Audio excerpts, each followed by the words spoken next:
Congressional committee investigating the January 6th attack on the U.S. Capitol held its third public hearing this afternoon. The focus was on the role of former Vice President Mike Pence during the counting of the Electoral College votes and public and private efforts led by former President Trump himself and his allies to pressure Pence to throw out the results. While much of the hearing established the facts of January the 6th and the days leading up to it, retired federal judge Michael Luttig, who had advised Pence, testified about the very real threat he says still exists. Almost 2 years after that fateful day in January 2021, that still Donald Trump and his allies and supporters are a clear and present danger to American democracy. The committee's chairman, Democrat Benny Thompson, explained how Pence understood his role on January the 6th, his efforts to withstand the pressure and the potential danger he faced. Donald Trump wanted Mike Pence to do something no other vice president has ever done.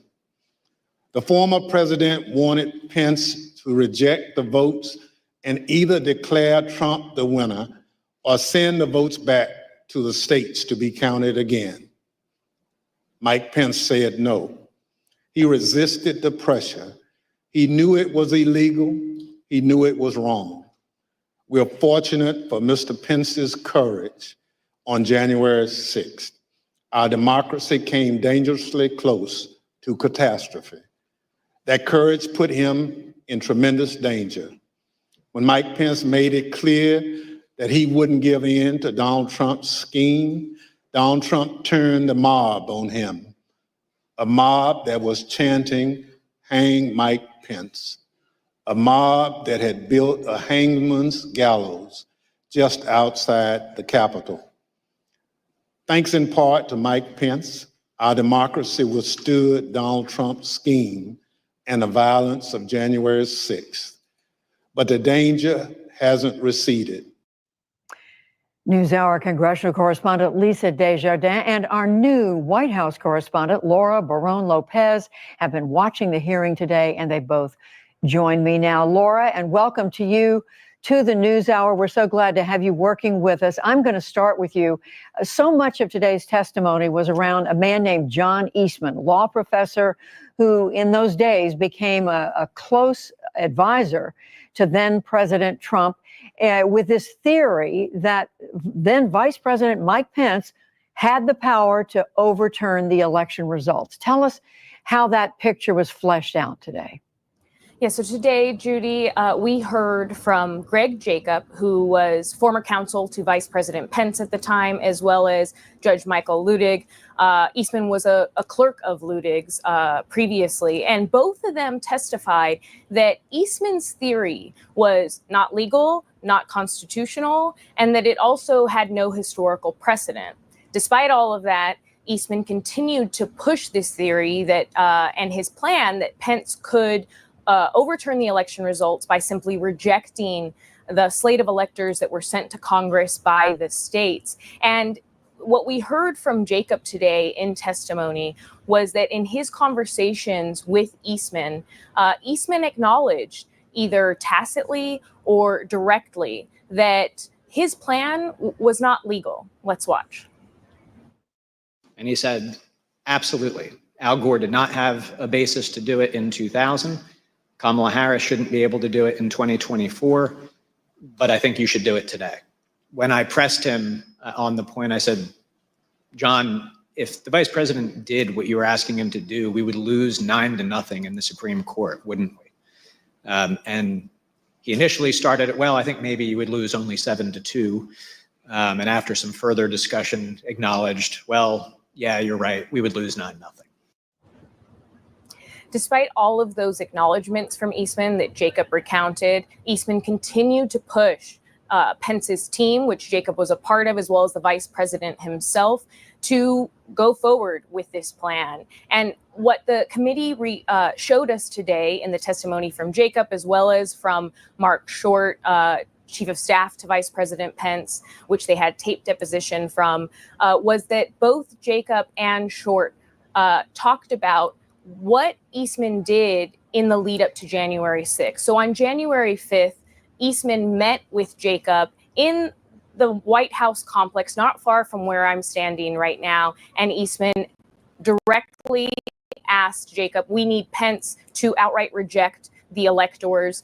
Now, later on in the day, because it became clear to Eastman that Pence was not going to do that and was adamantly refusing to go along with this plan, Eastman again asked Pence's team, well, trying to convince them another way. If you don't want to outright reject the electors, will you simply send the electors back to the state so that way they can send new ones to Congress? And again, Pence's team refused all of this. And so the big takeaway here, Judy, is that after these repeated attempts in the day right before January 6th, President Trump, still on January 6th, launched a very public pressure campaign for Pence to go forward with this plan. And then, Lisa, we get to January the 6th. We learn new details today about what exactly happened that day, the danger to the vice president himself. That's right. That pressure campaign that Laura's talking about happening at the White House happened as things right leading up to January 6th and what happened here at the Capitol. And what the committee laid out today in terms of what happened on January 6th speaks to President Trump's intent. At least that's what they're trying to get across. And they were directly connecting President Trump's actions, the tweets he sent, and the timing on that day and what happened here at the Capitol. In particular, as the riot raged here at the Capitol and on this complex, the committee said that they have evidence that the president was told that the riot was happening, that staff around him were discussing him trying to tweet, asking him to tweet out something to calm his followers. But instead, here's what happened when Chief of Staff Mark Meadows took the news to the president, according to the committee, that a riot was happening at the U.S. Capitol. The testimony further establishes that Mr. Meadows quickly informed the president and that he did so before the president issued his 2:24 p.m. tweet criticizing Vice President Pence for not having, quote, courage to do what needed to be done. Here is what the president wrote in his 2:24 p.m. tweet while the violence at the Capitol was going on. And here is what the rioters thought. Pence voted against Trump. Okay, and that's when all this started? Yep, that's when we marched on the Capitol. Mike Pence has betrayed the United States of America! Mike Pence has betrayed this president, and he has betrayed the people of the United States, and we will never, ever forget! The committee also showed photos of what was happening with the vice president, depicting him going into the underground bunker, all of those steps that were taken. There he is on the phone, seeing the tweet from President Trump, described as frustrated that the president was not taking other action to try and disperse the crowd more quickly. And it's interesting, Greg Jacob that Laura spoke about earlier was asked specifically his reaction to the news that he saw today that the rioters were within 40 feet of him and the vice president. Here's what he said. Does it surprise you to see how close the mob was to the evacuation route that you took? The 40 feet is the distance from me to you, roughly. I could hear the din of the rioters in the building while we moved, but I don't think I was aware that they were as close as that. All of this, the case showing that there was imminent danger to the vice president, and the case that the committee is trying to make is that that came from the White House. And we do know that despite all that, the vice president, the rest of members of Congress came back. They did certify that night the vote count, the electoral vote count. But Laura, the pressure campaign continued the next day. That's right. The very next day, John Eastman called Eric Hirschman, White House attorney, and said that there were other avenues that the president, that his legal team could pursue to try to overturn the election. And so Hirschman, in testimony today, recounted that conversation here. Eventually he said, orderly transition. I said, good, John. Now I'm going to give you the best free legal advice you're ever getting in your life. Get a great effing criminal defense lawyer. You're going to need it. And then I hung up on him. And so what that testimony shows is that also right after that, again, we're seeing this acknowledgement from Eastman that the plan he was pursuing was not legal, and that he likely knew that it was not legal, because then he emails a few days after January 6th, Rudy Giuliani, the personal lawyer to the president, saying that he would like to be put on the president's pardon list if possible. That was a revelation that came out today in the hearing that we had not previously seen. And then finally, Lisa, put some of this into the larger context here in terms of what Democrats are trying to do. When you speak with Democrats on the committee and the staff and the two members who are on the committee, we know that they are building a case here. They are raising questions, and some of them openly say they believe that that former President Trump should be indicted, should face criminal charges. That's audience number one, the Department of Justice and the decisions being made there. Audience two is still the American public. And, I noticed something interesting today. This committee is really trying to broadly reach out and hit different areas of interest for the American public. For example, when we talked about Greg Jacob and the moment where he was in that bunker when they were fleeing the mob, an interesting question came up from the Democrats on this committee. They asked him about him turning to prayer in that moment. And here's what he said he was thinking about as the riot was raging not far from them. My faith really sustained me through it. I, down in the secure location, pulled out my Bible, read through it, and just took great comfort. Daniel 6 was where I went. He refuses an order from the king that he cannot follow, and he does his duty consistent with his oath to God. And I felt that that's what had played out that day. Daniel 6, many people will know that's Daniel in the lion's den. This obviously was a genuine personal reflection from this man, but also it does have some political connotations. A very large part of President Trump's base includes people who are fervently religious, strong Christian believers. And here what the committee was saying is this kind of Christian idea was held by the vice president at the time. And here is someone who believes that the former President Trump was acting in the opposite ungodly way. So there are a lot of dynamics here in play today that the committee is thinking about. A lot of dynamics and a sobering day. Lisa Desjardins, Laura Barone-Lopez, we thank you both. To further understand today's hearing, I'm joined now by journalist Garrett Graff. He's the author of the new book, Watergate, A New History. And Ned Foley, who directs Ohio State University's election law program. He is also the former Solicitor General of the state of Ohio. And we welcome both of you to the program. Ned Foley, I'm going to start with you. What stood out to you today? We've been discussing for several minutes now what happened at today's hearing. What stood out to you? Well, great to be with you. You played the clip that made the strongest impression on me. That was the moment where Greg Jacob, Vice President Pence's attorney, said that Eastman essentially confessed that he wouldn't want a Democratic vice president like Al Gore or Kamala Harris to have this power. And that's just a confession of how unprincipled and partisan this whole enterprise was. And I think that put the exclamation point about just how wrongful this was for our country. And Garrett Graff, the same question, and especially as someone who's spent so much time studying Watergate, and including the Watergate hearings. What struck you about today? Today was just a stunningly historic hearing in American democracy, and what I think really stood out to me, to echo and rephrase a little bit of what Ned was just saying, is it's absolutely crazy that we had a congressional hearing today largely focused on debunking the very obviously wrong idea that the vice president of the United States has a chance in our electoral system to choose a different president than the people. And that came through in Judge Ludig's testimony, in Jacob's testimony, that sort of basic common sense rejected the president's argument, rejected John Eastman's argument, and yet they pushed forward with it. And I think one of the things that really stood out to me in this hearing and the last couple of hearings has been just how isolated the president really was in these final weeks. That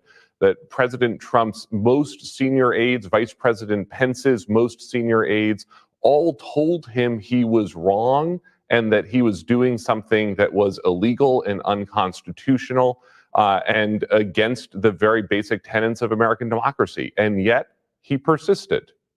It's clear, Ned Foley, that the former Vice President Mike Pence was at the center of so much of today. And you were telling us this afternoon, though, that you still have questions about how Mike Pence handled all this. Well, yes. I mean, he absolutely did the right thing on January 6th itself. There's, I think, no doubt about that. He rejected President Trump's attempt to abuse the process in the way we were just talking about. But I'm still have some questions about the timeline between when the Electoral College voted in mid-December, then the days and weeks leading up to January 6th. Because as some people may remember, Senator Mitch McConnell acknowledged President Biden's victory right after the Electoral College voted and said that was the time for closure because all the lawsuits were over by then. Under the Constitution, when the Electoral College votes, that's really the end of the process. All Congress does is count the votes. And I can't help but imagine how December into early January might have unfolded if Vice President Pence had given a concession speech analogous to what Senator McConnell did, acknowledging that President Biden or President-elect Biden then had indeed won by that point. So I'm glad he did the right thing on January 6th, but I still have questions about mid-December to early January. Garrett Graff, do you have similar questions? I do. And one of the things that it really did stand out in the hearing today is the extent to which Mike Pence really investigated the claims from Eastman, went through a listening tour to try to understand whether he had this power. And of course, what we now understand from the hearing and the testimony is that it was soundly rejected by all of his aides, his leadership. And then we also heard, today even calls from former Speaker Paul Ryan in to Pence's office to say, hey, Mike knows he can't do this, right? And I mean, just picking up on that, Ned Foley, I mean, as Garrett Graff is saying, there was an effort on the part of the vice president to ask about the arguments being made to him, and it was as if he wanted to be sure he understood what the choices were, if there was a choice. I think that's right. I think it's important to focus on two different parts of this. One part, which I think was the primary focus of today's hearing, was this idea that the vice president as a single individual could control the outcome. And again, it sounds like Vice President Pence immediately, instinctively rejected that as he should have. And again, we wouldn't want any vice president to do that in any circumstance. And that's where the reference to Florida 2000 and Bush versus Gore is useful, because that was a single state, very close. And even in that context, you wouldn't want Vice President Gore saying, well, I'm just going to reject the Supreme Court. I'm going to decide myself. But as we were just saying before, you have to put today's hearing together with Monday's. And what Monday told us is that former Attorney General Barr said this whole predicate was nonsense. The campaign advisors said the same thing. So the idea that this theory would be used when there was no predicate at all is even more outrageous.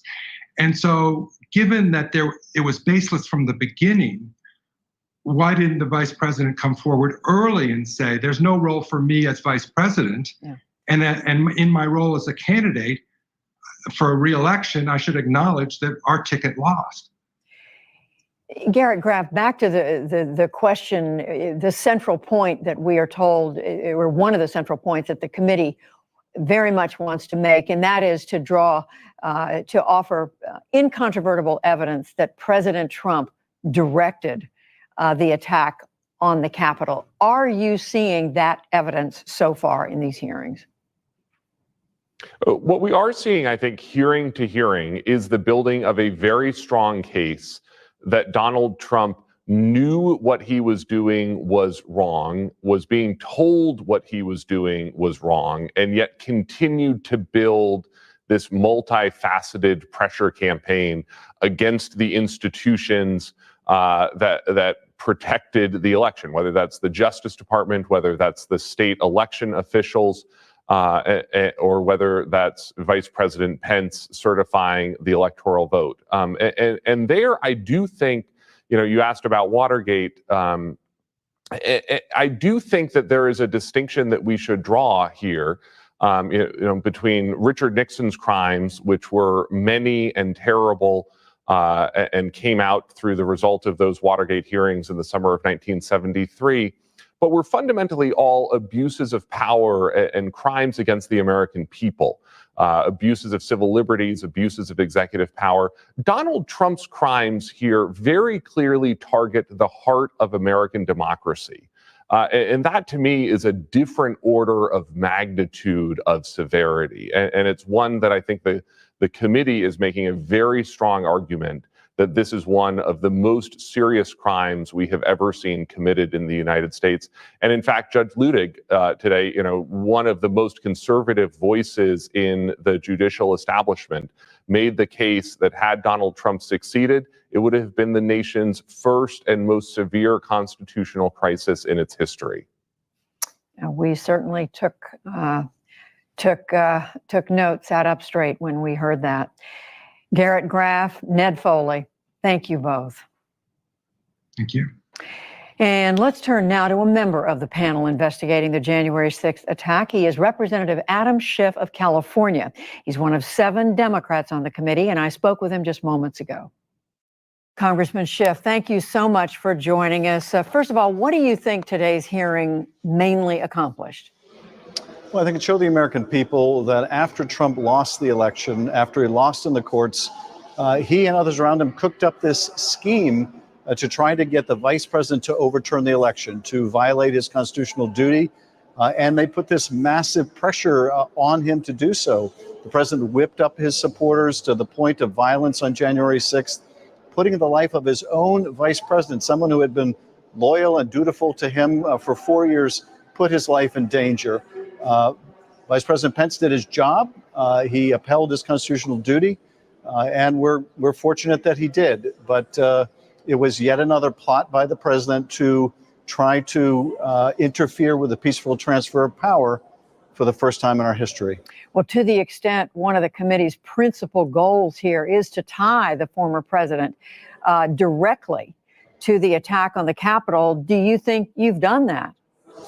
Oh, I think we have, certainly. And in terms of the pressure against the vice president and how that manifests itself in violence on the 6th, we played those clips of protesters, insurrectionists outside the Capitol, talking about why they were marching on the Capitol, the violence they were going to do, chanting, "Hang Mike Pence." This was really what motivated the crowd. And even amidst this mayhem, the president tweeting out that Pence had lacked the courage to do the right thing. And instead of telling people to disperse and go home, the president merely talked about, at the end of the day about how much he loved these people that had assembled on the Mall that day. So yes, I think we demonstrated quite graphically the president's role in instigating that violence directed at his own vice president. Well, I'm asking in part because last week, Republican Congressman Jim Banks, who, as you know, had been chosen by the House Minority Leader to serve on the committee, but then was rejected. He told the NewsHour that what the committee's been doing so far, in his words, is selectively editing interviews and videos. He said, now this was before today's hearing, but he said at that point there's been no evidence that the president directed the attack. He quoted the president as saying at the rally on January 6th, telling people, quote, to patriotically and peacefully make your voice heard. Well, you look at the footage of that rally and you see how the president is inciting that crowd. It doesn't look anything like peaceful. And of course, as we will display in later hearings, we'll see what the president was doing during that violence and what he was not doing. And as the vice chair of our committee already indicated in terms of future hearings, that the president seemed to be pleased by what he was seeing. So Mr. Banks, of course, opposed the formation of an independent commission to look into these events. Now he's complaining that we have a select committee doing so. We have interviewed over 1,000 people. So yes, we're not able to publish all of that testimony, although ultimately we will. Well, Congressman Banks and other Republicans, I know you know this, Congressman Schiff, they are now charging that the committee has been caught altering evidence. He pointed out, he said the committee, quote, doctored and altered text messages between Jim Jordan and Mark Meadows, the former president's chief of staff. And at one point, he was referring to a text message that I believe you made public a few months ago between Jordan and Meadows. And the accusation is that there was just a portion, an excerpt used rather than the entire message, which took it out of context. Well, I think that was debunked months ago when he first made that argument, and we displayed what the full messages were. These are pretty weak arguments against the compelling evidence that we've been showing. He doesn't really have an answer to this volume of testimony and video evidence that displayed the president's role in this scheme. So if that's the best he can do, if that's the best that Republicans can do from the sidelines, it's pretty weak indeed.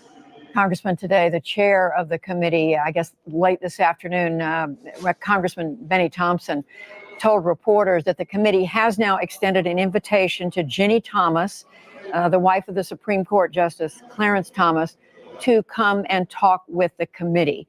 When was that invitation? When did that go out? And has she responded?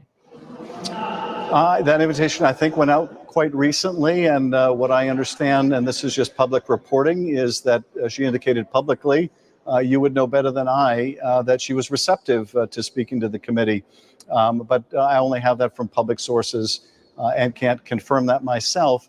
We hope that she will come in. We certainly have a number of areas that we would like to cover with her. And really any witness, frankly, that has knowledge about this plot to overturn the election or was in contact with those who were working on that plot, we want to talk to. Well, there's been reporting that she was in regular contact with John Eastman, the former president's legal advisor, who was, of course, his name came up a lot today. Is that what you want to speak with her about?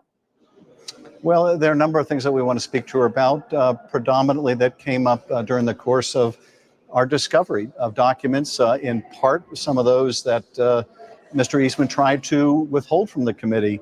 But the federal judge in California believed that some of the documents provided to our committee could not be protected by any privilege because the judge found that they indicated a criminal plot, likely violating multiple laws involving both Mr. Eastman and Donald Trump. Do you have evidence that she was in contact with, on any kind of basis, John Eastman to discuss this plot that you're describing? At this point, I'm not prepared to go into anything that the documents or other evidence might say or suggest. It's one of the reasons we want to bring her in to talk, and hopefully we'll be able to do that fairly soon. Are there other witnesses? Are there other individuals, I should say, the committee is reaching out to still at this hour, hoping to have them come testify? Oh, absolutely. And, at the end of the hearing today, Chairman Thompson made an appeal again to people who have information and evidence who've been weighing whether to come in to let the committee know. And indeed, we continue to do interviews. We continue to do depositions because, frankly, one lead leads to another. There are often questions we want to go back to a witness for further clarification. So that investigative process continues. Congressman Adam Schiff, who is a member of the House Select Committee on January 6th. Thank you so much. Thank you. As new revelations are reverberating across the political landscape after the third public hearing on the January 6th Capitol attack. Meanwhile, a framework for new gun regulations is beginning to splinter as senators try to turn their broad agreement into a detailed plan. That brings us to the analysis of Capehart and Gerson. That is Jonathan Capehart, associate editor for the Washington Post, and his colleague at the Post, opinion columnist Michael Gerson. So they now have 3 hearings behind them, 3 more, we believe, to go. Each of you actually shared with us moments that stood out to you. There was a lot of information in those hearings. I want to play for you those moments and get you to react. Jonathan, you remembered this moment from former federal appellate judge Michael Luttig. He'd been advising Vice President Mike Pence that Pence couldn't do what Trump wanted him to do, which was throw out the election results. Here's just part of what Luttig said. I would have laid my body across the road before I would have let the vice president overturn the 2020 election on the basis of that historical precedent. That is Judge Michael Luttig. I apologize, I mispronounced his name. Why did that moment stand out to you? Judge Luttig is a giant. He is a giant among conservative lawyers. His reputation is, I'm trying to think of the liberal equivalent.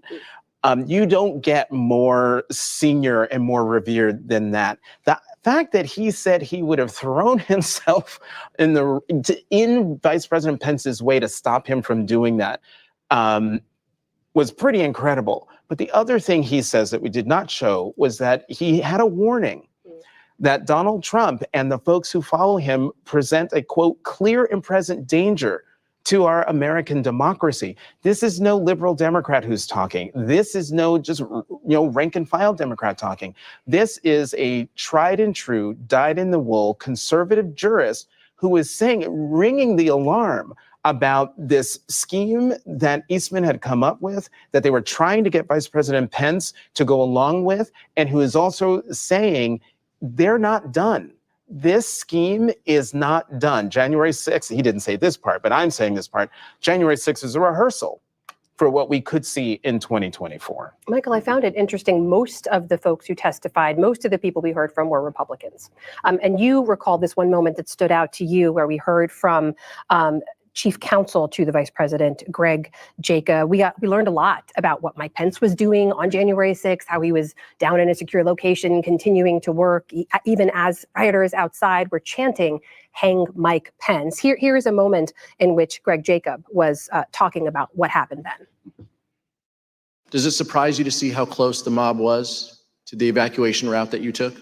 The 40 feet is the distance from me to you, roughly. I could hear the din of the rioters in the building while we moved, but I don't think I was aware that they were as close as that. Make no mistake about the fact that the vice president's life was in danger. Why did that moment stick with you?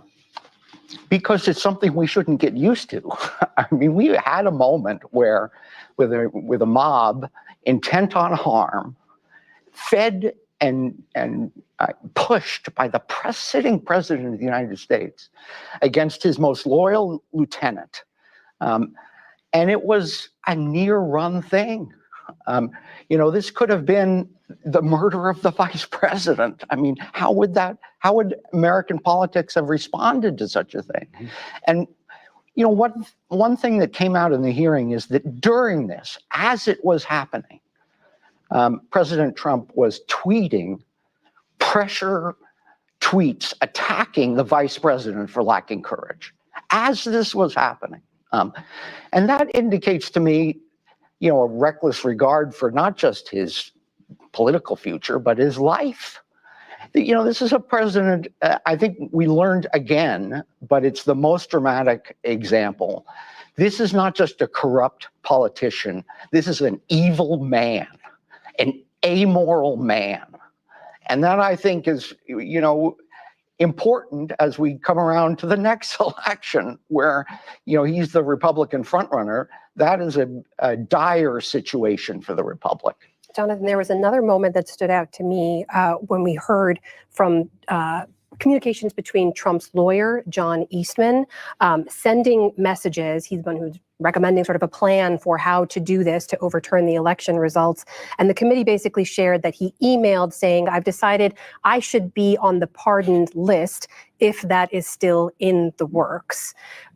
What was your reaction when you heard that? Well, I mean, my mouth was agape. you only ask for a pardon if you know or feel that you've done something wrong. I would never ask for a pardon, right? Why? What have I done? What have I done? Right. But Eastman knew. He knew. The committee showed that he knew from the beginning that what he was proposing was. This is public television. I almost went there. What was not right? was not right. And so he pushed it. And then after January 6th, he sees what happened and then says, I want to give me a pardon. We still have 3 more hearings to go, I should say, and there's already been so much evidence laid out by the committee. But Michael, do you see a world in which they end the hearings, they wrap all this up, and there's no action from the Department of Justice? Is that a possibility?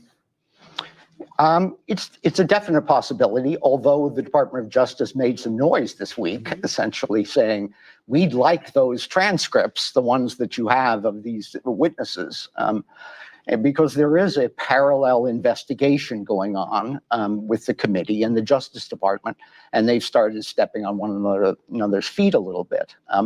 But that does show that the DOJ is looking closely at what's happening in these hearings, which I regard as a good sign. There's going to be tremendous pressure on Garland to do this, but I think it's going to be a very tough choice for them because it would set a precedent of pursuing criminal charges against former presidents that we've never really had before.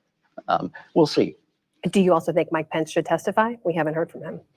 I would have loved to heard him about all this, and but he has tried to get as far away from his own actions as he possibly could, because he still sees a path to the presidency that doesn't exist. Jonathan Capehart, Michael Gerson, thank you so much for being here. Good to see you.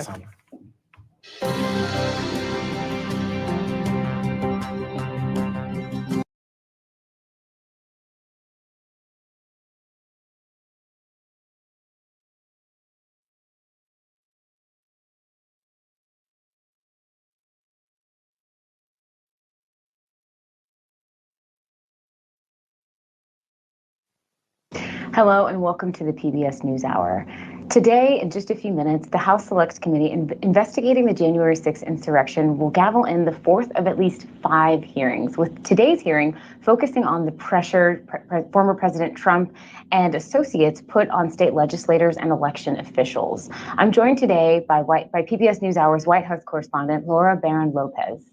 Laura, the first thing that comes to mind when we talk about state legislators and pressure is former Secretary of State in Georgia, Brad Raffensperger, and the infamous phone call where former President Trump told Raffensperger to find, quote, 11,780 votes that did not exist in an effort to sway the election results. What might we hear from former Secretary of State Brad Raffensperger, Secretary of State Brad Raffensperger in Georgia, and what will that tell us about the lead up to January 6th?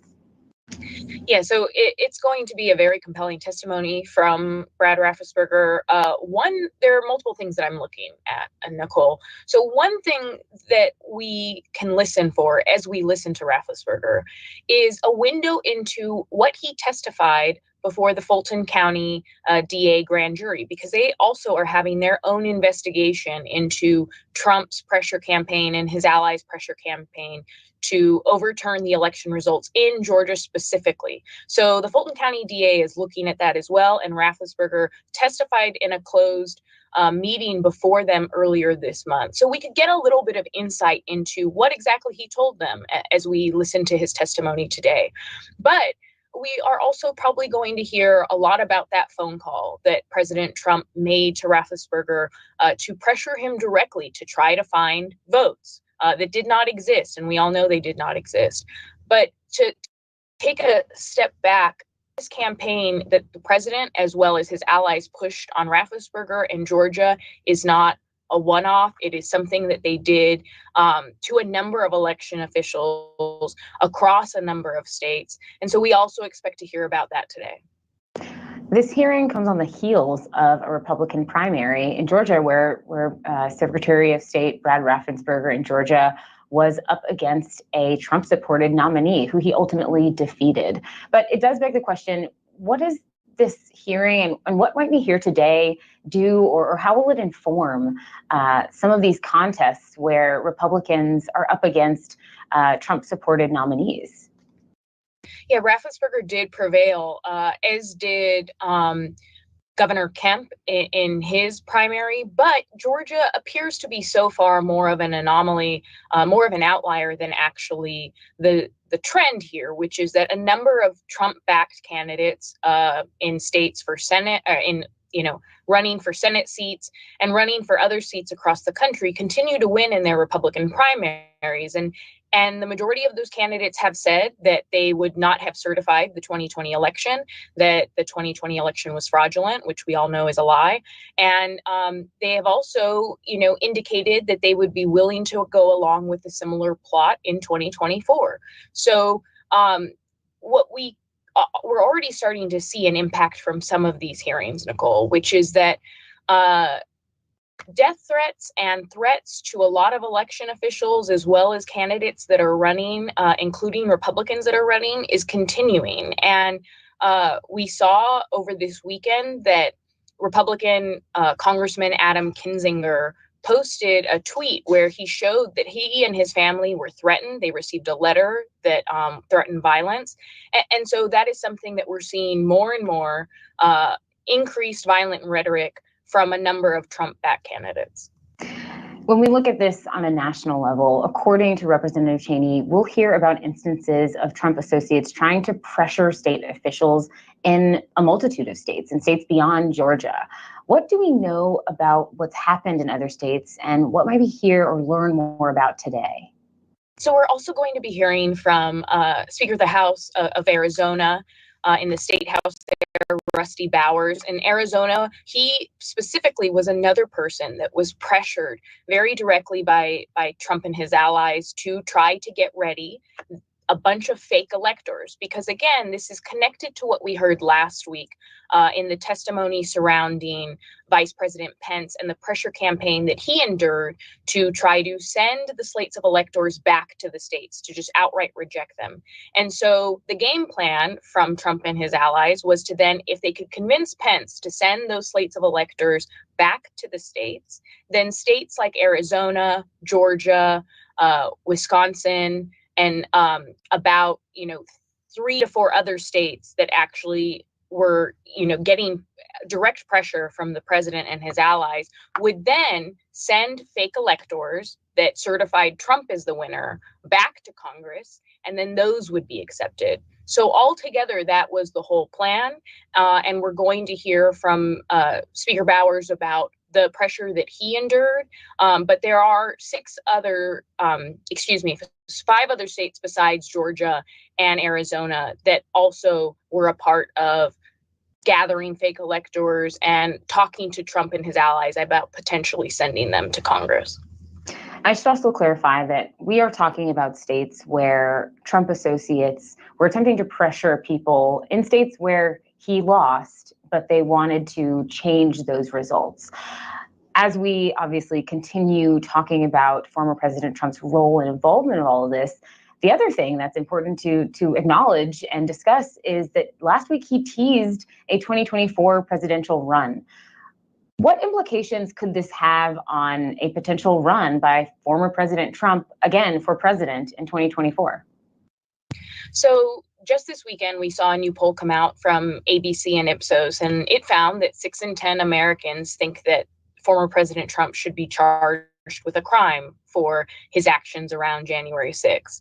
Now, that's a slight increase from a similar question that was posed to American voters a few months ago, about a 4 to 3% increase. So the hearings appear to be having some effect on the electorate. Now, the question is whether or not that lasts all the way to 2024. Again, we don't know if between now and 2024, Trump is potentially going to be charged with a crime or not. Again, that's going to be determined by the Justice Department or the Fulton County DA in Georgia. So also within that poll, what I think was interesting, Nicole, was the fact that 62% of independents So potential swing voters agreed that Trump should be charged with a crime. Those are the voters that, of course, are going to determine the swing states that we've been talking about, like Arizona and Georgia, and whether or not a candidate like Trump can potentially win again. So we're starting to see a little bit of an impact. Now, whether or not, as the economy is still struggling and as people are struggling with high gas prices, that's something that voters, have front and center in their minds is a big question heading more immediately into 2022. An ongoing element of this as reporters, and in your case as a White House correspondent and politics, more broadly politics reporter, is, what you'll be looking for, and the fact that, a lot of these hearings and a lot of the locations that they're describing are places that you're very familiar with and aware of, how close they are in proximity to each other. So what will you be looking for and paying attention to in today's hearing? So, look, I guess one other thing that we haven't really talked about, Nicole, about today's hearing is the two women who were elections officials that in Georgia, they were vote counters, they, volunteers, and they were threatened. They were physically threatened by a number of Trump supporters, a number of voters in Georgia, because of the fact that conspiracy theory went wild. And they were accused of creating ballots and just finding random ballots out of nowhere, which was investigated and it was found to be false and completely inaccurate. And they were threatened so much that they had to move out of their house. So that's another element that we're going to be hearing today in this hearing, which is, again, the violence and the physical threats that a number of election officials, from as high up as Raffensperger, as high up as former Vice President Pence, all the way to people who work in their local districts and their local counties to help count these votes. As we look at this holistically as the fourth of at least 5 public hearings, what else do you think the special committee is hoping to show or really sort of hit home as they point this portrait of events? What else do you think they'll be kind of building on as they try to make a point with these hearings? What they're trying to show is that each hearing is one element of a larger scheme to overturn the election. So the last hearing that we discussed was the one where Vice President Pence, in a last-ditch effort, President Trump, as well as his lawyer, John Eastman, who I expect we're going to hear about today as well, was pressuring the vice president to outright reject the election results, which the vice president said he did not have the power to do. Now, today we're going to hear about the pressure campaign that was pushed on a number of election officials across states. So all of it taken together is a big, conspiracy to try to overturn legitimate election results that declared Joe Biden the winner. That is what the committee is trying to really hammer home here, as well as the fact that they have shown through testimony, number of people have testified that Trump, the former president, was told that this entire scheme was illegal. His lawyers were told that it was illegal, that it was unconstitutional, and yet they decided to press ahead anyways. Thank you for your reporting, Laura. I'm Nicole Ellis for the PBS NewsHour. We now turn to the hearing room where we will continue our special coverage with the PBS NewsHour broadcast. So stick around for more on this special committee hearing. Thank you.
This program was made possible by contributions to your PBS station from viewers like you.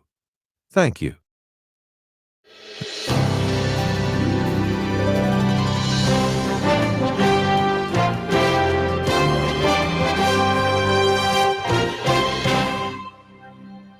Good afternoon. I am Judy Woodruff, and welcome to this PBS NewsHour special live coverage of the January 6th hearings held by the Select Committee of the House of Representatives to investigate last year's attack on the United States Capitol.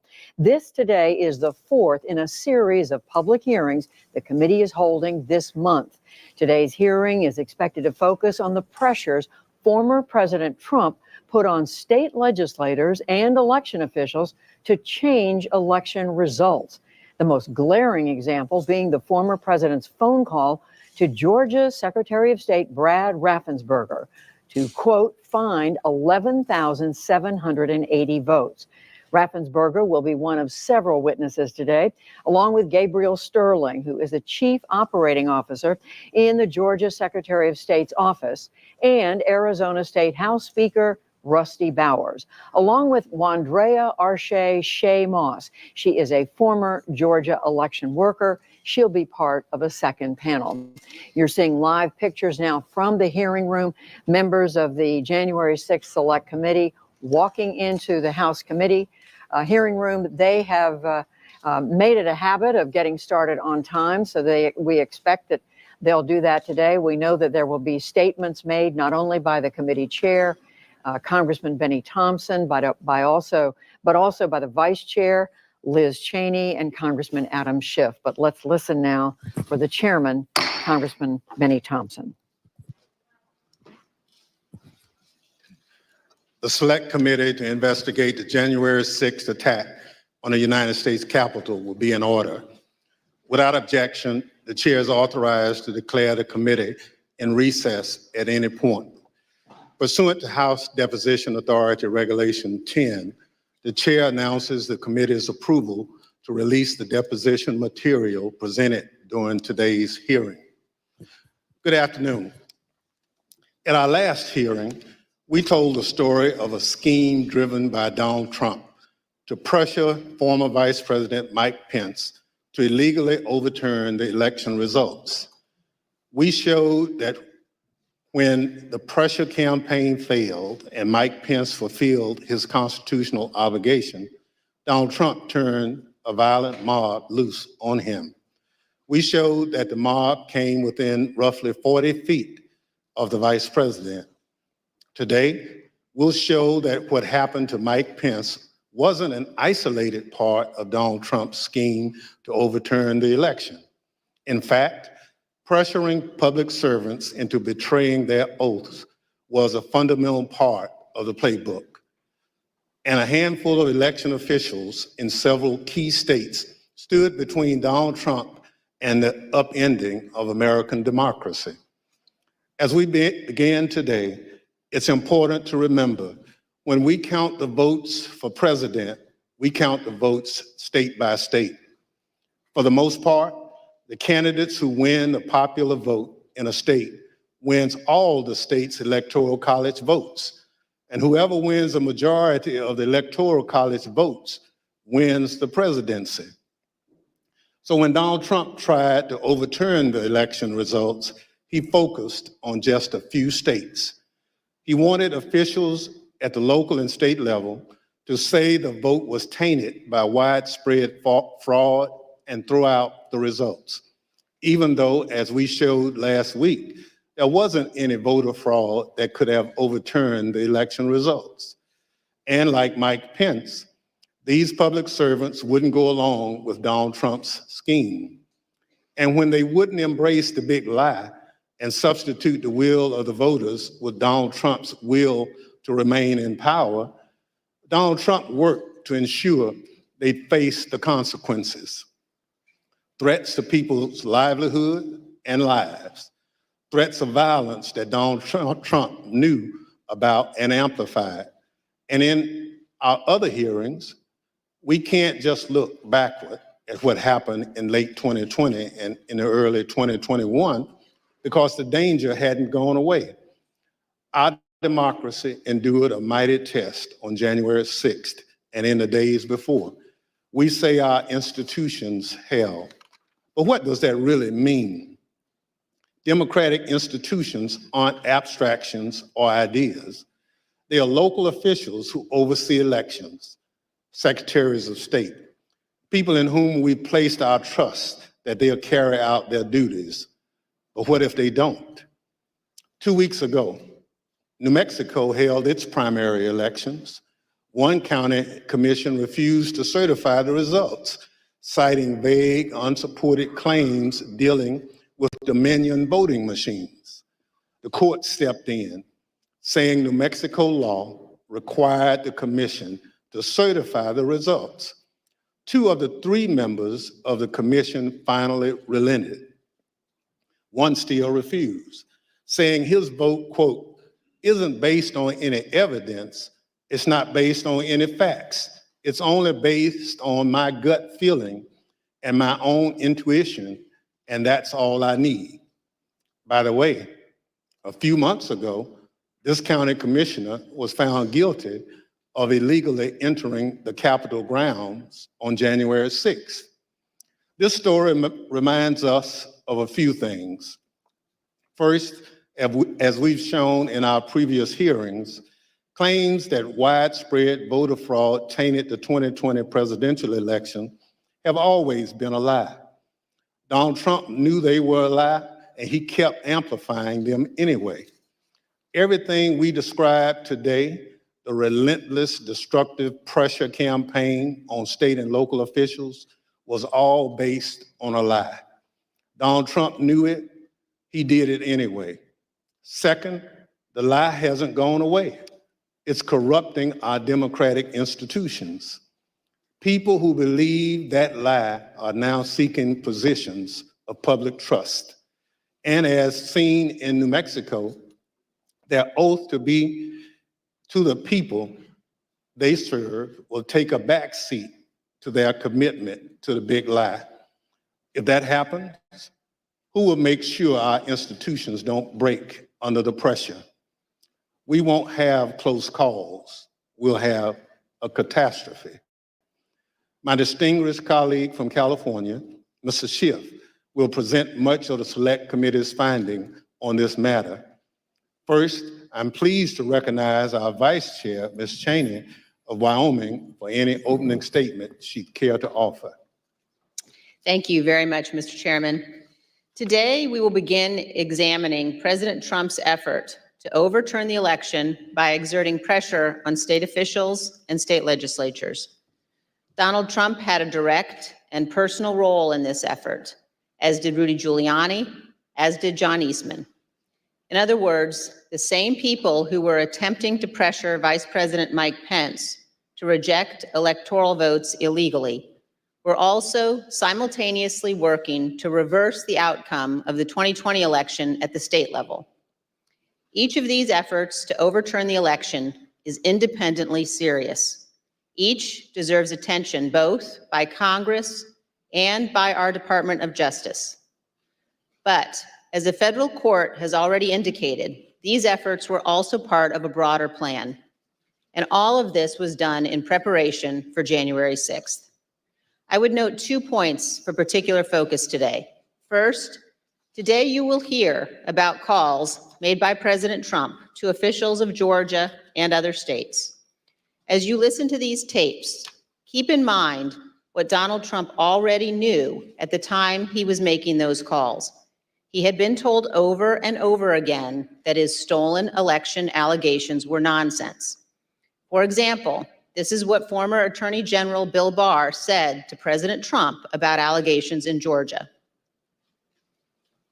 We took a hard look at this ourselves, and based on our review of it, including the interviews of the key witnesses, the Fulton County allegations had no merit. The ballots under the table were legitimate ballots. They weren't in a suitcase. They had been pre-opened for eventually feeding into the machine. All the stuff about the water leak and that there was some subterfuge involved. We felt there was some confusion, but but there was no evidence of a subterfuge to create an opportunity to feed things into the count. And so we didn't see any evidence of fraud in the Fulton County episode. And Acting Deputy Attorney General Richard Donahue told Donald Trump this. And I said something to the effect of, sir, we've done dozens of investigations, hundreds of interviews. The major allegations are not supported by the evidence developed. Told by his own advisors that he had no basis for his stolen election claims. Yet he continued to pressure state officials to change the election results. Second, you will hear about a number of threats and efforts to pressure state officials to reverse the election outcome. One of our witnesses today, Gabriel Sterling, explicitly warned President Trump about potential violence on December 1st, 2020, more than a month before January 6th. You will see excerpts from that video repeatedly today. It has all gone too far. All of it. Joe DeGenova today asked for Chris Krebs, a patriot who ran CISA, to be shot. A 20-something tech in Gwinnett County today has death threats and a noose put out saying he should be hung for treason because he was transferring a report on batches from an EMS to a county computer so he could read it. It has to stop. Mr. President, you have not condemned these actions or this language. Senators, you have not condemned this language or these actions. This has to stop. We need you to step up, and if you're going to take a position of leadership, show some. My boss, Secretary Raffensperger, his address is out there. They have people doing caravans in front of their house. They've had people come onto their property. It has to stop. This is elections. This is the backbone of democracy, and all of you who have not said a damn word are complicit in this. The point is this: Donald Trump did not care about the threats of violence. He did not condemn them. He made no effort to stop them. He went forward with his fake allegations anyway. One more point. I would urge all of those watching today to focus on the evidence the committee will present. Don't be distracted by politics. This is serious. We cannot let America become a nation of conspiracy theories and thug violence. Finally, I want to thank our witnesses today for all of your service to our country. Today, all of America will hear about the selfless actions of these men and women who acted honorably to uphold the law, protect our freedom, and preserve our Constitution. Today, Mr. Chairman, we will all see an example of what truly makes America great. Thank you, Mr. Chairman. I yield back. Without objection, the chair recognizes the gentleman from California, Mr. Schiff, for an opening statement. Thank you, Mr. Chairman and Madam Vice Chair. On November 3rd, 2020, Donald Trump ran for re-election to the office of the presidency, and he lost. His opponent, Joe Biden, finished ahead in the key battleground states of Arizona, Michigan, Wisconsin, Pennsylvania, Georgia, and elsewhere. Nevertheless, and for the first time in history, the losing presidential candidate fought to hold on to power. As we have seen in previous hearings, he did so through a variety of means. On Election Day, he sought to stop the counting of the vote, knowing that the millions of absentee ballots elections officials would be counting on Election Day and thereafter would run strongly against him and deliver a victory to Joe Biden. Next, and when he could not stop the counting, he tried to stop state legislatures and governors from certifying the results of the election. He went to court and filed dozens of frivolous lawsuits, making unsubstantiated claims of fraud. When that too failed, he mounted a pressure campaign directed at individual state legislators to try to get them to go back into session and either declare him the winner, decertify Joe Biden as the winner, or send two slates of electors to Congress, one for Biden and one for him, and pressure Vice President Pence to choose him as the winner. But the state legislatures wouldn't go along with this scheme, and neither would the vice president. None of the legislatures agreed to go back into special session and declare him the winner. No legitimate state authority in the states Donald Trump lost would agree to appoint fake Trump electors and send them to Congress. But this didn't stop the Trump campaign either. They assembled groups of individuals in key battleground states and got them to call themselves electors, created phony certificates associated with these fake electors, and then transmitted these certificates to Washington and to the Congress to be counted during the joint session of Congress on January 6th. None of this worked. But according to Federal District Judge David Carter, former President Trump and others likely violated multiple federal laws by engaging in this scheme, including conspiracy to defraud the United States. You will hear evidence of the former president and his top advisors' direct involvement in key elements of this plot, or what Judge Carter called a coup in search of a legal theory. For as the judge explained, President Trump's pressure campaign to stop the electoral count did not end with Vice President Pence. It targeted every tier of federal and state elected officials. Convincing state legislatures, he said, to certify competing electors was essential to stop the count and ensure President Trump's reelection. As we have seen in our prior hearings, running through this scheme was a big lie that the election was plagued with massive fraud and somehow stolen. You'll remember what the president's own attorney general, Bill Barr, said he told the president about these claims of massive fraud affecting the outcome of the election. And I told him that the stuff that his people were shoveling out to the public was bullshit. I mean, that the claims of fraud were bullshit. The president's lie was and is a dangerous cancer on the body politic. If you can convince Americans that they cannot trust their own elections, that any time they lose it is somehow illegitimate, then what is left but violence to determine who should govern? This brings us to the focus of today's hearing. When state elections officials refused to stop the count, Donald Trump and his campaign tried to put pressure on them. When state executive officials refused to certify him the winner of states he lost, he applied more pressure. When state legislators refused to go back into session and appoint Trump electors, he amped up the pressure yet again. Anyone who got in the way of Donald Trump's continued hold on power after he lost the election was the subject of a dangerous and escalating campaign of pressure.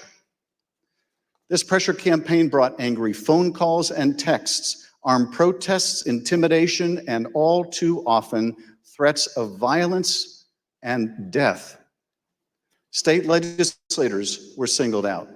So too were statewide elections officials. Even local elections workers, diligently doing their jobs, were accused of being criminals and had their lives turned upside down. As we will show, the president's supporters heard the former president's claims of fraud and the false allegations he made against state and local officials as a call to action. Stop the steal! Stop the steal! Stop the steal!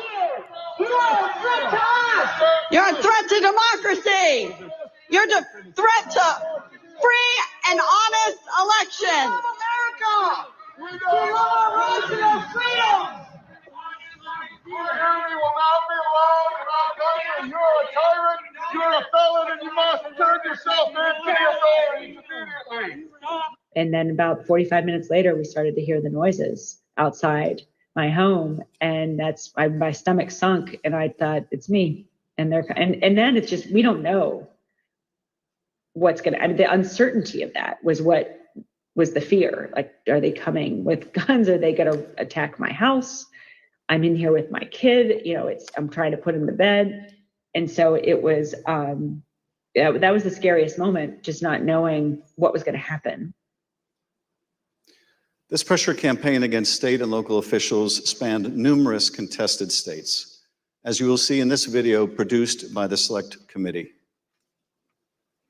My name is Josh Roselman. I'm an investigative counsel for the House Select Committee to investigate the January 6th attack on the United States Capitol. Beginning in late November 2020, the president and his lawyers started appearing before state legislators, urging them to give their electoral votes to Trump, even though he lost the popular vote.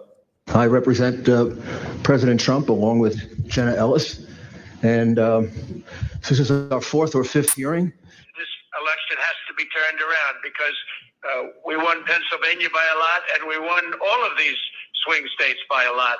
This was a strategy with both practical and legal elements. The Select Committee has obtained an email from just 2 days after the election in which a Trump campaign lawyer named Cleta Mitchell asked another Trump lawyer, John Eastman, to write a memo justifying the idea. When do you remember this coming up as an option in the post-election period for the first time? Right after the election. It might have been before the election. Eastman prepared a memo attempting to justify this strategy, which was circulated to the Trump White House, Rudy Giuliani's legal team, and state legislators around the country. And he appeared before the Georgia State Legislature to advocate for it publicly. You could also do what the Florida legislature was prepared to do, which is to adopt a slate of electors yourself.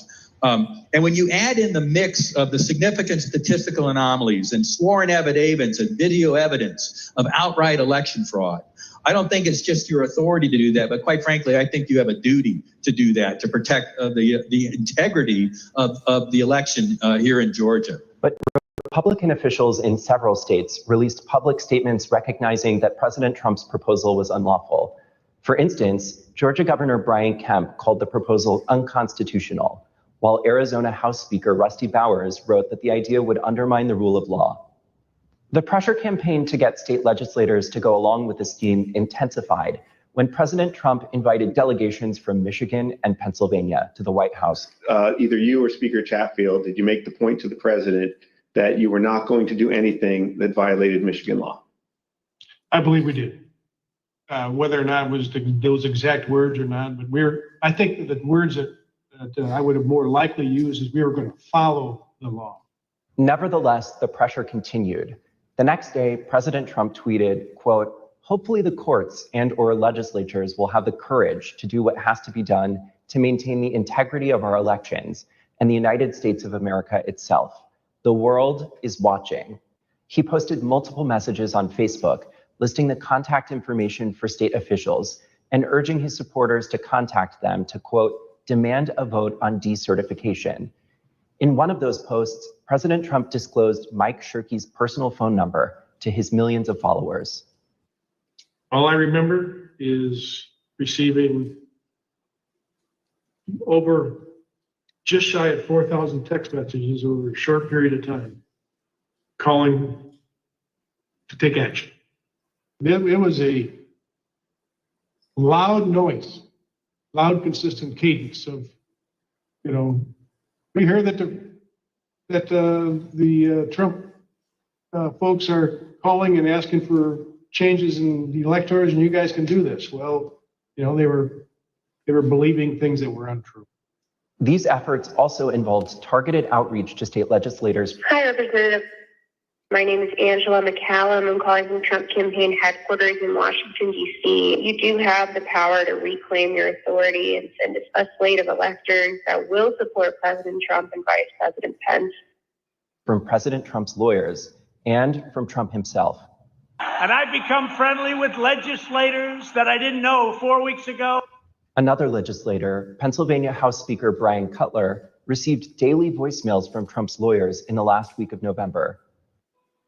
Mr. Speaker, this is Rudy Giuliani and Jenna Ellis. We're calling you together because we'd like to discuss, obviously, the election. Hello, Mr. Speaker. This is Jenna Ellis, and I'm here with Mayor Giuliani. Hey, Brian, it's Rudy. I really have something important to call to your attention that I think really changes things. Cutler felt that the outreach was inappropriate and asked his lawyers to tell Rudy Giuliani to stop calling, but Giuliani continued to reach out. I understand that you don't want to talk to me now.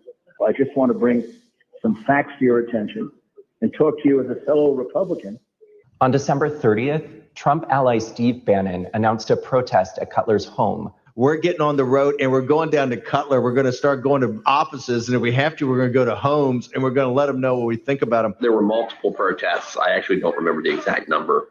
There was at least 3, I think, outside either my district office or my home. And you're correct. My son, my then 15-year-old son, was home by himself for the first one. All of my personal information was doxed online.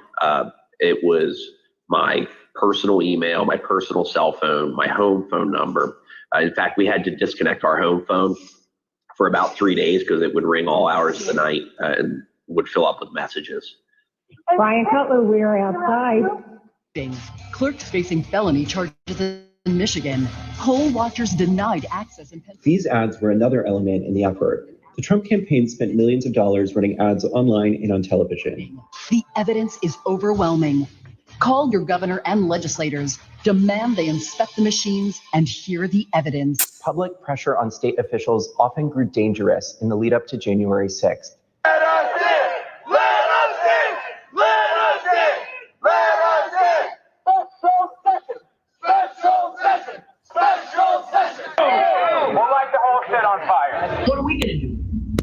What can you and I do to the state legislature besides kill them? Although we should not do that. I'm not advising that, but I mean, what else can you do, right?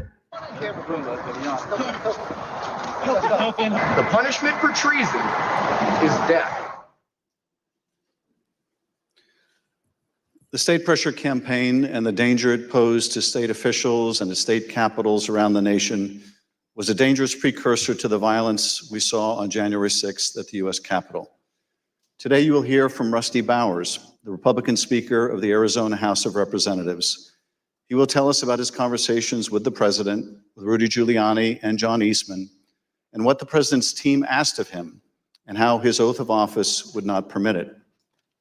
You will then hear from Brad Raffensperger, the Republican Secretary of State of Georgia, who Trump directed to, quote, find 11,780 votes that did not exist, but just the exact number of votes needed to overtake Joe Biden.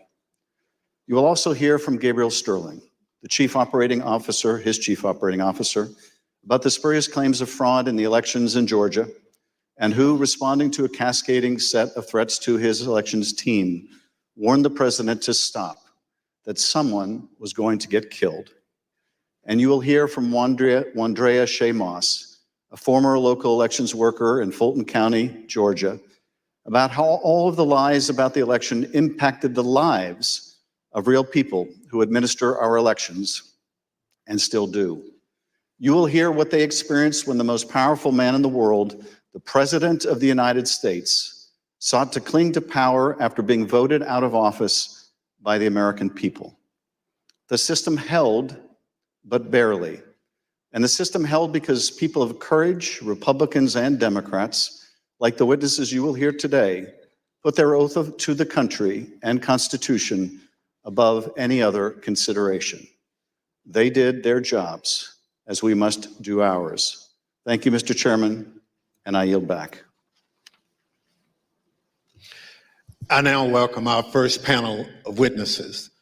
We're joined today by a distinguished legislator from Arizona, Rusty Bowers, who's a Republican Speaker of the Arizona House of Representatives. Mr. Bowers was first elected to the state legislature in 1993 and has served as Speaker since 2019. Welcome, Speaker Bowers. Brad Raffensperger is the 29th Secretary of State of Georgia, serving in this role since 2019. As an elected official and a Republican, Secretary Raffensperger is responsible for supervising elections in Georgia and maintaining the state's public records. Welcome, Mr. Secretary. Gabriel Sterling is the Chief Operating Officer in the Georgia Secretary of State's office. Mr. Sterling was the statewide voting systems implementation manager for the 2020 election in Georgia, responsible for leading the Secretary of State's response to the COVID pandemic and rolling out modernized voting equipment. I will swear in our witnesses. The witnesses will please stand and raise their right hand. Do you swear or affirm on the penalty of perjury that the testimony you're about to give is the truth, the whole truth, and nothing but the truth? So help you God. Thank you. Please be seated. Let the record reflect that the witnesses answered in the affirmative. Speaker Bowers, thank you for being with us today. You're the Speaker of the Arizona House and a self-described conservative Republican. You campaigned for President Trump and with him during the 2020 election. Is it fair to say that you wanted Donald Trump to win a second term in office? Please. Yes, sir. Thank you. And is it your understanding that President Biden was the winner of the popular vote in Arizona in 2020? Yes, sir. Thank you. Pursuant to Section 5C8 of House Resolution 503, the chair recognizes the gentleman from California, Mr. Schiff, for questions. Speaker Bowers, thank you for being with us today. Before we begin with the questions that I had prepared for you, I wanted to ask you about a statement that former President Trump issued, which I received just prior to the hearing. Have you had a chance to review that statement? My counsel called from Arizona and read it to me. Yes, sir. In that statement, I won't read it in its entirety. Former President Trump begins by calling you a rhino, Republican in name only.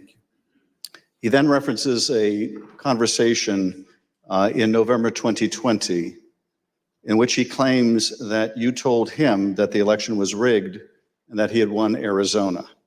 Now, to quote the former president, during the conversation, he told me the election was rigged and that I won Arizona, unquote. Did you have such a conversation with the president? I did have a conversation with the president. That certainly isn't it, but there were parts of it that are true, but there are parts that are not, sir. And the part that I read you, is that false? Anywhere, anyone, anytime has said that I said the election was rigged, that would not be true. And when the former president in his statement today claimed that you told him that he won Arizona, is that also false? That is also false. Mr. Bowers, I understand that after the election, and I don't know whether this is the conversation the former president is referring to, but after the election, you received a phone call from President Trump and Rudy Giuliani in which they discussed the result of the presidential election in Arizona. If you would, tell us about that call and whether the former president or Mr. Giuliani raised allegations of election fraud. Thank you. My wife and I had returned from attending our church meetings. It was on a Sunday.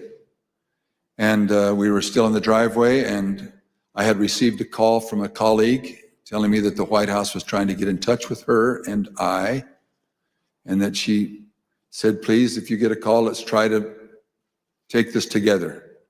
Immediately, I saw that the White House on my Bluetooth was calling, and I took the call and was asked by I would presume the operator at the White House if I would hold for the president, which I did, and Mr. Giuliani came on first, and niceties. Then Mr. Trump, President Trump, then President Trump came on, and we initiated a conversation. And during that conversation, did you ask Mr. Giuliani for proof of these allegations of fraud that he was making? On multiple occasions, yes. And when you asked him for evidence of this fraud, what did he say? He said that they did have proof, and I asked him, do you have names? For example, we have 200,000 illegal immigrants, some large number, 5,000 or 6,000 dead people, etc. And I said, do you have their names? Yes. Will you give them to me? Yes. The president interrupted and said, give the man what he needs, Rudy. He said, I will. And that happened on at least 2 occasions, that interchange in the conversation. So Mr. Giuliani was claiming in the call that there were hundreds of thousands of undocumented people and thousands of dead people who had purportedly voted in the election? Yes. and you asked him for evidence of that. I did. And did you ever receive from him that evidence either during the call, after the call, or to this day? Never. What was the ask during this call? He was making these allegations of fraud, but he had something or a couple things that they wanted you to do. What were those? The ones I remember were first that we would hold, that I would allow an official committee at the Capitol so that they could hear this evidence and that we could take action thereafter. And I refused.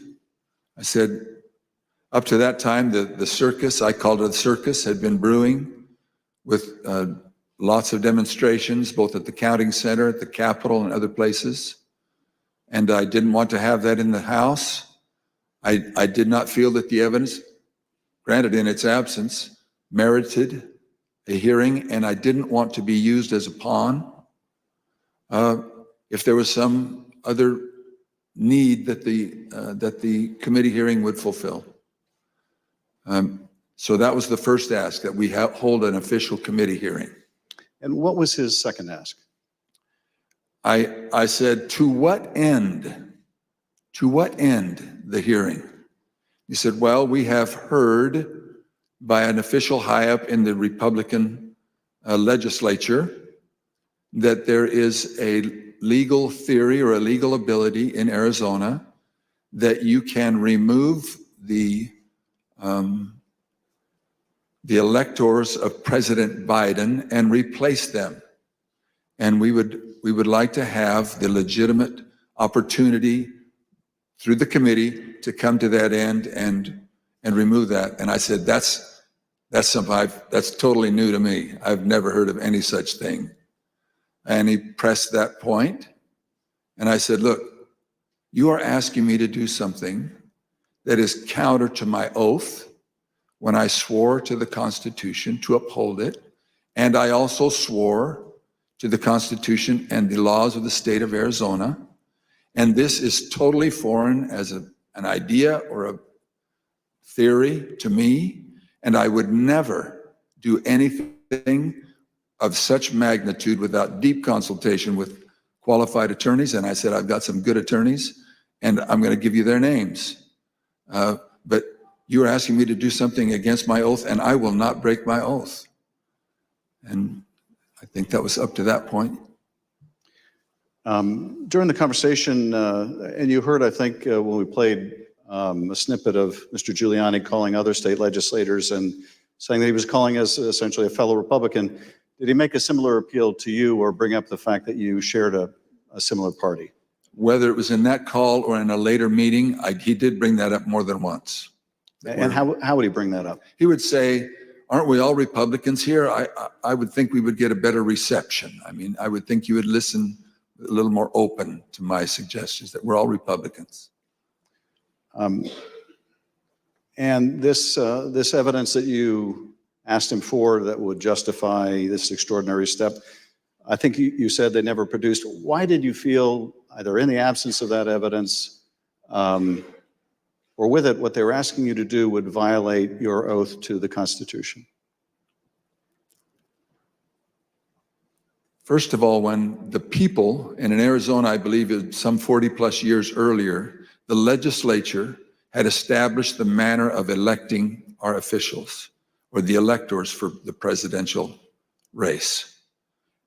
Once it was given to the people, as in Bush v. Gore, illustrated by the Supreme Court, it becomes a fundamental right of the people.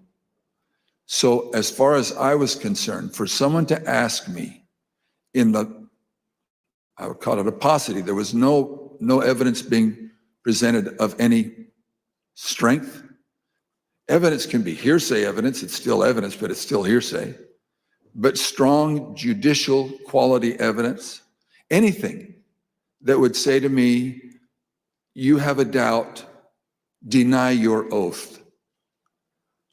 I will not do that. And on more than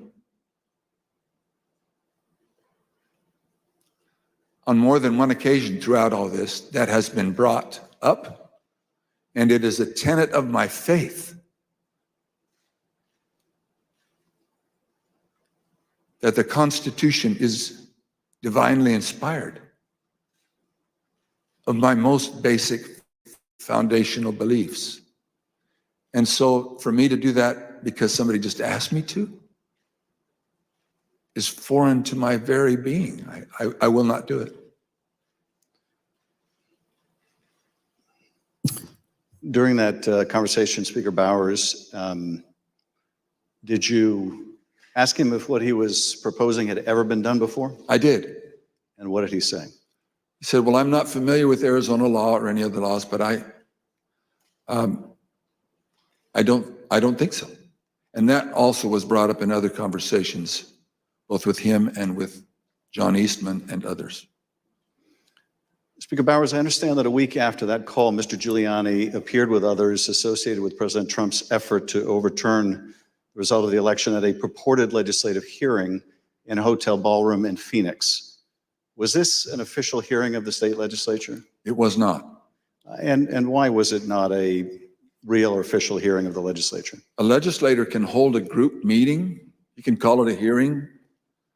But when they asked me to have an official hearing, we establish it by protocols, public notice, etc. It's typically held at the Capitol, but doesn't need to be.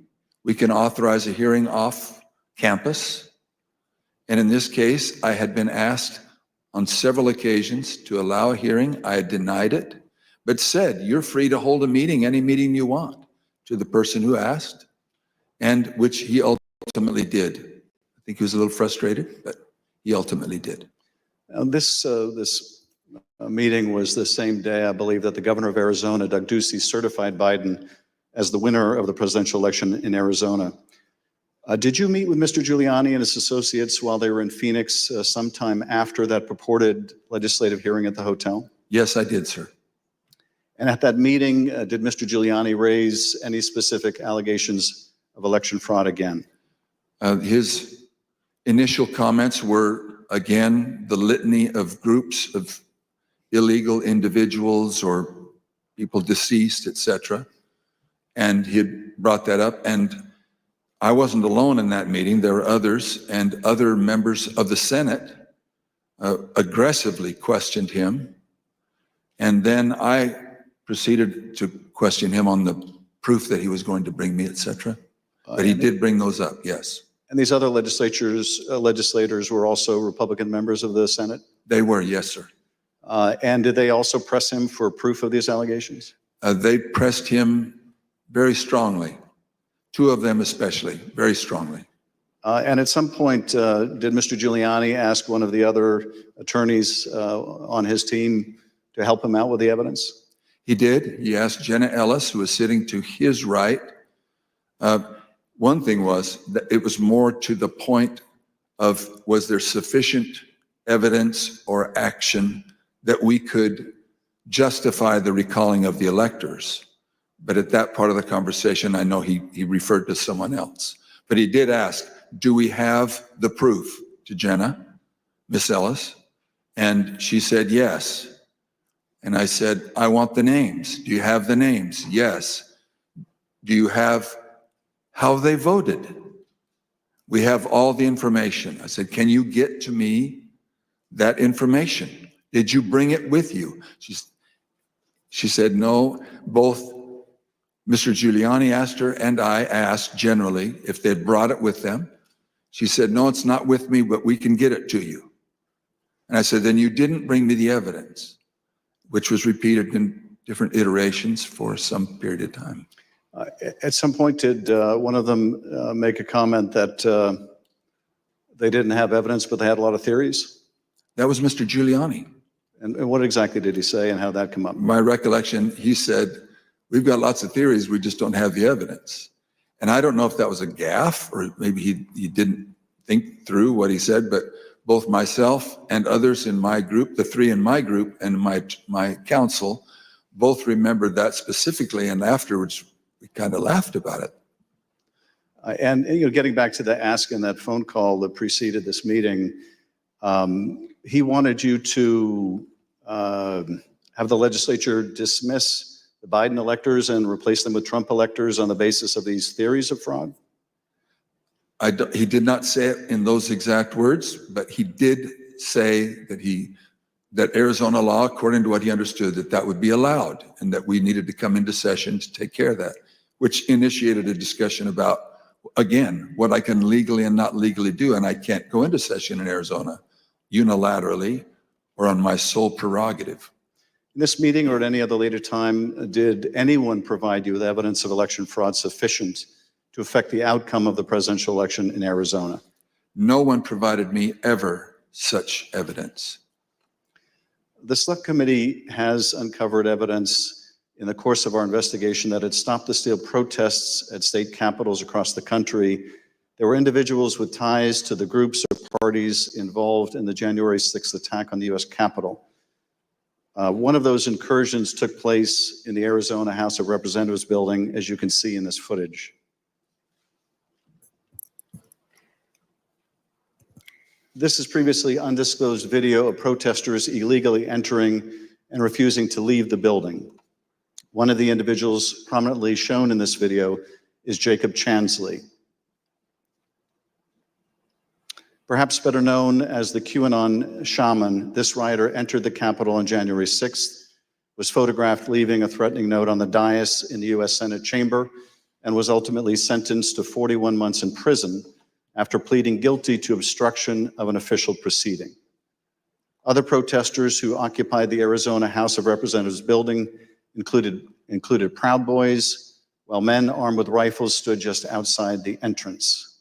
I understand these protesters were calling for you by name, Speaker Bowers. Is that correct? That is correct. Speaker Bowers, did the president call you again in later in December? He did, sir. Did you tell the president in that second call that you supported him, that you voted for him, but that you were not going to do anything illegal for him? I did, sir. Nevertheless, his lawyer, John Eastman, called you some days later on June 4th, 2021.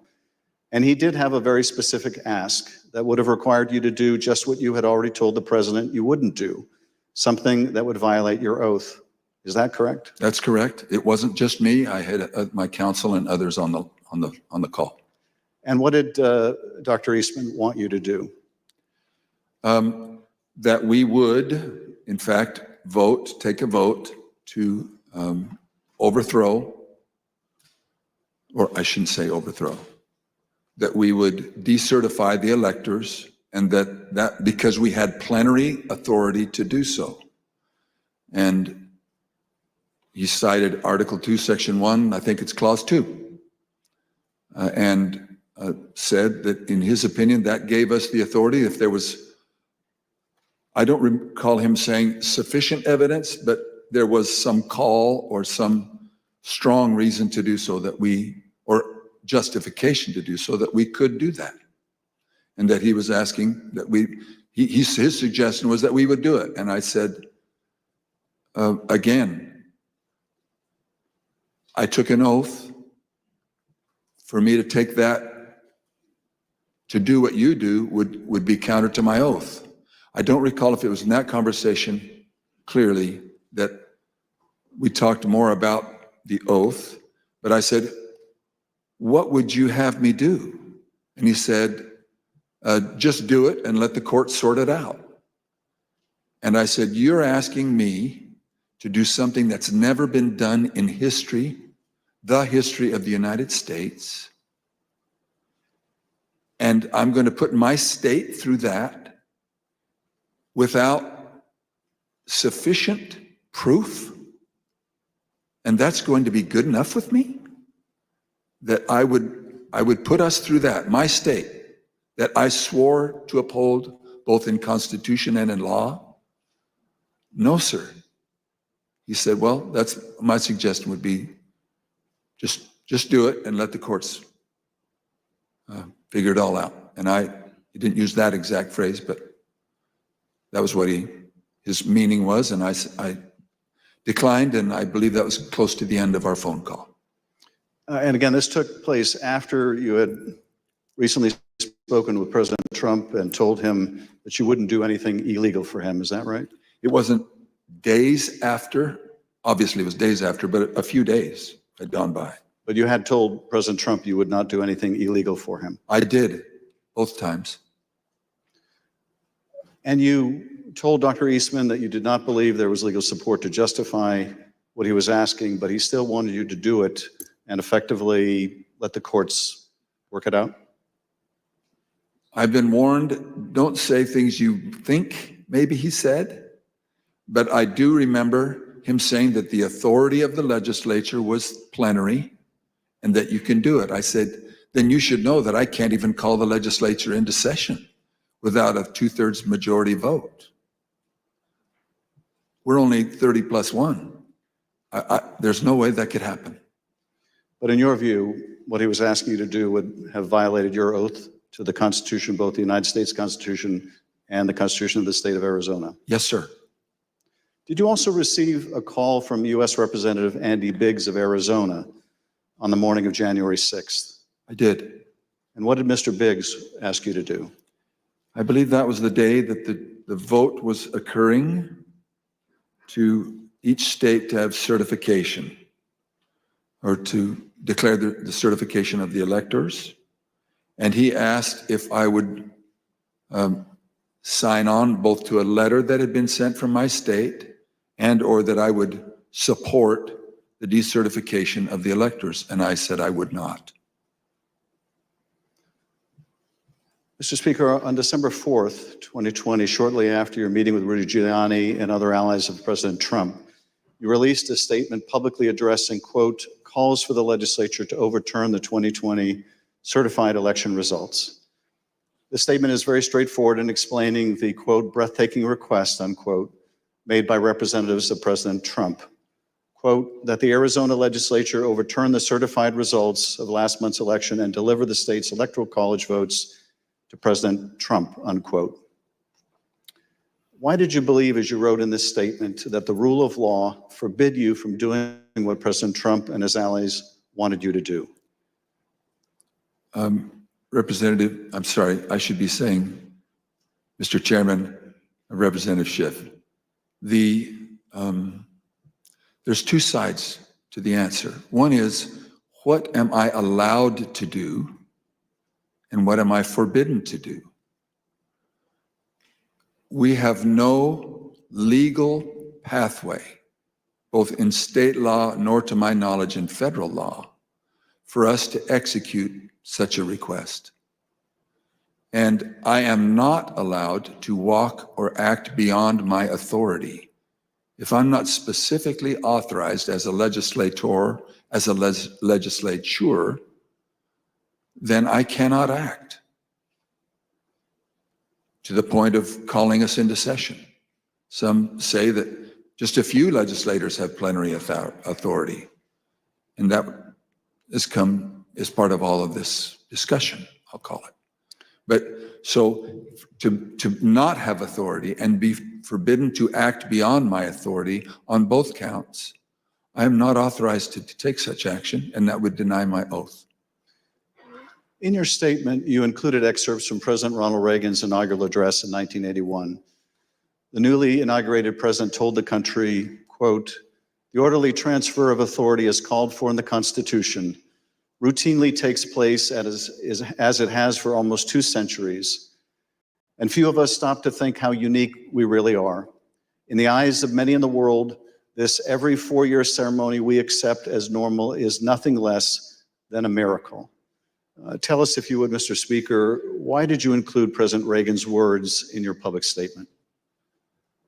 Mr. Chairman, Representative Schiff, because I have a lot of admiration for Ronald Reagan.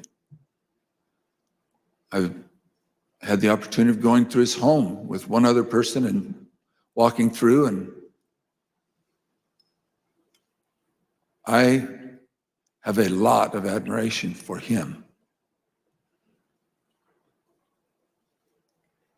When he pointed out, which is, I have lived in other country for a period of time and have visited a few countries, and during election times, the fact that we allow an election, support an election, and stand behind the election, even in the past when there have been serious questions about the election, and then move on without disturbance and with acceptance that we choose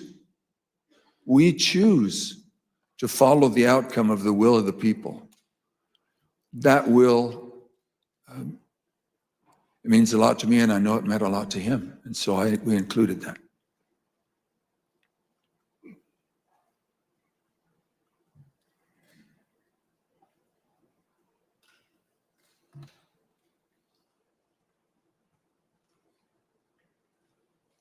Thank you, Speaker Bowers.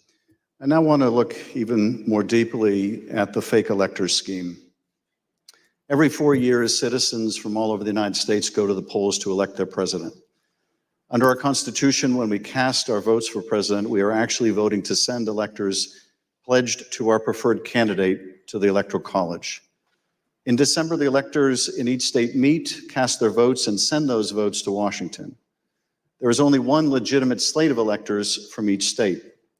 On the 6th day of January, Congress meets in a joint session to count those votes, and the winner of the Electoral College vote becomes the president. In this next segment, you'll hear how President Trump and his campaign were directly involved in advancing and coordinating the plot to replace legitimate Biden electors with fake electors not chosen by the voters. You'll hear how this campaign convinced these fake electors to cast and submit their votes through fake certificates, telling them that their votes would only be used in the event that President Trump won his legal challenges.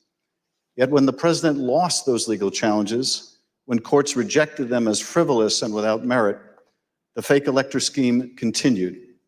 At this point, President Trump's own lawyers, so-called Team Normal, walked away rather than participate in the plan. And his own White House counsel's office said that the plan was not legally sound. Let's play the following video produced by the Select Committee. My name is Casey Lucier. I'm an investigative counsel for the House Select Committee to investigate the January 6th attack on the United States Capitol. On November 18th, a lawyer working with the Trump campaign named Kenneth Chesebro wrote a memo arguing that the Trump campaign should organize its own electors in the swing states that President Trump had lost. The Select Committee received testimony that those close to President Trump began planning to organize fake electors for Trump in states that Biden won in the weeks after the election. Who do you remember being involved in those early discussions around the Thanksgiving time regarding having alternate electors meet? Mr. Giuliani, several of Mr. Giuliani's associates, Mr. Meadows,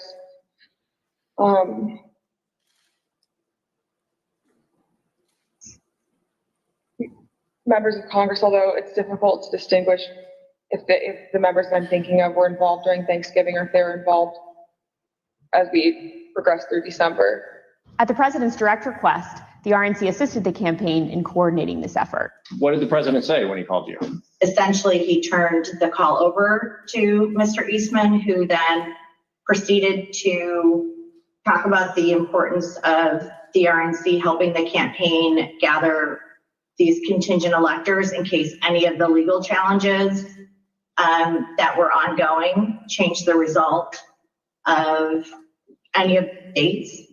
I think more just helping them reach out and assemble them. But my understanding is the campaign did take the lead, and we just were helping them in that role.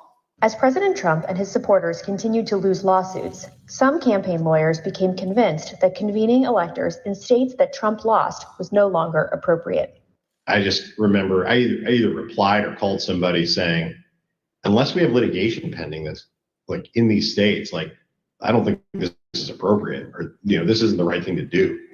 I don't remember how I phrased it, but and I got into a little bit of a back and forth, and I think it was with Ken Chesebro, where I said, all right, you just get after it. Like, I'm out.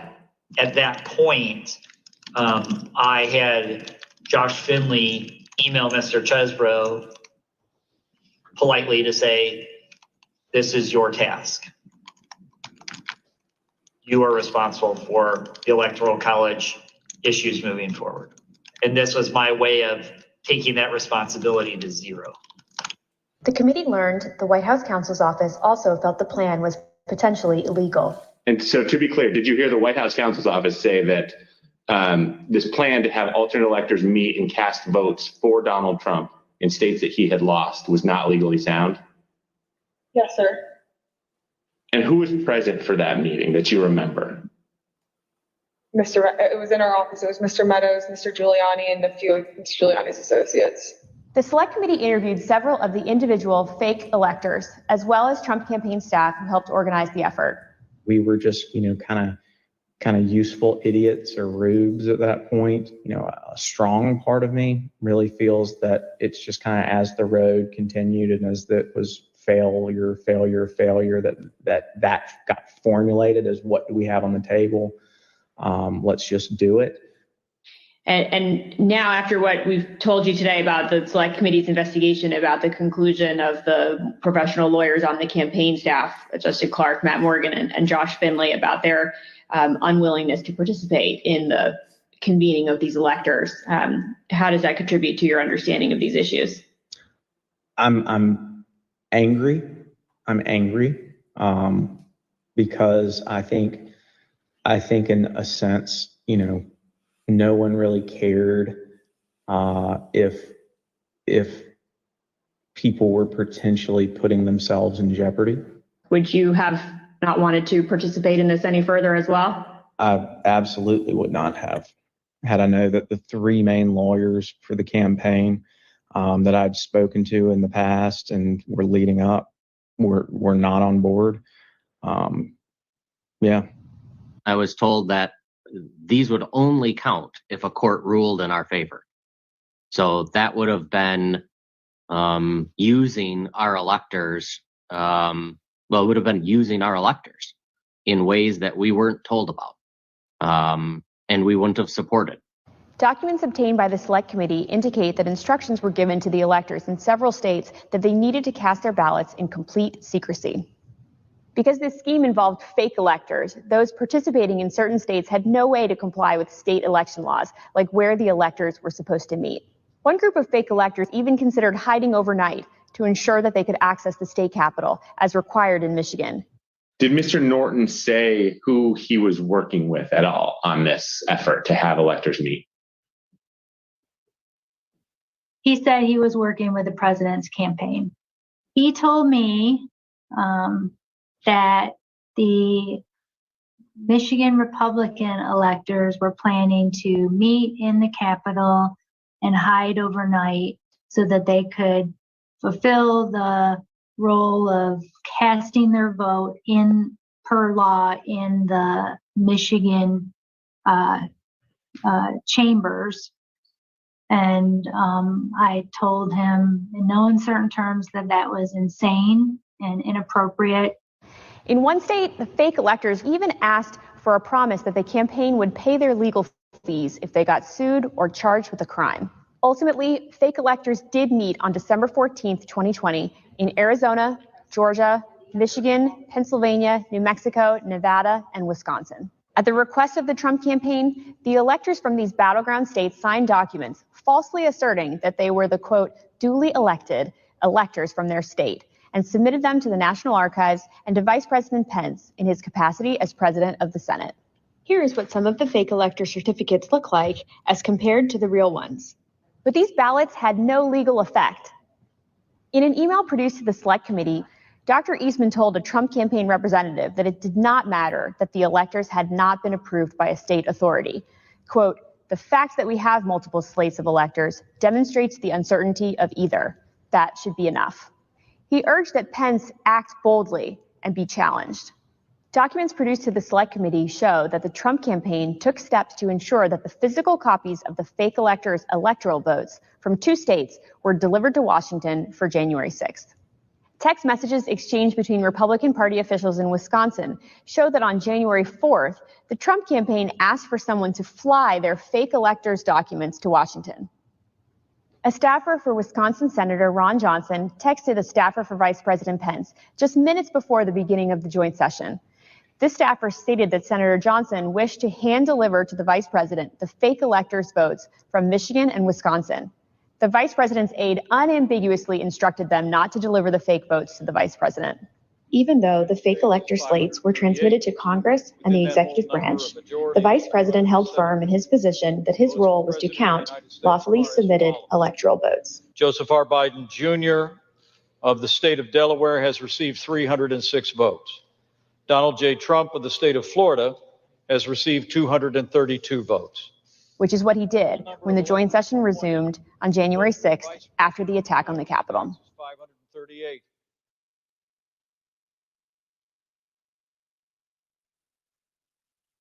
What we just heard in that video was an aide to the White House Chief of Staff telling this committee that the White House counsel's office felt that this fake electors plan was not legally sound.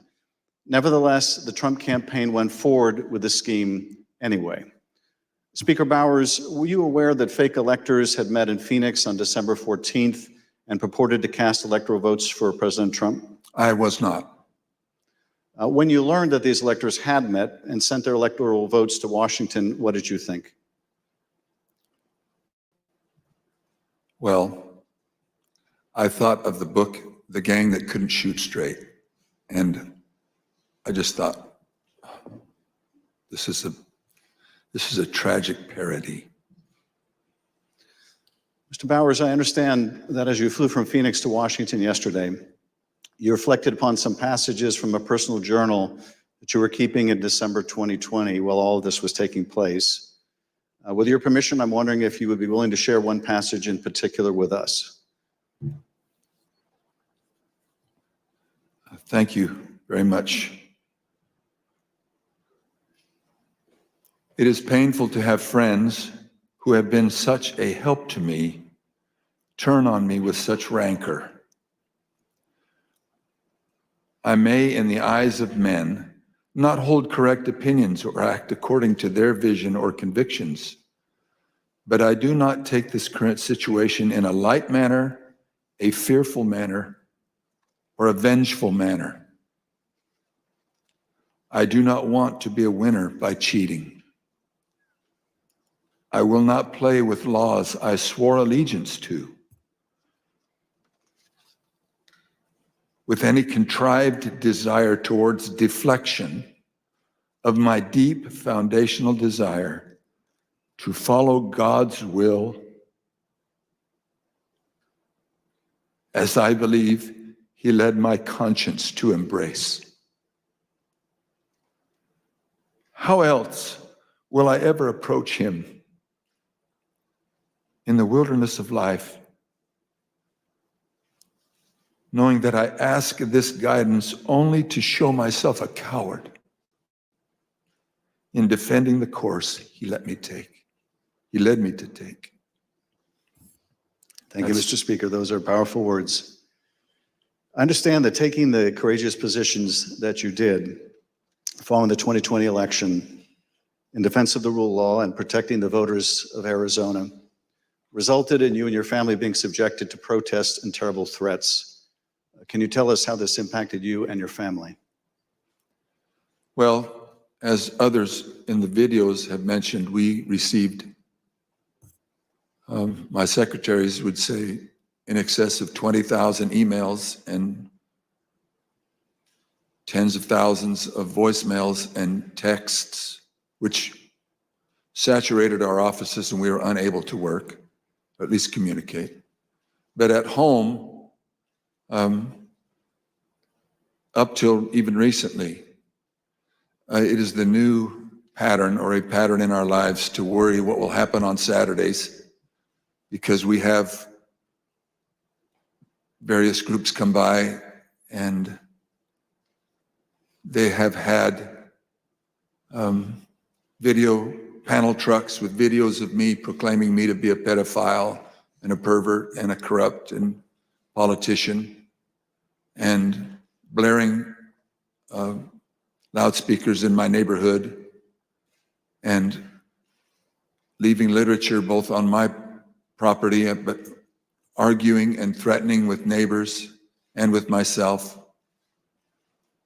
I and I don't know if I should name groups, but there was one gentleman that had the 3 bars on his chest, and he had a pistol and was threatening my neighbor, not with the pistol, but just vocally. When I saw the gun, I knew I had to get close.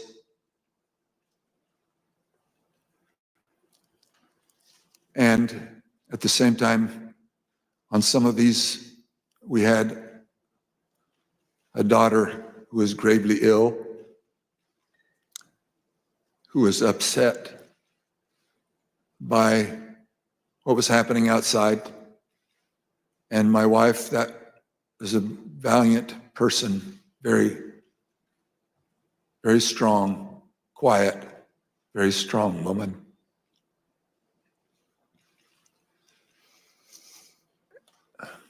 So it was disturbing. It was disturbing. Mr. Speaker, I want to thank you for your service to the state of Arizona and to the country. Mr. Chairman, at this point, I think it'd be appropriate to take a short recess. Accordingly, I reserve the balance of my time.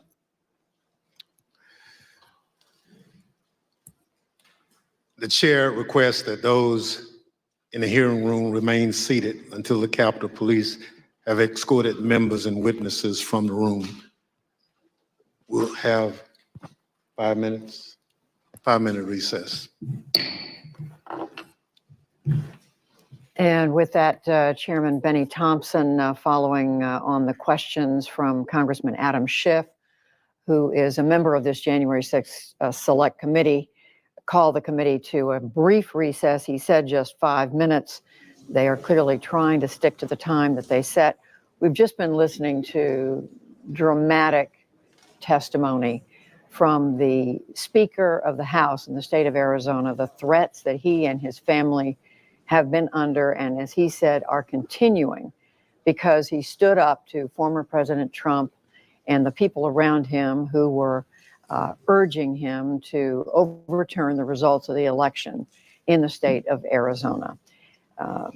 Not to mention other testimony about other election officials around the country who've been threatened repeatedly because they stood up to the former president. Joining me right now to help analyze the hearing so far, Tammy Patrick of the Nonpartisan Democracy Fund. She previously served as a Maricopa County, Arizona election official for more than a decade. And also Al Schmidt, he's the Republican. He is a Republican, and he's also former commissioner for the city of Philadelphia. He dealt firsthand with former President Trump's false claims about the 2020 election. Last week, he testified at the second January 6th Select Committee hearing. Welcome to both of you. Tammy Patrick, I'm going to come to you because of your background in Arizona.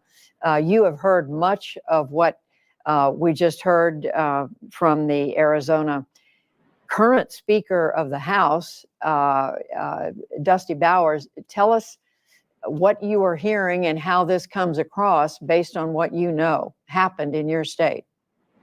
Thank you so much, Judy. It's great to be here, even under these trying circumstances.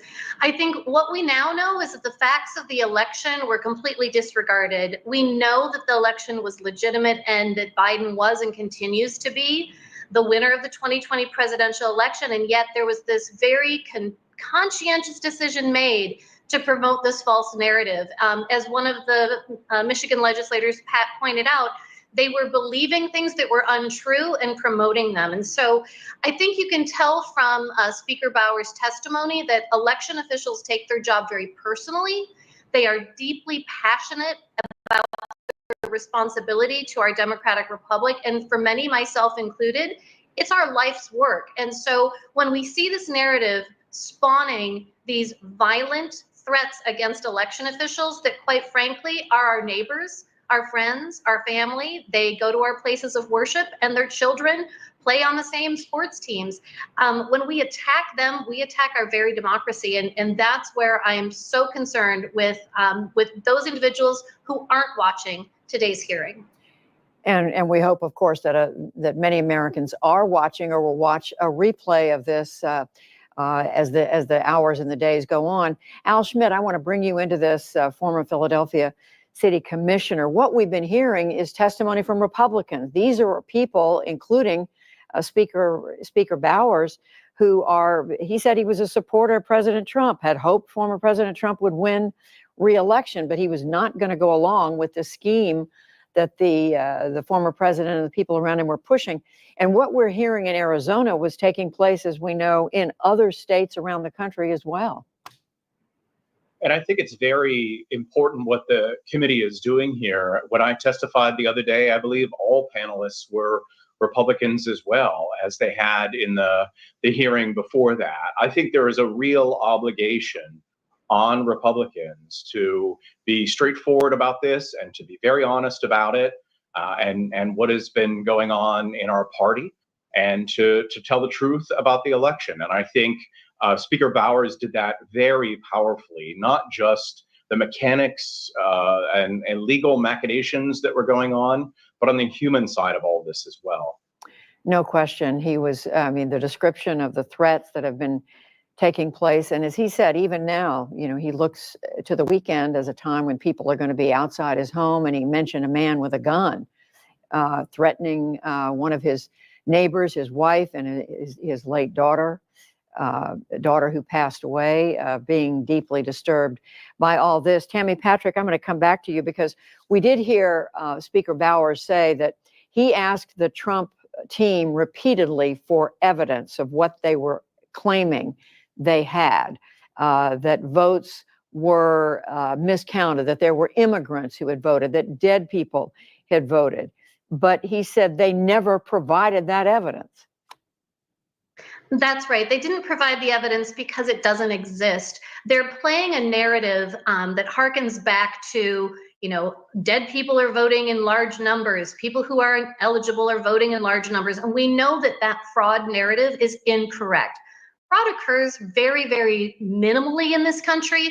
But what this hearing is demonstrating for me is that the real fraud of the 2020 election, the real attempt to steal the election, was this fake elector scheme, which is deeply troubling because thankfully we had many elected officials and election officials in those positions of responsibility and power that took their oath seriously, that took the Constitution and their state laws to heart and didn't cave to the pressure that was being put on them by the former president. However, many people have left their positions because of these threats, because of the stress of the job. And what we know is that there are partisan actors that are looking to fill those positions. So we want to make sure that voters remember as they go to the polls this election, this midterm is not an election to sit out. So much is at stake. You want to make sure that you're voting for individuals who actually believe in our democracy and are going to serve their voters well, rather than being a partisan actor in these kind of acts. And the point that you, Tammy Patrick, have made, along with Al Schmidt, that this is something that is not just history. It is something that is happening right now as we approach the midterm elections this year and the primaries that are taking place. Very quickly now to our correspondent, Lisa Desjardins at the Capitol, and our White House correspondent, Laura Barone-Lopez. They've been watching all of this. Lisa, again, this committee seems to be moving methodically through, using video, talking to witnesses, all of whom certainly today are Republicans.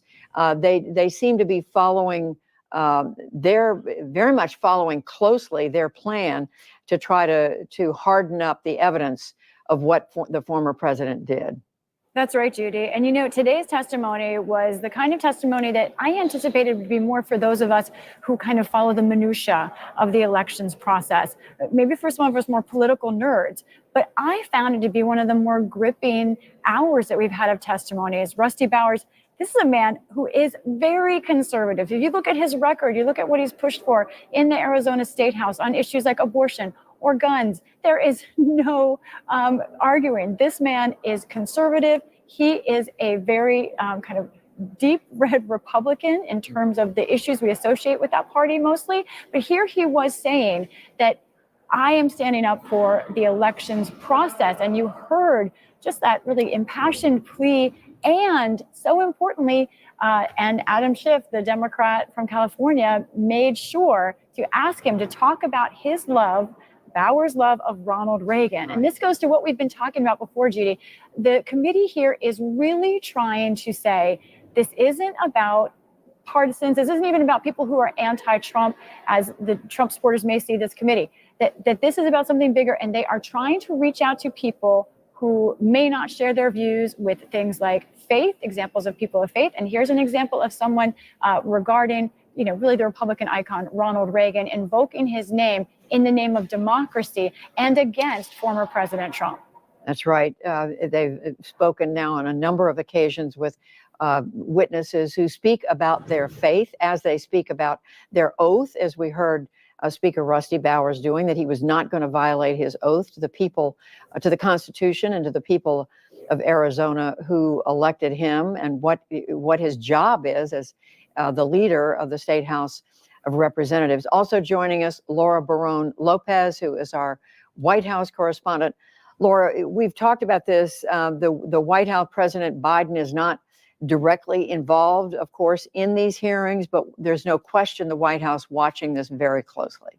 They are watching this closely, and a lot of that ends up being White House aides briefing the president on what is happening in these hearings. I could do like one more question. And so that's something that that Biden is definitely getting read in on. He occasionally, they said, if his schedule isn't that busy, will sometimes watch the hearings, potentially catching them live. But again, the president doesn't change his schedule. And again, as you noted, Judy, we've talked about this a lot because of the fact that Biden is trying to not show that he is influencing any of the proceedings, whether it's the committee or, as we heard today, Congresswoman Cheney saying that she thinks that this is something that the Justice Department needs to be focusing on, that what the committee is investigating, specifically the pressure campaign on Pence to try to outright reject electors and go against his constitutional duty, as well as the pressure campaign on state elected officials, which we're hearing about today. Cheney, in her opening statement, said, quote, that she thinks that it deserves attention from the Justice Department. And so because of that, the president is trying to keep an arm's length approach to make sure that the Justice Department has its independence in pursuing that. Keep its independence. And I have to say, I was struck that Adam Schiff began his prepared statement just a little over an hour ago by stating once again that he said in November of 2020, Donald Trump ran for re-election and lost. The fact that that still has to be stated is remarkable in and of itself. Here we are 19 months later, and the questions are out there. They are real. Millions of Americans, according to the public opinion polls, are still saying that they believe there was something wrong with this election, that it was fraudulent, that the laws were wrong, that in some one way or another, that Joe Biden is not the legitimate president. That's why. And not only that we're looking at midterm elections this year that are a reflection of what happened in 2020. That's right, Judy. Something that Schiff said also really struck me when he said that if the majority of the electorate, or even a significant portion of the electorate, is made to believe that the elections are not legitimate, then where does that push the country towards? What ultimately happens? And he said it pushes the country towards potentially violence, which is what we saw on January 6th. It's what we saw on January 6th, and it's what we've been hearing in testimony from these witnesses over the last 3 hearings, and then today in this 4th hearing. Let's go back, take a quick look at the hearing room. Chairman Benny Thompson, the congressman from Mississippi, said about 10 minutes ago they were going to take a 5-minute break. It is often the case that that the breaks last a little bit longer than is the plan. So we roll with whatever their plan is. I wanted, let's see, we've had joining us a moment ago, Tammy Patrick, who is a former Maricopa County, Arizona election official, and also Al Schmidt, former Philadelphia city commissioner. Al Schmidt, are you with us still? I am. Okay. As you listen to the committee present its case, what more do we need to hear to cement the argument that what the Trump campaign was doing was illegal? They had one campaign official after another saying they refused to take part in this. And we heard one young man there at the end say, if I had known that what they were doing was so clearly illegal, I wouldn't have been part of it. I mean, it's very clear they've even deceived some of their own people with all these lies and put them in a situation that they would never have wanted to be in. I think from the first hearing, you would wonder how it could be more compelling than that. And in reality, the hearings have just built one after another to a pretty compelling case. I think we want to, as Al Schmidt is listening with us, of course, from Pennsylvania, former city councilor for the city of Philadelphia. This afternoon, the committee members are coming back. What we think we're going to be hearing now is testimony from two Georgia election officials. They are the Secretary of State, Brad Raffensperger, and his chief operating officer, Gabriel Sterling, both of whom were subjected to enormous pressure from the former president, from Rudy Giuliani, people around the former president, to get them to change the election results in the state of Georgia, which they refused to do. But the pressure was relentless. We're going to hear now, I think Chairman Benny Thompson is going to call the hearing back to order. Let's listen. The committee will be in order. President Trump's pressure campaign against state officials existed in all the key battleground states that he lost. But the former president had a particular obsession with Georgia. Here is the president on the afternoon of January 6th, after his own attorney general warned him that the claims you are about to hear are patently false. They should find those votes. They should absolutely find that. Just over 11,000 votes, that's all we need. They defrauded us out of a win in Georgia, and we're not going to forget it. So the state of Georgia is where we will turn our attention to next. I want to emphasize that our investigation into these issues is still ongoing.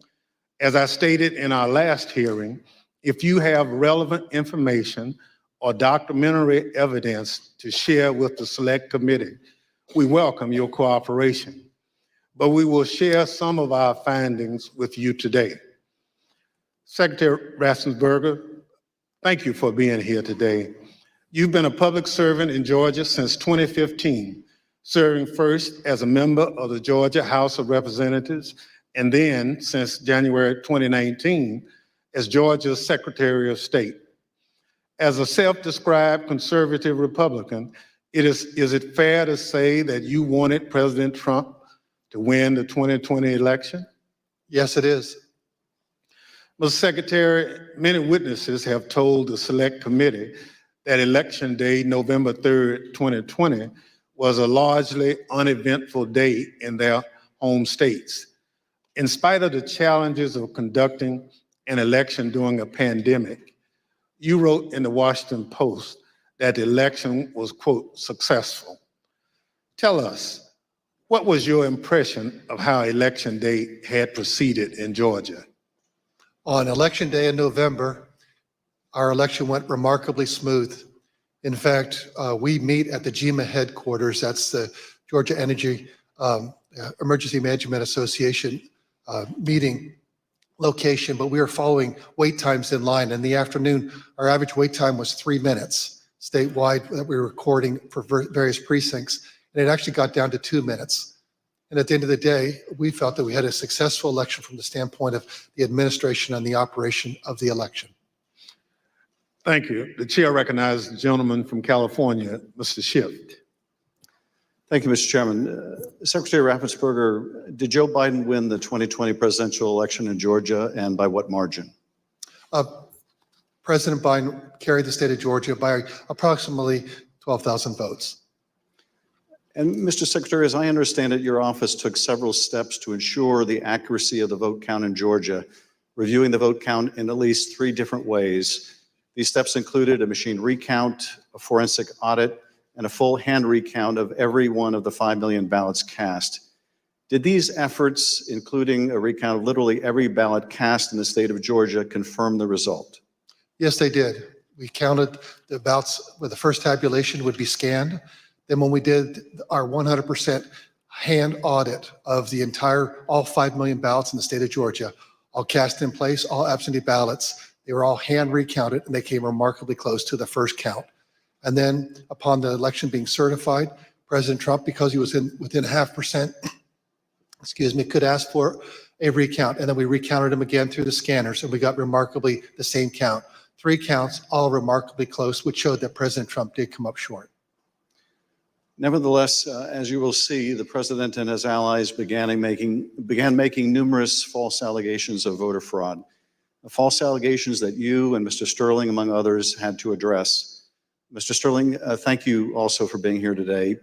Following the 2020 election, in addition to your normal duties, I understand that you became a spokesperson to try to combat disinformation about the election and the danger it was creating for elections officials, among others. In a December 1 press conference, you addressed some of your remarks directly to President Trump. Let's take a look at what you said that day. Mr. President, it looks like you likely lost the state of Georgia. We're investigating. There's always a possibility. I get it. And you have the rights to go through the courts. What you don't have the ability to do, and you need to step up and say this, is stop inspiring people to commit potential acts of violence. Someone's going to get hurt. Someone's going to get shot. Someone's going to get killed. And it's not right. It's not right. Mr. Sterling, what prompted you to make these remarks? Mr. Schiff, we had a previously scheduled press conference that day, as we were in the habit of doing, trying to be as transparent as we could about the election and the counts going on. A little after lunch that day, lunchtime, I received a call from the project manager from Dominion Voting Systems, who was oddly, audibly shaken. She's not the kind of person I would assume would be that way. She has a master's from MIT, a graduate of the Naval Academy, and was very much on the ball and pretty unflappable. And she informed me about a young contractor they had who had been receiving threats from a video had been posted by some QAnon supporters. And at that point, we had been steeping in this kind of stuff. So it was around us all the time. So I didn't take note of it more than adding to the pile of other stuff we were having to deal with. And I did pull up Twitter and I scrolled through it and I saw the young man's name. There was a particular tweet that, for lack of a better word, was a straw that broke the camel's back. Had the young man's name. It was a very unique name. I believe it was a first-generation American. And it said, had his name, "You committed treason. May God have mercy on your soul," with a slowly twisting gif of a noose. And for lack of a better word, I lost it. I just got irate. My boss was with me at the time, the Deputy Secretary, Jordan Fuchs, and she could tell that I was angry. I tend to turn red from here up when that happens, and that happened at that time. And she called Secretary Raffensperger to say, "We're seeing these kind of threats, and Gabe thinks we need to say something about it." And the Secretary said yes, and that's what prompted me to do what I did. I lost my temper, but it seemed necessary at the time because it was just getting worse. And I could not tell you why that particular one was the one that put me over the edge, but it did. Now, after you made this plea to the president, did Donald Trump urge his supporters to avoid the use of violence? Not to my knowledge. Now, as we know, the president was aware of your speech because he tweeted about it later that day. Let's take a look at what the president said. In the tweet, Donald Trump claims that there was, quote, "massive voter fraud in Georgia." Mr. Sterling, that was just plain false, wasn't it? Yes, sir. Nevertheless, the very next day, on December 2nd, President Trump released a lengthy video again making false claims of election fraud in Georgia. Let's take a look at what he said this time. They found thousands and thousands of votes that were out of whack, all against me. In fact, the day after Donald Trump released that video, so now we're talking just 2 days after the emotional warning that you gave that someone's going to get killed, representatives of President Trump appeared in Georgia, including Rudy Giuliani, and launched a new conspiracy theory that would take on a life of its own and threaten the lives of several innocent election workers. This story falsely alleges that sometime during election night, election workers at the State Farm Arena in Atlanta, Georgia, kicked out poll observers. After the observers left, the story goes, these workers pulled so-called suitcases of ballots from under a table and ran those ballots through counting machines multiple times. Completely without evidence, President Trump and his allies claimed that these suitcases contained as many as 18,000 ballots, all for Joe Biden. None of this was true. But Rudy Giuliani appeared before the Georgia State Senate and played a surveillance video from State Farm Arena, falsely claiming that it showed this conspiracy taking place. Here's a sample of what Mr. Giuliani had to say during that hearing. And when you look at what you saw on the video, which to me was a smoking gun, powerful smoking gun, well, I don't have to be a genius to figure out what happened. And I don't have to be a genius to figure out that those votes are not legitimate votes. You don't put legitimate votes under a table. No. Wait until you throw the opposition out and in the middle of the night count them. We would have to be fools to think that. President Trump's campaign amplified Giuliani's false testimony in a tweet pushing out the video footage. Giuliani likewise pushed out his testimony on social media. As you can see in this tweet, Mr. Giuliani wrote that it was, quote, now beyond doubt, unquote, that Fulton County Democrats had stolen the election. Later in this hearing, we'll hear directly from one of the election workers in this video about the effect these lies had on her and on her family. Mr. Sterling, did the investigators in your office review the entire surveillance tape from the State Farm Arena on election night? They actually reviewed approximately 48 hours going over the time period where action was taking place at the counting center at State Farm Arena. And what did the tape actually show? Depending on which time you want to start, because as was mentioned, this conspiracy theory took on a life of its own, where they conflated a water main break that wasn't a water main break and throwing observers out and a series of other things. What it actually showed was Fulton County election workers engaging in normal ballot processing. One of the things that was very frustrating was the so-called suitcases of ballots from under the table. If you watch the entirety of the video, you saw that these were election workers who were under the impression they were going to get to go home around 10:30. People are putting on their coats. They're putting ballots that are prepared to be scanned into ballot carriers that are then sealed with tamper-proof seals so that they're not messed with. It's an interesting thing because you watch there's 4 screens of the video, and as you're watching it, you can see the election monitors in the corner with the press as they're taking these ballot carriers and putting them under the table. You see it there. One of the other hidden ones, if you looked at the actual tape, was on the outside of the table, just from the camera angle. You couldn't see it originally. And this goes under the no good deed goes unpunished. We were told that we were at GEMA, as the secretary pointed out, and we were told that it looked like they were shutting down the Fulton County counting. The secretary expressed some displeasure at that because we wanted to everybody keep counting so we could get to the results and know what was happening. So our elections director called their elections director, who was at another location because this was election day. There was 2 different places where ballot things were being done by the Fulton County office. So he called the elections director of Fulton, then called Ralph Jones, who was at the State Farm Arena, and said, "What the heck are you doing? Go ahead and stay." And as you watch the video itself, you see him take the phone call as people are putting things away and getting ready to leave. And you can tell for about 15, 20 seconds, he does not want to tell these people they have to stay. He walks over, he thinks about it for a second. You see him come back to the corner of a desk and kind of slumps his shoulders and says, "Okay, y'all, we got to keep on counting." And then you see him take their coats off, get the ballots out. And then a secondary thing that you'll see on there is you'll have people who are counting ballots who a batch will go through, they will take them off and run that through again. What happens there is a standard operating procedure. If there is a misscan, if there's a misalignment, if it doesn't read right, these are high speed, high capacity scanners. So 3 or 4 will go through after a misscan. You have to delete that batch and put it back through again. And by going through the hand tally, as the secretary pointed out, we showed that if there had been multiple ballots scanned without a corresponding physical ballot, your counts would have been a lot higher than the ballots themselves.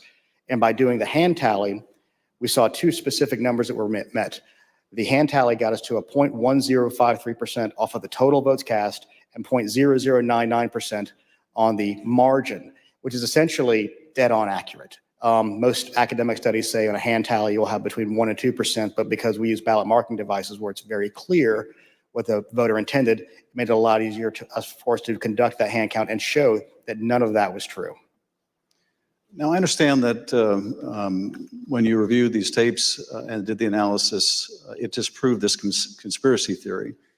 But you still had to take a lot of steps to try to make sure the public knew the truth about these allegations. And you did frequent briefings for the press. Let's take a look at one of those press briefings, Mr. Sterling, that you held on December 7th to make the point that you just did today. Move on to what I'm going to call Disinformation Monday.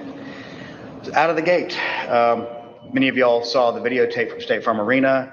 I spent hours with our post-certified investigators, Justin Gray from WSB, spent hours with us going over this video to explain to people that what you saw, the secret suitcases with magic ballots, were actually ballots that had been packed into those absentee ballot carriers by the workers in plain view of the monitors and the press. And what's really frustrating is the president's attorneys had this same videotape. They saw the exact same things the rest of us could see, and they chose to mislead state senators and the public about what was on that video. I'm quite sure that they will not characterize the video if they try to enter into evidence, because that is the kind of thing that could lead to sanctions, because it's obviously untrue. They knew it was untrue, and they continue to do things like this. Mr. Sterling, despite the efforts by your office to combat this misinformation by speaking out publicly and through local media, you were unable to match the reach of President Trump's platform and social media megaphone spreading these false conspiracy theories. What was it like to compete with a president who had the biggest bully pulpit in the world to push out these false claims? For lack of a better word, it was frustrating, but oftentimes I felt our information was getting out, but that there was a reticence of people who needed to believe it because the President of the United States, whom many looked up to and respected, was telling them it wasn't true, despite the facts. And I have characterized at one point, it was kind of like a shovel trying to empty the ocean. And yes, it was frustrating. I even have, family members who I had to argue with about some of these things, and I would show them things. And the problem you have is you're getting to people's hearts. I remember there's one specific, an attorney that we know that we showed and walked him through. This wasn't true. Okay, I get that. This wasn't true. Okay, I get that. This wasn't 5 or 6 things. But at the end, he goes, I just know in my heart they cheated. That's just, and so once you get past the heart, the facts don't matter as much. And our job, from our point of view, is to get the facts out, do our job, tell the truth, follow the Constitution, follow the law, and defend the institutions and the institutions held. Let's take a look at what you were competing with. This is the former president speaking in Georgia on December 5th. Evidence of fraud is overwhelming. And again, I'm going to ask you to look up at that very, very powerful and very expensive screen. Hidden cases of possible ballots are rolled out from under a table. 4 people under a cloud of suspicion. So if you just take the crime of what those Democrat workers were doing, and by the way, there was no water main break. They said there was no water main break. That's 10 times more than I need to win this state. 10 times more. It's 10 times, maybe more than that, but it's 10 times more because we lost by a very close number. In this committee's hearing last Monday, we heard from senior federal law enforcement officials, from the senior-most federal law enforcement official in Atlanta at the time, U.S. Attorney for the Northern District, B.J. Pak, as well as former Attorney General Bill Barr. They both testified that the allegations were thoroughly investigated and found to have no merit. Here is U.S. Attorney Pak. Particular to Attorney General Barr, I told him that we looked into it. We've done several things, including interviewing the witnesses. I listened to the tapes and reviewed the videotape myself, and that there's nothing there. Giuliani was wrong in representing that this was a suitcase full of ballots. And here's what Attorney General Bill Barr had to say about the same allegations. took a hard look at this ourselves. And based on our review of it, including the interviews of the key witnesses, the Fulton County allegations had no merit. We also have testimony from senior Department of Justice officials establishing that they specifically told President Trump that these allegations had been thoroughly investigated and were completely without merit. Here is Acting Deputy Attorney General Richard Donoghue describing a phone conversation in which he specifically told President Trump that these allegations were false. The president kept fixating on this suitcase that supposedly had fraudulent ballots and that the suitcase was rolled out from under the table. And I said, no, sir, there is no suitcase. You can watch that video over and over. There is no suitcase. There is a wheeled bin where they carry the ballots. No matter how many times senior Department of Justice officials, including his own Attorney General, told the president that these allegations were not true, President Trump kept promoting these lies and putting pressure on state officials to accept them. On January 2nd, the president had a lengthy telephone conversation with Secretary Raffensperger. Prior to the president's call, though, I want to share a bit of important context. First, the White House, including the former president's chief of staff, Mark Meadows, repeatedly called or texted the secretary's office some 18 times in order to set up this call. They were quite persistent. Second, Chief of Staff Mark Meadows took the extraordinary step of showing up at a signature audit site in Georgia, where he met with Secretary Raffensperger's chief investigator, Francis Watson, who was supervising that audit process. Behind me is a photograph from that visit. Third, the day after Meadows' Georgia visit, he set up a call between President Trump and Francis Watson. On the call between President Trump and Georgia investigator Francis Watson, the former president continued to push the false claim that he'd won the state of Georgia. Let's listen to that part of the conversation.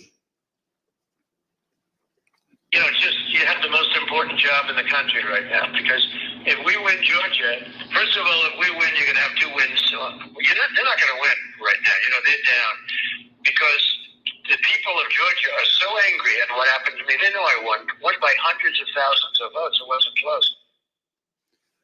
And in this next clip, he told this state law enforcement official that she'd be praised if she found the right answer.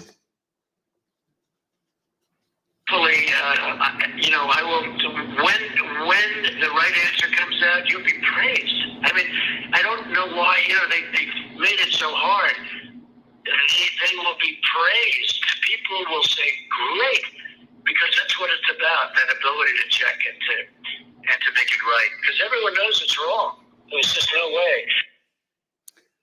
Mr. Raffensperger, I know you weren't on this call, but that you have listened to it. President Trump didn't win by hundreds of thousands of votes in Georgia, did he? No, he did not. I've been traveling through the state of Georgia for a year now, and simply put, in a nutshell, what happened in fall of 2020 is that 28,000 Georgians skipped the presidential race, and yet they voted down ballot in other races. And the Republican congressman ended up getting 33,000 more votes than President Trump. And that's why President Trump came up short. Thank you, Mr. Secretary. The president on this call doesn't stop here. Let's listen to another part of the conversation between President Trump and Ms. Watson. Anyway, but whatever you can do, Francis, it would be, it's a great thing. It's an important thing for the country. So important. You have no idea it's so important. Well, and I very much appreciate it. Whatever you can do, Francis. This is the President of the United States calling an investigator looking into the election in which he is a candidate and asking her to do whatever you can do.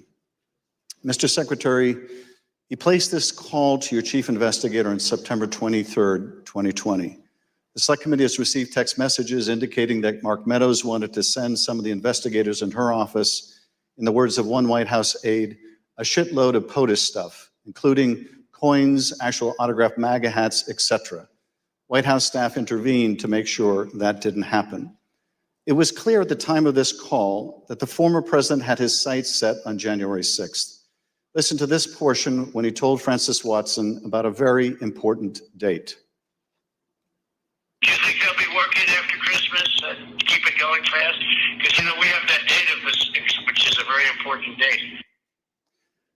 That important date, of course, was the joint session of Congress, where Georgia's electoral votes would be counted for Joe Biden. A little over a week after this call to Francis Watson, the president was finally able to speak with you, Secretary Raffensperger.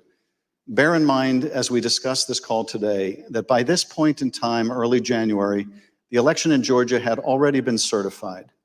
But perhaps more important, the President of the United States had already been told repeatedly by his own top Justice Department officials that the claims he was about to make to you about massive fraud in Georgia were completely false. Mr. Secretary, the call between you and the President lasted 67 minutes, over an hour. We obviously can't listen to the entire recording here today, although it is available on the Select Committee's website. But we'll listen to selected excerpts of it now so that we can get your insights. Let's begin with the President raising the thoroughly debunked allegations of suitcases of ballots. In an official voter box, they were in what looked to be suitcases or trunks, suitcases, but they weren't in voter boxes. The minimum number it could be, because we watched it and they watched it certified in slow motion, instant replay, if you can believe it, but had slow motion and it was magnified many times over. And the minimum it was 18,000 ballots, all for Biden. These are the allegations that the Department of Justice, the Attorney General, the Georgia Bureau of Investigation, and your office had all said were false. Is that right? Correct. And even more importantly, when B.J. Pak resigned as U.S. Attorney of the Northern District, President Trump appointed as acting U.S. Attorney of the Northern District, Bobby Christine. And Bobby Christine looked at that, and he was quoted in the AJC that he found nothing, and he dismissed that case early also. Thank you, Mr. Secretary. The President references suitcases or trunks. Mr. Sterling, were the objects seen in these videos suitcases or trunks, or were they just the ordinary containers that are used by election workers? They're standard ballot carriers that allow for seals to be put on them so they're tamper-proof. And finally, the President claims that there was a minimum of 18,000 ballots somehow smuggled in, all for Biden. I take it, gentlemen, that was also categorically false? There's no physical way he can know who those ballots were for, but secondarily, we had Fulton County for years has been an issue in our state when it comes to elections. So they had a very difficult time during the primary, in large part because of COVID. So we had put them under a consent decree the Secretary got negotiated, where we had a monitor on site. And his name is Carter Jones. And he took a notation. He had gone from State Farm to the English Street warehouse to look at election day activities. But before he left the State Farm Arena, he noted how many ballots have been counted on each one of the machines. And when he came back after we found out they were working again, he took note again when they closed. And I believe the final number was something around 8,900 total ballots were scanned from the time he left to the time about 12:30 or 1 o'clock in the morning. So way below 18,000. Let's play the next clip. I heard it was close. I said, there's no way. But they dropped a lot of votes in there late at night. You know that, Brett. Mr. Secretary, did somebody drop a lot of votes there late at night? No. I believe that the president was referring to some of the counties when they would upload, but the ballots had all been accepted and had to be accepted by state law by 7 p.m. So there were no additional ballots accepted after 7 p.m. Let's play the next clip in which the president makes claims about so-called dead voters. The other thing, dead people. So dead people voted. And I think the number is in the close to 5,000 people. And they went to obituaries. They went to all sorts of methods to come up with an accurate number. And a minimum is close to about 5,000 voters. So, Secretary, did your office investigate whether those allegations were accurate? Did 5,000 dead people in Georgia vote? No, it's not accurate. And actually, in their lawsuits, they alleged 10,315 dead people. We found 2 dead people when I wrote my letter to Congress that stated January 6th. And subsequent to that, we found 2 more That's 1, 2, 3, 4 people, not 4,000, but just a total of 4, not 10,000, not 5,000. Let's play the next clip. And there's nothing wrong with saying that, you know, that you've recalculated, because the 2,236 and absentee ballots, I mean, they're all exact numbers that were done by accounting firms, law firms, etc. And even if you cut them in half, and cut them in half again, it's more votes than we need. Mr. Secretary, is there any way that you could have lawfully changed the result in the state of Georgia and somehow explained it away as a recalculation? No, the numbers are the numbers. The numbers don't lie. We had many allegations and we investigated every single one of them. In fact, I challenged my team, did we miss anything? They said that there was over 66,000 underage voters. We found that there's actually 0. You can register to vote in Georgia. When you're 17 and a half, you have to be 18 by election day. We checked that out, every single voter. They said that there was 2,423 non-registered voters. There were 0. They said that there was 2,056 felons. We identified less than 74 or less that were actually still in felony sentence. Every single allegation we checked, we ran down the rabbit trail to make sure that our numbers were accurate. So there's no way you could have recalculated it except by fudging the numbers? The numbers were the numbers, and we could not recalculate because we had made sure that we had checked every single allegation. And we had many investigations. We had nearly 300 from the 2020 election. Mr. Secretary, you tried to push back when the president made these unsupported claims, whether they were about suitcases of ballots or that Biden votes were counted 3 times. Let's play the next clip.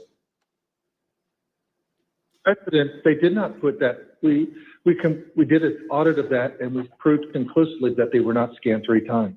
Yeah, Mr. President, we'll send you the link from WSB that does. I don't care about a link. I don't need it. I have a much better link. You told the president you would send him a link from WSB, which I understand is a local television station that had a unedited video from the State Farm Arena. But the president wasn't interested in that. He said he had a much better link. Mr. Secretary, at the time that you were on the call with the president, as we have shown, both the FBI and the Georgia Bureau of Investigation had proven these claims to be nonsense. And you told him about these investigations on the phone. Let's listen to what President Trump had to say about the state and federal law enforcement officers who investigated these false claims. There's no way they could find, then they're incompetent. They're either dishonest or incompetent, okay? There's only 2 answers, dishonesty or incompetence. There's just no way. Look, there's no way. But the president didn't stop at insinuating that law enforcement officers were either dishonest or incompetent. He went on to suggest that you could be subject to criminal liability for your role in the matter. Before I play that portion of the conversation, I'd like to show you something that the president retweeted a couple weeks before your call with him. Here's the president retweeting a post from one of his allies, a lawyer who was later sanctioned by a judge in Michigan for making false claims of election fraud. Let's take a look at that tweet. The tweet read, quote, President Trump, @RealDonaldTrump, is a genuinely good man. He does not really like to fire people. I bet he dislikes putting people in jail, especially quote unquote Republicans. He gave @BrianKemp, Georgia, and @Georgia Secretary of State every chance to get it right. They refused. They will soon be going to jail. So on your call, this was not the first time the president was suggesting you might be criminally liable. With that, let's listen to this portion of the call. I think you're going to find that they are shredding ballots because they have to get rid of the ballots because the ballots are unsigned. The ballots are corrupt and they're brand new and they don't have seals. And there's a whole thing with the ballots, but the ballots are corrupt. And you're going to find that they are, which is totally illegal. It's more illegal for you than it is for them because you know what they did and you're not reporting it. That's a criminal offense. And you can't let that happen. That's a big risk to you and to Ryan, your lawyer. That's a big risk. Secretary Raffensperger, after making a false claim about shredding of ballots, the president suggested that you may be committing a crime by not going along with his claims of election fraud. And after suggesting that you might have criminal exposure, President Trump makes his most explicit ask of the call. Let's play a part of that conversation. So, look, all I want to do is this. I just want to find 11,780 votes, which is one more than we have, because we won the state. Mr. Secretary, was the president here asking you for exactly what he wanted? One more vote than his opponent. What I knew is that we didn't have any votes to find. We had continued to look. We investigated, like I just shared the numbers with you. There were no votes to find. That was an accurate count that had been certified. And as our general counsel said, there was no shredding of ballots. Mr. Secretary, after making this request, the president then goes back to the danger of having you deny these allegations of fraud. Let's listen to that part of the clip. And I watched you this morning and you said, well, there was no criminality, but I mean, all of this stuff is very dangerous stuff. When you talk about no criminality, I think it's very dangerous for you to say that.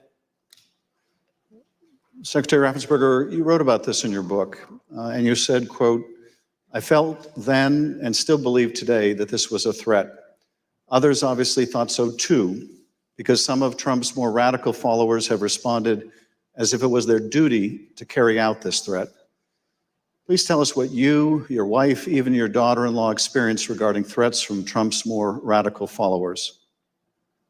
Well, after the election, my email, my cell phone was doxxed, and so I was getting texts all over the country. And then eventually, my wife started getting the text, and hers typically came in as sexualized texts, which were disgusting. You have to understand that Trish and I, we met in high school. We've been married over 40 years now, and so they started going after her, I think, just to probably put pressure on me. Why don't you just quit, walk away? And so that happened. And then some people broke into my daughter-in-law's home, and my son has passed, and she's a widow and has 2 kids. And so we're very concerned about her safety also. And Mr. Secretary, why didn't you just quit and walk away? Because I knew that we had followed the law and we had followed the Constitution. And I think sometimes moments require you to stand up and just take the shots. You're doing your job. And that's all we did. You know, we just followed the law and we followed the Constitution. And at the end of the day, President Trump came up short. But I had to be faithful to the Constitution. And that's what I swore an oath to do. During the remainder of the call, the former president continued to press you to find the remaining votes that would ensure his victory in Georgia. Let's listen to a little more. Why wouldn't you want to find the right answer, Brad, instead of keep saying that the numbers are right? So look, can you get together tomorrow? And Brad, we just want the truth. It's simple. And everyone's going to look very good if the truth comes out. It's okay. It takes a little while, but let the truth come out. And the real truth is I won by 400,000 votes, at least. So what are we going to do here, folks? I only need 11,000 votes. Fellas, I need 11,000 votes. Give me a break. 4 days after the president's call to Secretary Raffensperger was January 6th. The president whipped up the crowd in front of the ellipse, once again promoting the allegation that Secretary Raffensperger, the president's own attorney general, had told him was false. Here he is on the ellipse. In Fulton County, Republican poll watchers were ejected, in some cases physically, from the room under the false pretense of a pipe burst, water main burst, everybody leave, which we now know was a total lie. Then election officials pulled boxes, Democrats, and suitcases of ballots out from under a table. You all saw it on television, totally fraudulent, and illegally scanned them for nearly 2 hours, totally unsupervised. Tens of thousands of votes. This act coincided with a mysterious vote dump of up to 100,000 votes for Joe Biden, almost none for Trump. Oh, that sounds fair. That was at 1:34 a.m. Mr. Secretary, Mr. Sterling, I want to thank you for your service to the state of Georgia and to the country. Speaker Bowers, likewise, I want to thank you for your service to the state of Arizona and to the country. You have served not only your home states, but our nation and our democracy. Mr. Chairman, I yield back. Thank you, Mr. Schiff. I thank the witnesses for joining us today. You're now dismissed.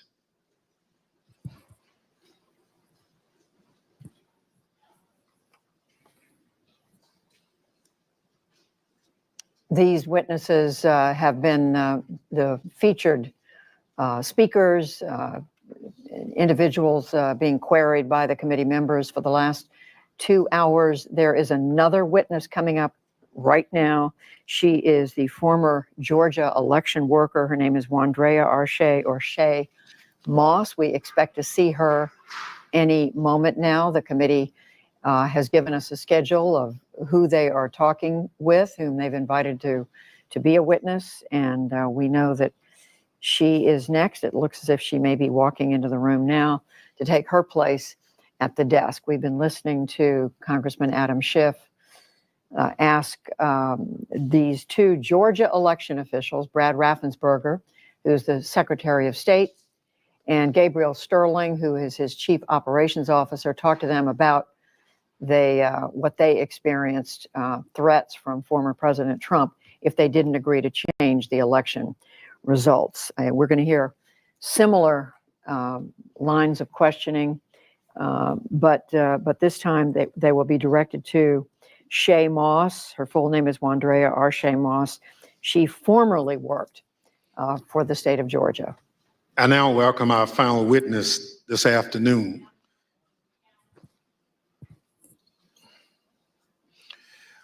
Wandrea Shay Moss. Ms. Moss worked in the Department of Registration and Elections in Fulton County, Georgia, from 2017 until 2022. In that job, Ms. Moss handled voter applications and absentee ballot requests, and also helped to process the vote count for several elections. In December 2020, Ms. Moss and her mother, Ms. Ruby Freeman, became the target of nasty lies spread by President Trump and his allies as they sought to overturn the election results in Georgia. Ms. Moss and her mother, Ms. Freeman, are two of the unsung heroes in this country, doing the hard work of keeping our democracy functioning for every American. Ms. Moss, welcome.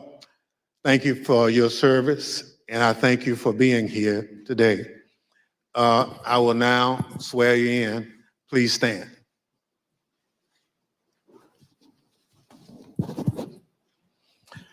Do you swear or affirm on the penalty of perjury that the testimony you're about to give is the truth, the whole truth, and nothing but the truth, so help you God?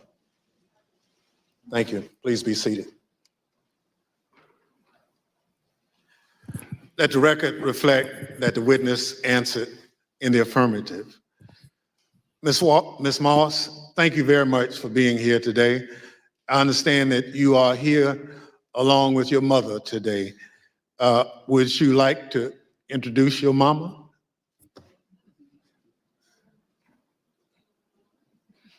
Hi, Mom. Ms. Moss, today we'll be asking you about some of the threats that you received following the 2020 election. Since you've been an election worker for over 10 years, I want to ask you, in your decade of service, had you ever experienced threats like these before?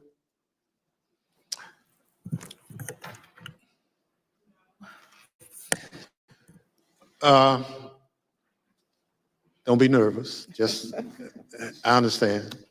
So, and I want to make sure that the record reflects that you've done it for quite a while and you never received a threat. And your answer was no.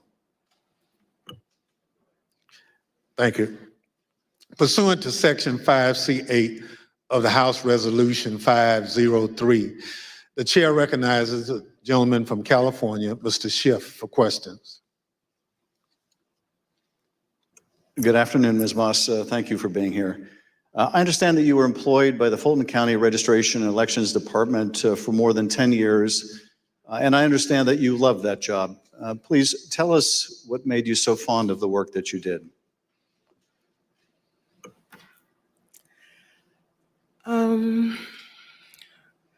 Well, I've always been told by my grandmother how important it is to vote, and how people before me, a lot of people, older people in my family, did not have that right.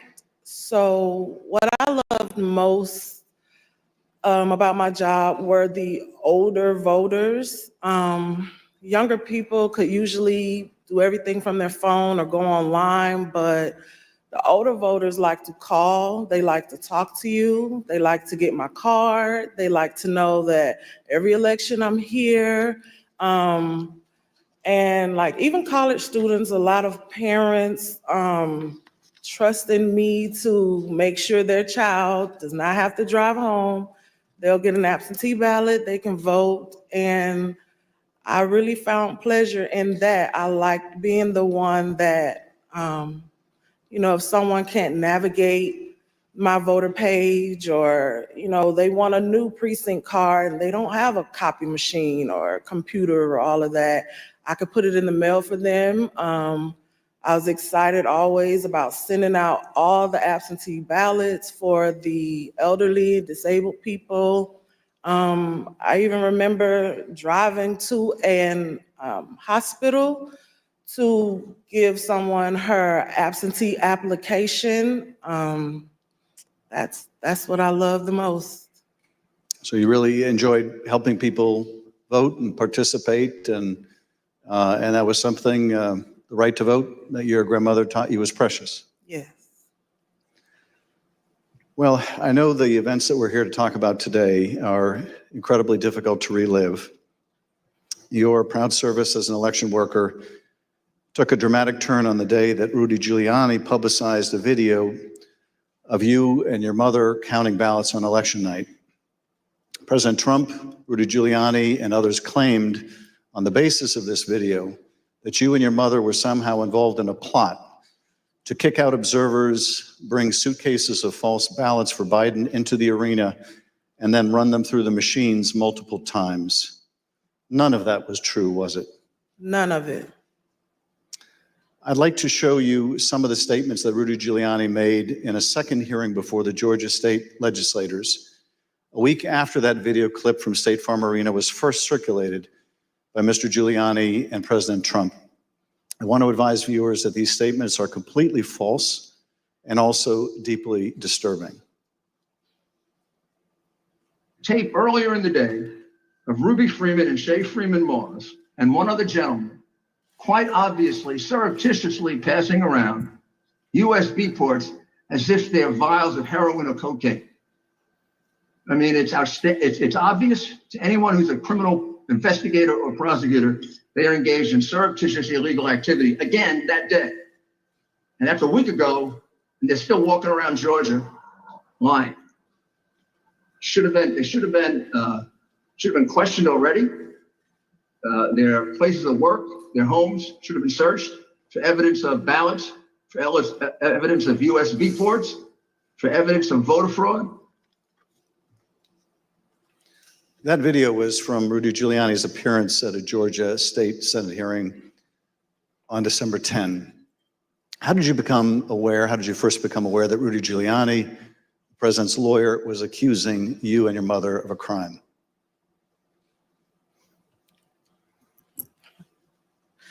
I was at work, like always, and the former chief, Mr. Jones, asked me to come to his office. And when I went to his office, the former director, Mr. Barron, was in there, and they showed me a video on their computer.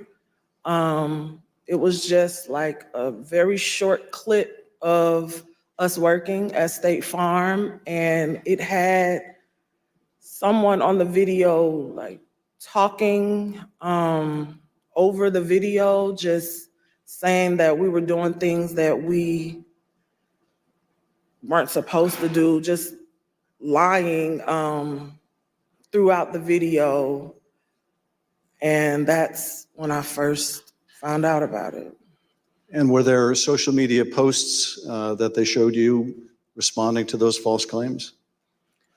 Well, when I saw the video, of course, the first thing that I said was like, why? Why are they doing this? What's going on?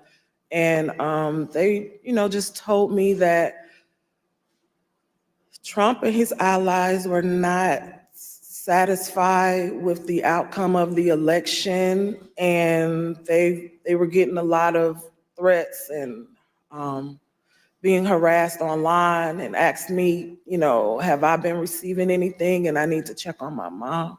And I told them, I was like, where have they, where have you been getting these threats? I don't believe I have any. And Mr. Jones told me like they're attacking his Facebook, and I don't really use Facebook. I have one. So I went to the Facebook app, and I'm just kind of panicky at this point because this has never happened to me, and my mom is involved, and I'm like her only child. So I'm just asking him, like, well, where are the messages? All I see is the feeds. Like, how do you get to the messages? And he said, it's another icon on your phone that says Messenger. And I went to that icon, and it was just a lot of horrible things there. And those horrible things, did they include threats? Yes, a lot of threats, wishing death upon me, telling me that, I'll be in jail with my mother, and saying things like, be glad it's 2020 and not 1920.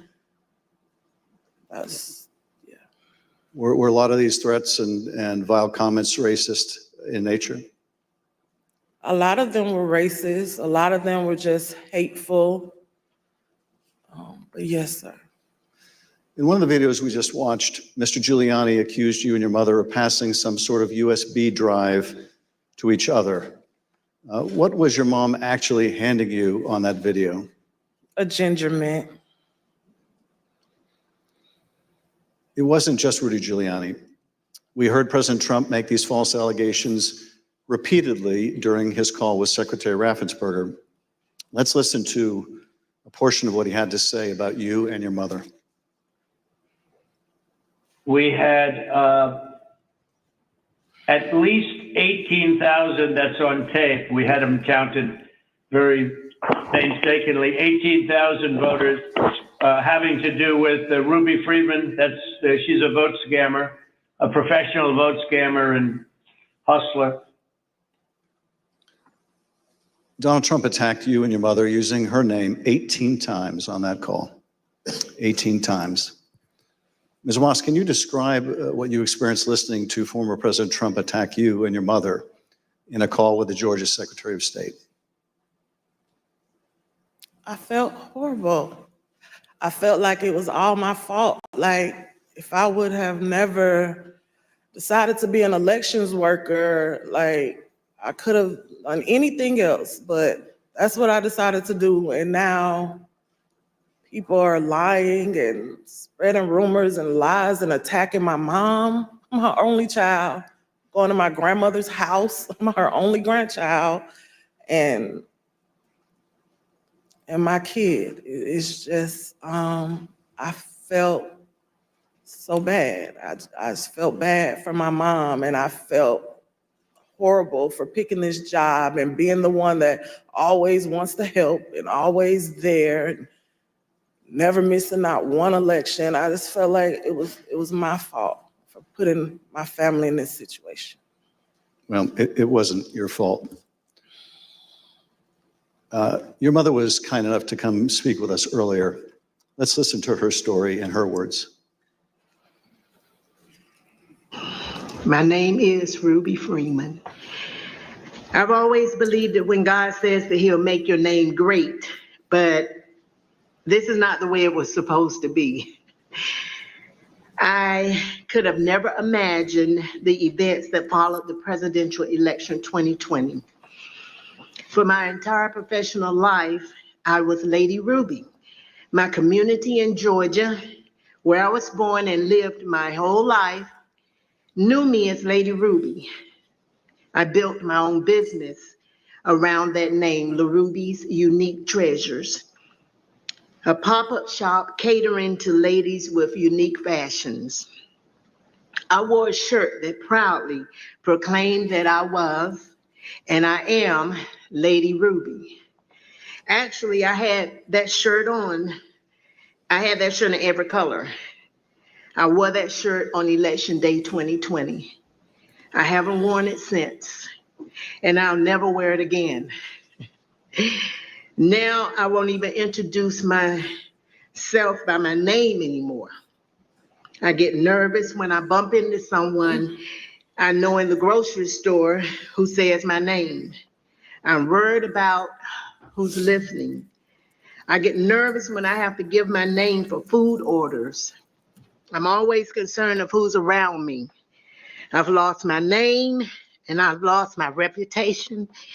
I've lost my sense of security, all because a group of people starting with number 45 and his ally, Rudy Giuliani, decided to scapegoat me and my daughter, Shay, to push their own lies about how the presidential election was stolen. Ms. Moss, how has this experience of being targeted by the former president and his allies affected your life? It's turned my life upside down. I no longer give out my business card. I don't transfer calls. I don't want anyone knowing my name. I don't want to go anywhere with my mom because she might yell my name out over the grocery aisle or something. I don't go to the grocery store at all. I haven't been anywhere at all. I've gained about 60 pounds. I just don't do nothing anymore. I don't want to go anywhere. I second guess everything that I do. It's affecting my life in a major way, in every way, all because of lies. For me doing my job, same thing I've been doing forever.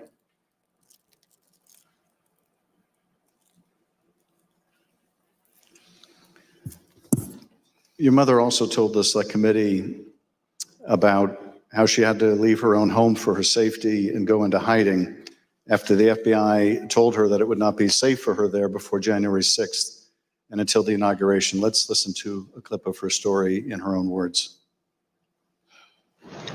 Around the week of January 6th, the FBI informed me that I needed to leave my home for safety.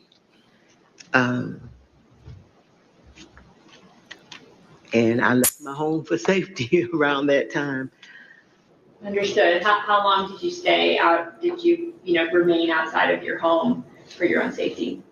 I stayed away from my home for approximately 2 months. It was horrible. I felt homeless. I felt, I can't believe this person has caused this much damage to me and my family. To have to leave my home, that I've lived there for 21 years. And, I'm having to have my neighbors watch out for me, and I have to go and stay with somebody. It was hard. It was horrible. And that your conversation with the FBI about needing to leave your home for your own safety or perhaps recommending it, do you remember, was there a specific threat that prompted that, or was it the accumulation of threats that you had received? What prompted it was getting ready to, January 6th was about to come. And they did not want me to be at home because of all the threats and everything that I had gotten. They didn't want me to be there in fear of, the people would come into my home, and I had a lot of that. So they didn't want me to be there just in case something happened. I asked, how long am I going to have to be at home? And they said, at least until the inauguration. Ms. Moss, I understand that people once showed up at your grandmother's house. Tell us about that experience. I received a call from my grandmother.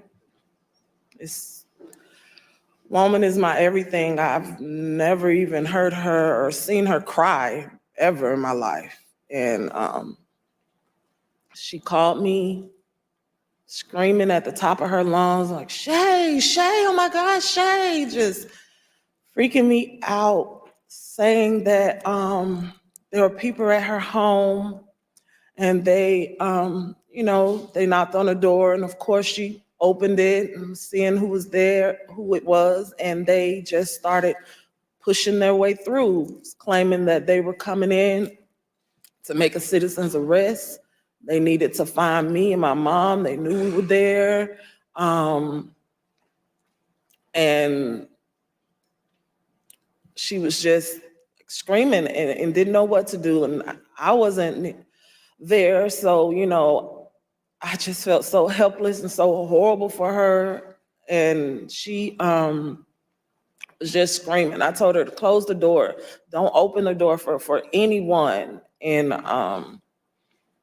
she's a 70-something, I won't say year-old woman, and she doesn't like having restrictions. She wants to answer the door. She likes to get her steps in, walking around the neighborhood. And I had to tell her, like, you can't do that. You have to be safe. She would tell me that at night, people would just continuously send pizzas over and over to her home, and they was expecting her to pay for these large amounts of pizzas. And she went through a lot that she didn't have to. And once again, it made me just feel so horrible. In addition to the personal impact this experience has had on you and your family, one of the things that I find most disturbing is how these lies discourage longtime election workers from continuing to do this important work. Tell us, if you would, of the other election workers shown in that State Farm Arena video and their supervisors. How many are still election workers in Fulton County? There is no permanent election worker or supervisor in that video that's still there. And did you end up leaving your position as well? Yes, I left. Ms. Moss, I want to thank you for coming in to speak with us and to thank you for your service to our democracy. What we have just played is a truly horrible and appalling sample, but just a sample of the things that were said about you and your mother following the election. I want to say how very sorry I think we all are for what you've gone through, and tragically, you're not alone. Other election workers around the country have also been the subject of lies and threats. No election worker should be subject to such heinous treatment just for doing their job. With your permission, I would like to give your mother the last word. Yes. We're just going to play the tape. There is nowhere I feel safe. Nowhere. Do you know how it feels to have the President of the United States to target you? The President of the United States is supposed to represent every American, not to target one, but he targeted me, Lady Ruby, a small business owner, a mother, a proud American citizen who stand up to help Fulton County run an election in the middle of the pandemic. Thank you, Ms. Moss. Thank you, Ms. Freeman, or as America now knows her, Lady Ruby, for your service to Fulton County, Georgia, our country, and our democracy. Mr. Chairman, I yield back. Thank you, Mr. Schiff. Ms. Moss, Yes, sir. I want to thank you for sharing with us the very troubling story of what you and your mother experienced. The harassment of election workers like you simply for doing your duty as public servants poses a threat to our democratic process. Your testimony is an important contribution to the work of our committee and serves as a reminder to all of us that the safety of local election officials is vital to ensuring that our elections are always free and fair. I want to thank our witness for joining us today. The members of the Select Committee may have additional questions for today's witness, and we ask that you respond expeditiously in writing to those questions. Without objection, members will be permitted 10 business days to submit statements for the record, including opening remarks and additional questions for the witness. Without objection, the chair recognizes the gentleman from California, Mr. Schiff, for a closing statement. For more than 200 years, our democracy has been distinguished by the peaceful transfer of power. When an American raises their right hand and takes the presidential oath of office, they are transformed from an ordinary citizen into the most powerful person in the world, the president. This is an awesome power to acquire. It is even more awesome when it is handed on peacefully. When George Washington relinquished the office of the presidency, it set a precedent that served as a beacon for other nations struggling against tyranny. When Ronald Reagan described it as a kind of miracle in the eyes of the world, he was exactly right. Other countries use violence to seize and hold power, but not in the United States, not in America. When Donald Trump used the power of the presidency to try to stay in office after losing the election to Joe Biden, he broke that sacred and centuries-old covenant. Whether his actions were criminal will ultimately be for others to decide. But what he did was, without a doubt, unconstitutional. It was unpatriotic, and it was fundamentally un-American. And when he used the power of his presidency to put the enormous pressure on state, local, and local elections officials and his own vice president, it became downright dangerous. On January 6th, that pressure became deadly. Ruby Freeman said the president is supposed to protect every American, not target them. And she is right. If the most powerful person in the world can bring the full weight of the presidency down on an ordinary citizen who is merely doing her job with a lie as big and heavy as a mountain, who among us is safe? None of us is. None of us. In city councils and town councils, on school boards and election boards, from the Congress to the courts, dedicated public servants are leaving their posts because of death threats to them and to their families. This is not who we are. It must not become who we are.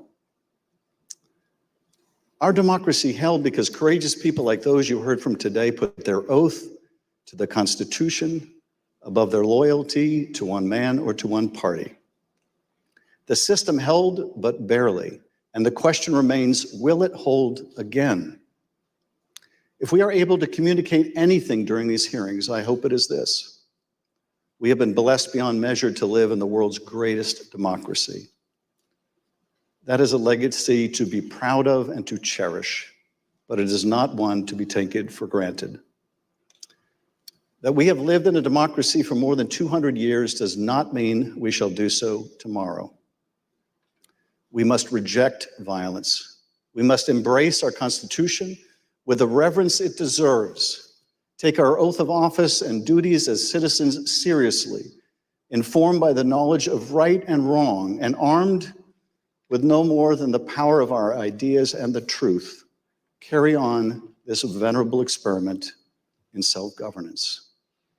Thank you, Mr. Chairman, and I yield back.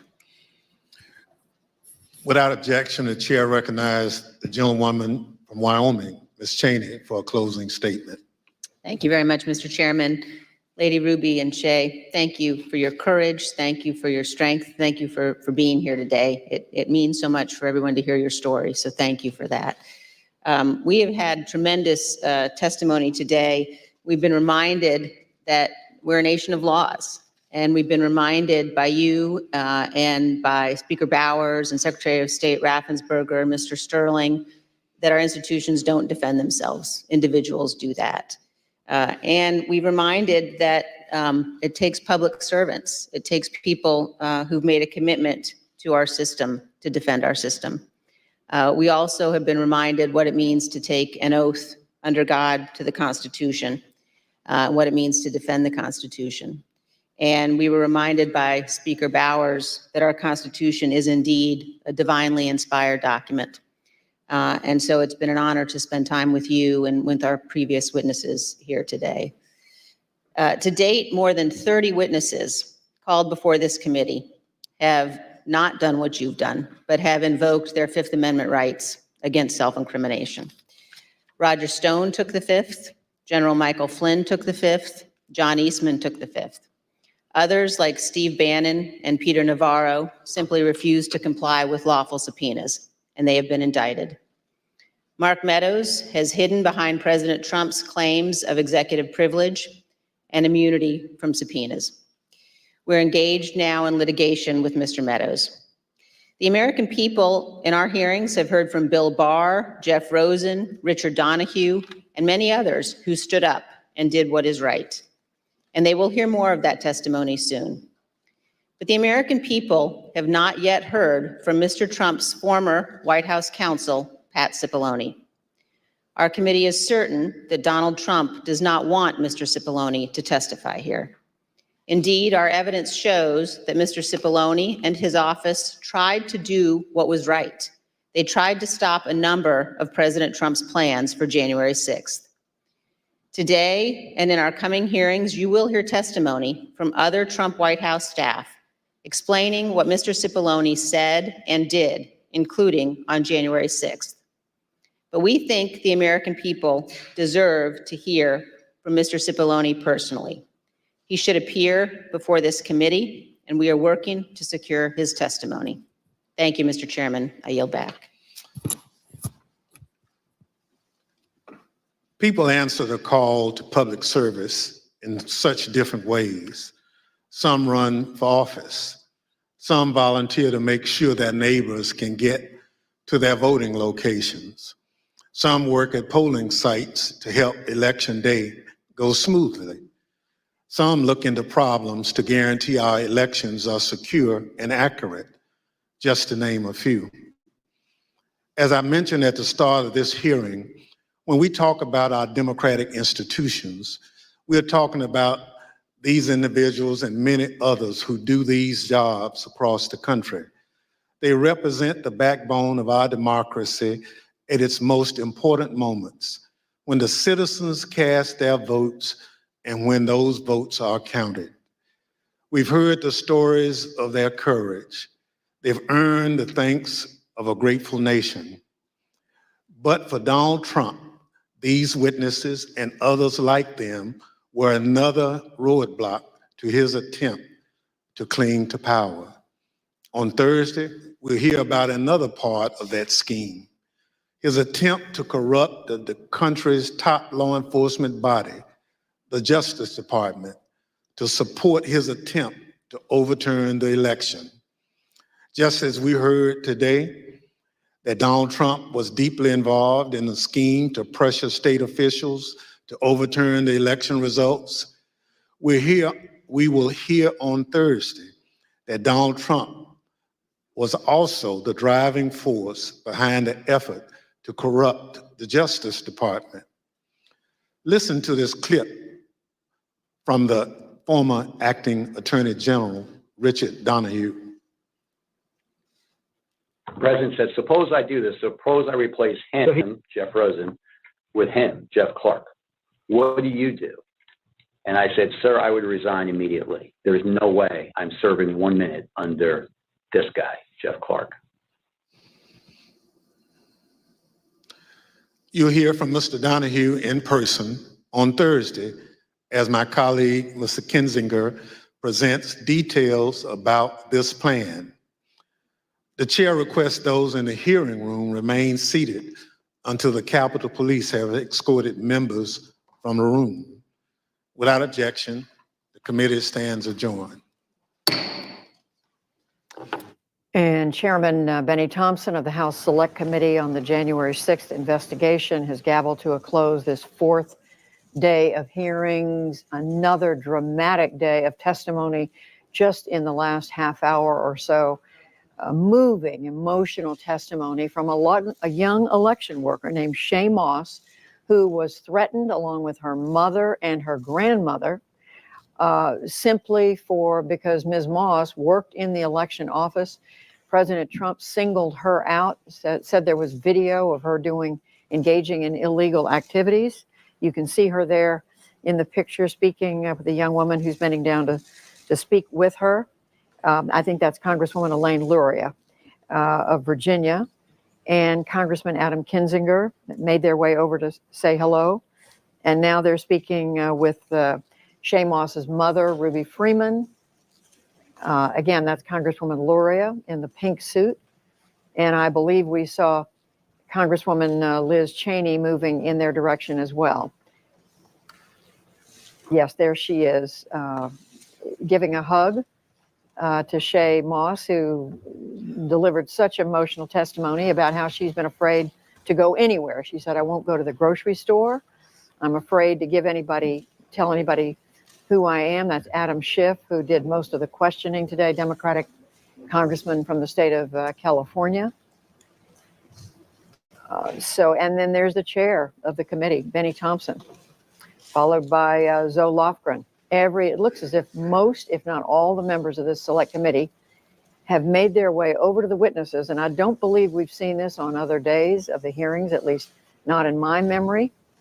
Have we seen the members of the committee walk over and personally thank, not just verbally thank them, but personally greet them and thank them for testifying, for having the courage to speak out in public about what they experienced at the hands of former President Trump, his lawyer, Rudy Giuliani, Mark Meadows, the former White House chief of staff, other people around the president who were engaged in activities that led to these women you see in the video right here, Shay Moss and her mother, Ruby Freeman, their lives were personally endangered because of what former President Trump and his team said around the 2020 election. Just another dramatic and at times emotional testimony that we've been listening to. This is the fourth of at least six hearings that we expect the committee to hold. Now we're told there may be as many as 7. There's another committee hearing this Thursday. And as we just heard from committee chair Benny Thompson, they're going to be looking on Thursday at pressure former President Trump placed on officials at the Department of Justice to overturn the election results. As the committee adjourns, I'm once again joined by Tammy Patrick with the Nonpartisan Democracy Fund. She formerly served as an election official in Maricopa County, Arizona. Also joined by Al Schmidt. He's a former commissioner for the city of Philadelphia. We welcome you both. And I want to turn to you, Tammy Patrick, as someone who's worked in an election office, to hear this testimony in the last 30, 40 minutes from Shay Moss. It just has to shake you to the core. Well, it does. And part of the reason it does is that I wish I could say this is the first time I've heard stories like this, but unfortunately it's not. For the last year, I've heard from Democrats, Republicans, independents, men, women, all across this country who've committed their lives to the conduct of election. They tell me that before they leave the office at night, they have the staff leave, they close their office doors, and they get a good cry in so that they're not taking it home to their family. I've had election officials tell me they take different routes home every night in case they're being followed. I've had other election officials tell me they've had to remove their name from their mailbox in communities where their families have lived and worked for generations. So this story, unfortunately, as compelling and as just viscerally reactive we are to it, is not, unfortunately, uncommon at this time. And that's what we really need to remember in this moment, is that there are repercussions for the repeated casting of doubt on the legitimacy and the validity of our elections. And it's continuing, unfortunately, even in elections this year. Sadly, it's often brought up only when people lose and not if they win the election. And that's something that we really have to take into account and remedy as we move forward, because we cannot have any further erosion of some of these democratic norms, like conceding a loss in a race if you in fact lose. Because every election has winners and losers, and we trust, as Mr. Bowery said, to move forward with the will of the people. And as Gabriel Sterling so eloquently said, this has all gone too far and it has to stop. And Al Schmidt, formerly Philadelphia City Commissioner, we typically think of election officials as the people. I mean, we don't know their names and we barely see their faces. We take for granted what they do. They're almost invisible. They do the work that the democracy calls for. They make sure our elections are run fairly according to the laws, as smoothly as possible. They deal with bumps along the road, but in 2020, it was a whole different game, wasn't it? It really was. Despite how smoothly Election Day went, election board workers and election workers across the country are under incredible strain because they're coming face to face with voters. Many of them obviously believe the lies that they've been told. And these are the people that make our democracy function. In Philadelphia alone, we have 8,000 volunteers working the polls on Election Day, a very long day, all to make sure that their neighbors can cast their votes and that the election is run efficiently and done with integrity. So Ms. Moss, she seemed, I've never met her before, she seemed very familiar in the sense that she reminded me of so many people that I worked with at the Philadelphia Board of Elections. Oh, that is just disturbing to hear that what we heard today is not a story in one part of our country, but it's a story that's been repeated, an actual set of threats that and disturbing charges made based on absolutely nothing that have threatened the safety and even the lives of election workers around the country. I want to bring in now our correspondent, Lisa Desjardins, who's on Capitol Hill, just outside the hearing room. Laura Barone Lopez has been watching this from the White House. Lisa, I don't think anyone could have watched the testimony of Shaye Moss and not be, if not moved to tears, certainly shaken by what she had to say. And I think that includes the members of the committee who, of course, knew what she was going to say. Something happened after this hearing, and I'm not sure if viewers saw it or not because I was exiting, that I haven't seen before, which is the members of the committee got off the dais and one by one had individual conversations, individually thanked Ms. Moss and her mother for their service, had significant kind of back and forth conversations in a way that I haven't seen them do with any other witnesses. You could see that they were appreciative of what she's been through, what she has done and what she said today.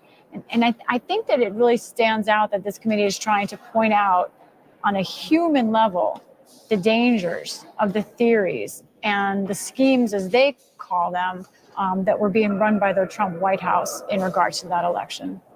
Yes, and in fact, we did show that video. Lisa, you weren't able to see it, but we did show the members one by one going, thanking Ms. Moss, thanking her mother, Ms. Freeman, and speaking with them individually. It looked as if most, if not every member of the committee went over to speak with them. Lisa, I'm struck again by how methodically the committee is going through the evidence here, both starting with the testimony today from the Speaker of the House in the state of Arizona, Rusty Bowers, and then moving on to Secretary of State Raffensperger in Georgia and his Chief Operating Officer Gabriel Sterling, and then on to Ms. Moss, where in each instance they not only were asking them questions, but they were interspersing what they were saying with video of others who'd come before the committee to testify to build the case against the president, former president.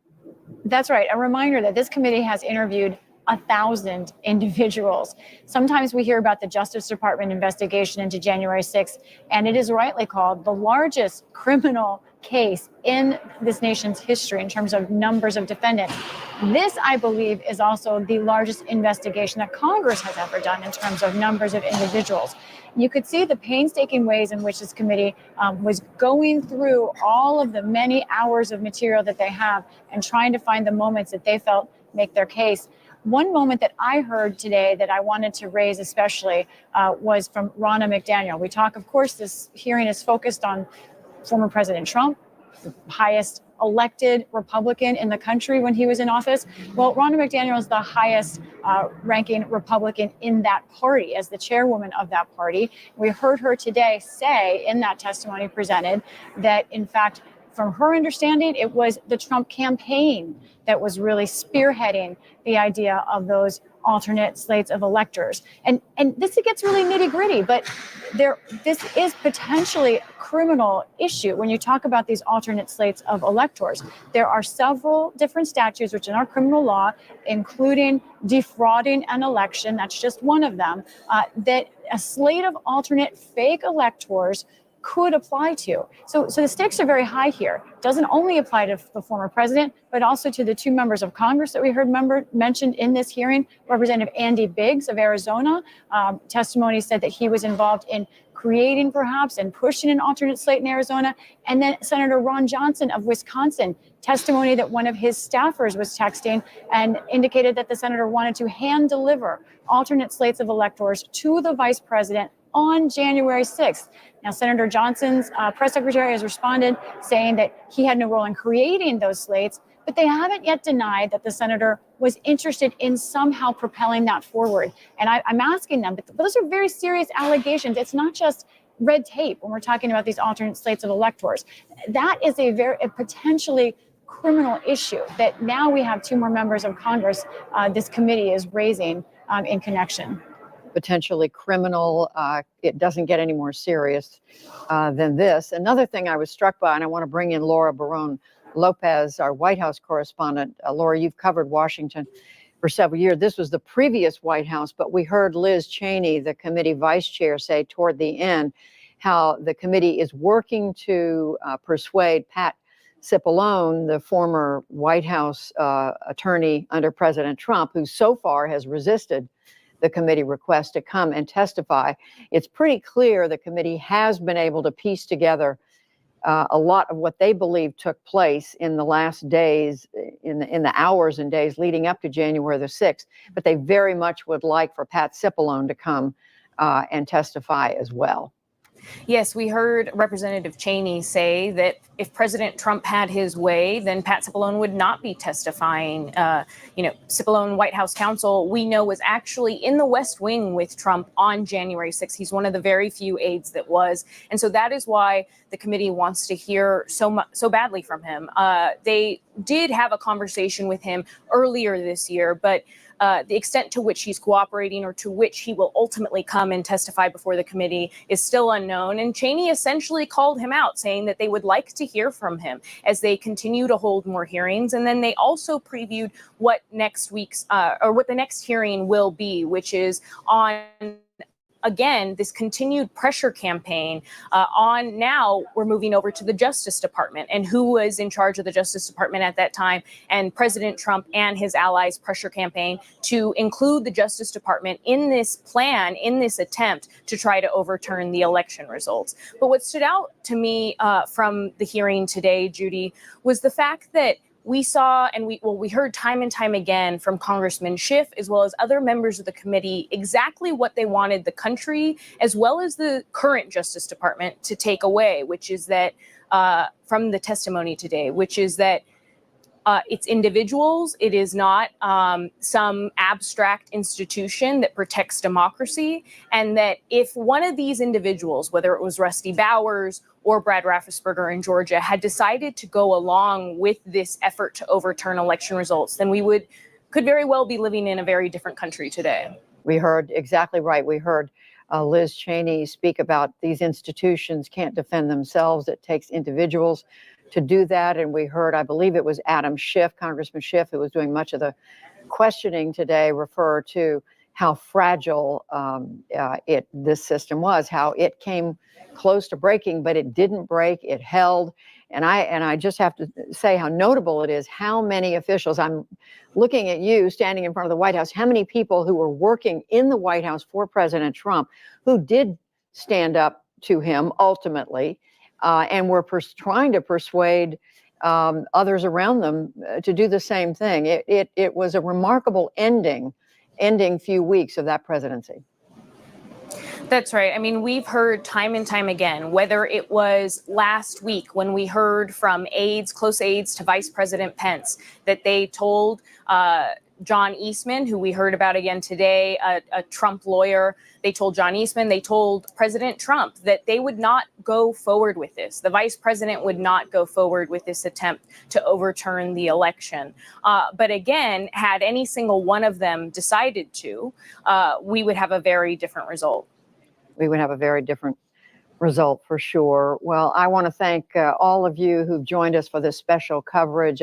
Laura Barron Lopez at the White House, Elisa Desjardins at the Capitol, and our guests, Al Schmidt, the former Republican commissioner, city commissioner for the city of Philadelphia, and also Tammy Patrick with the Nonpartisan Democracy Fund. We thank all three of you for your contributions on this important hearing day. And that does conclude our coverage of the fourth day of public hearings of the January 6th attack. The next hearing, as we've been saying, is scheduled for 2 days from now, this Thursday, June 23rd. That one will begin at 3 p.m. Eastern. We'll have live coverage here on PBS that will be on air and online. And you can follow all the developments surrounding this and other news on our website. That's pbs.org/newshour. And of course, we'll have a full update of these hearings and other news tonight on the PBS NewsHour. I'm Judy Woodruff. Thank you for joining us. And we're now going to return you to your regularly scheduled PBS programming. Thank you. This program was made possible by contributions to your PBS station from viewers like you. Thank you.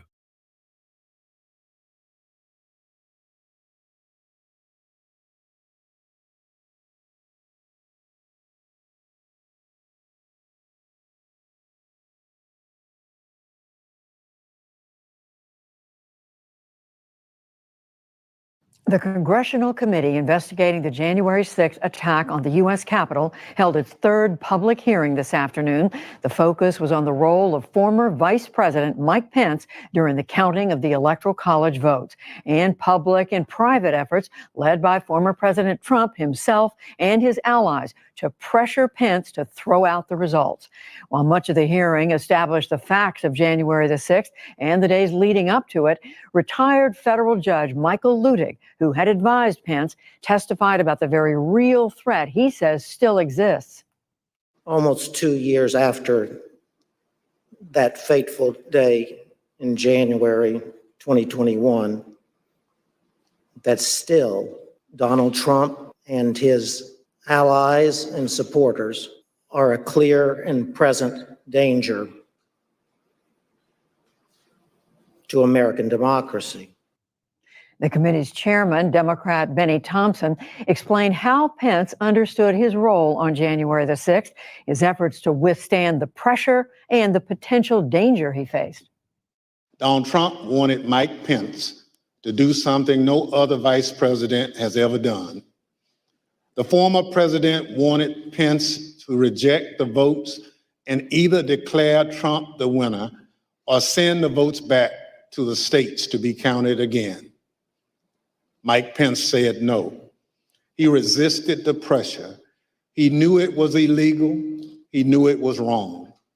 We're fortunate for Mr. Pence's courage on January 6th. Our democracy came dangerously close to catastrophe.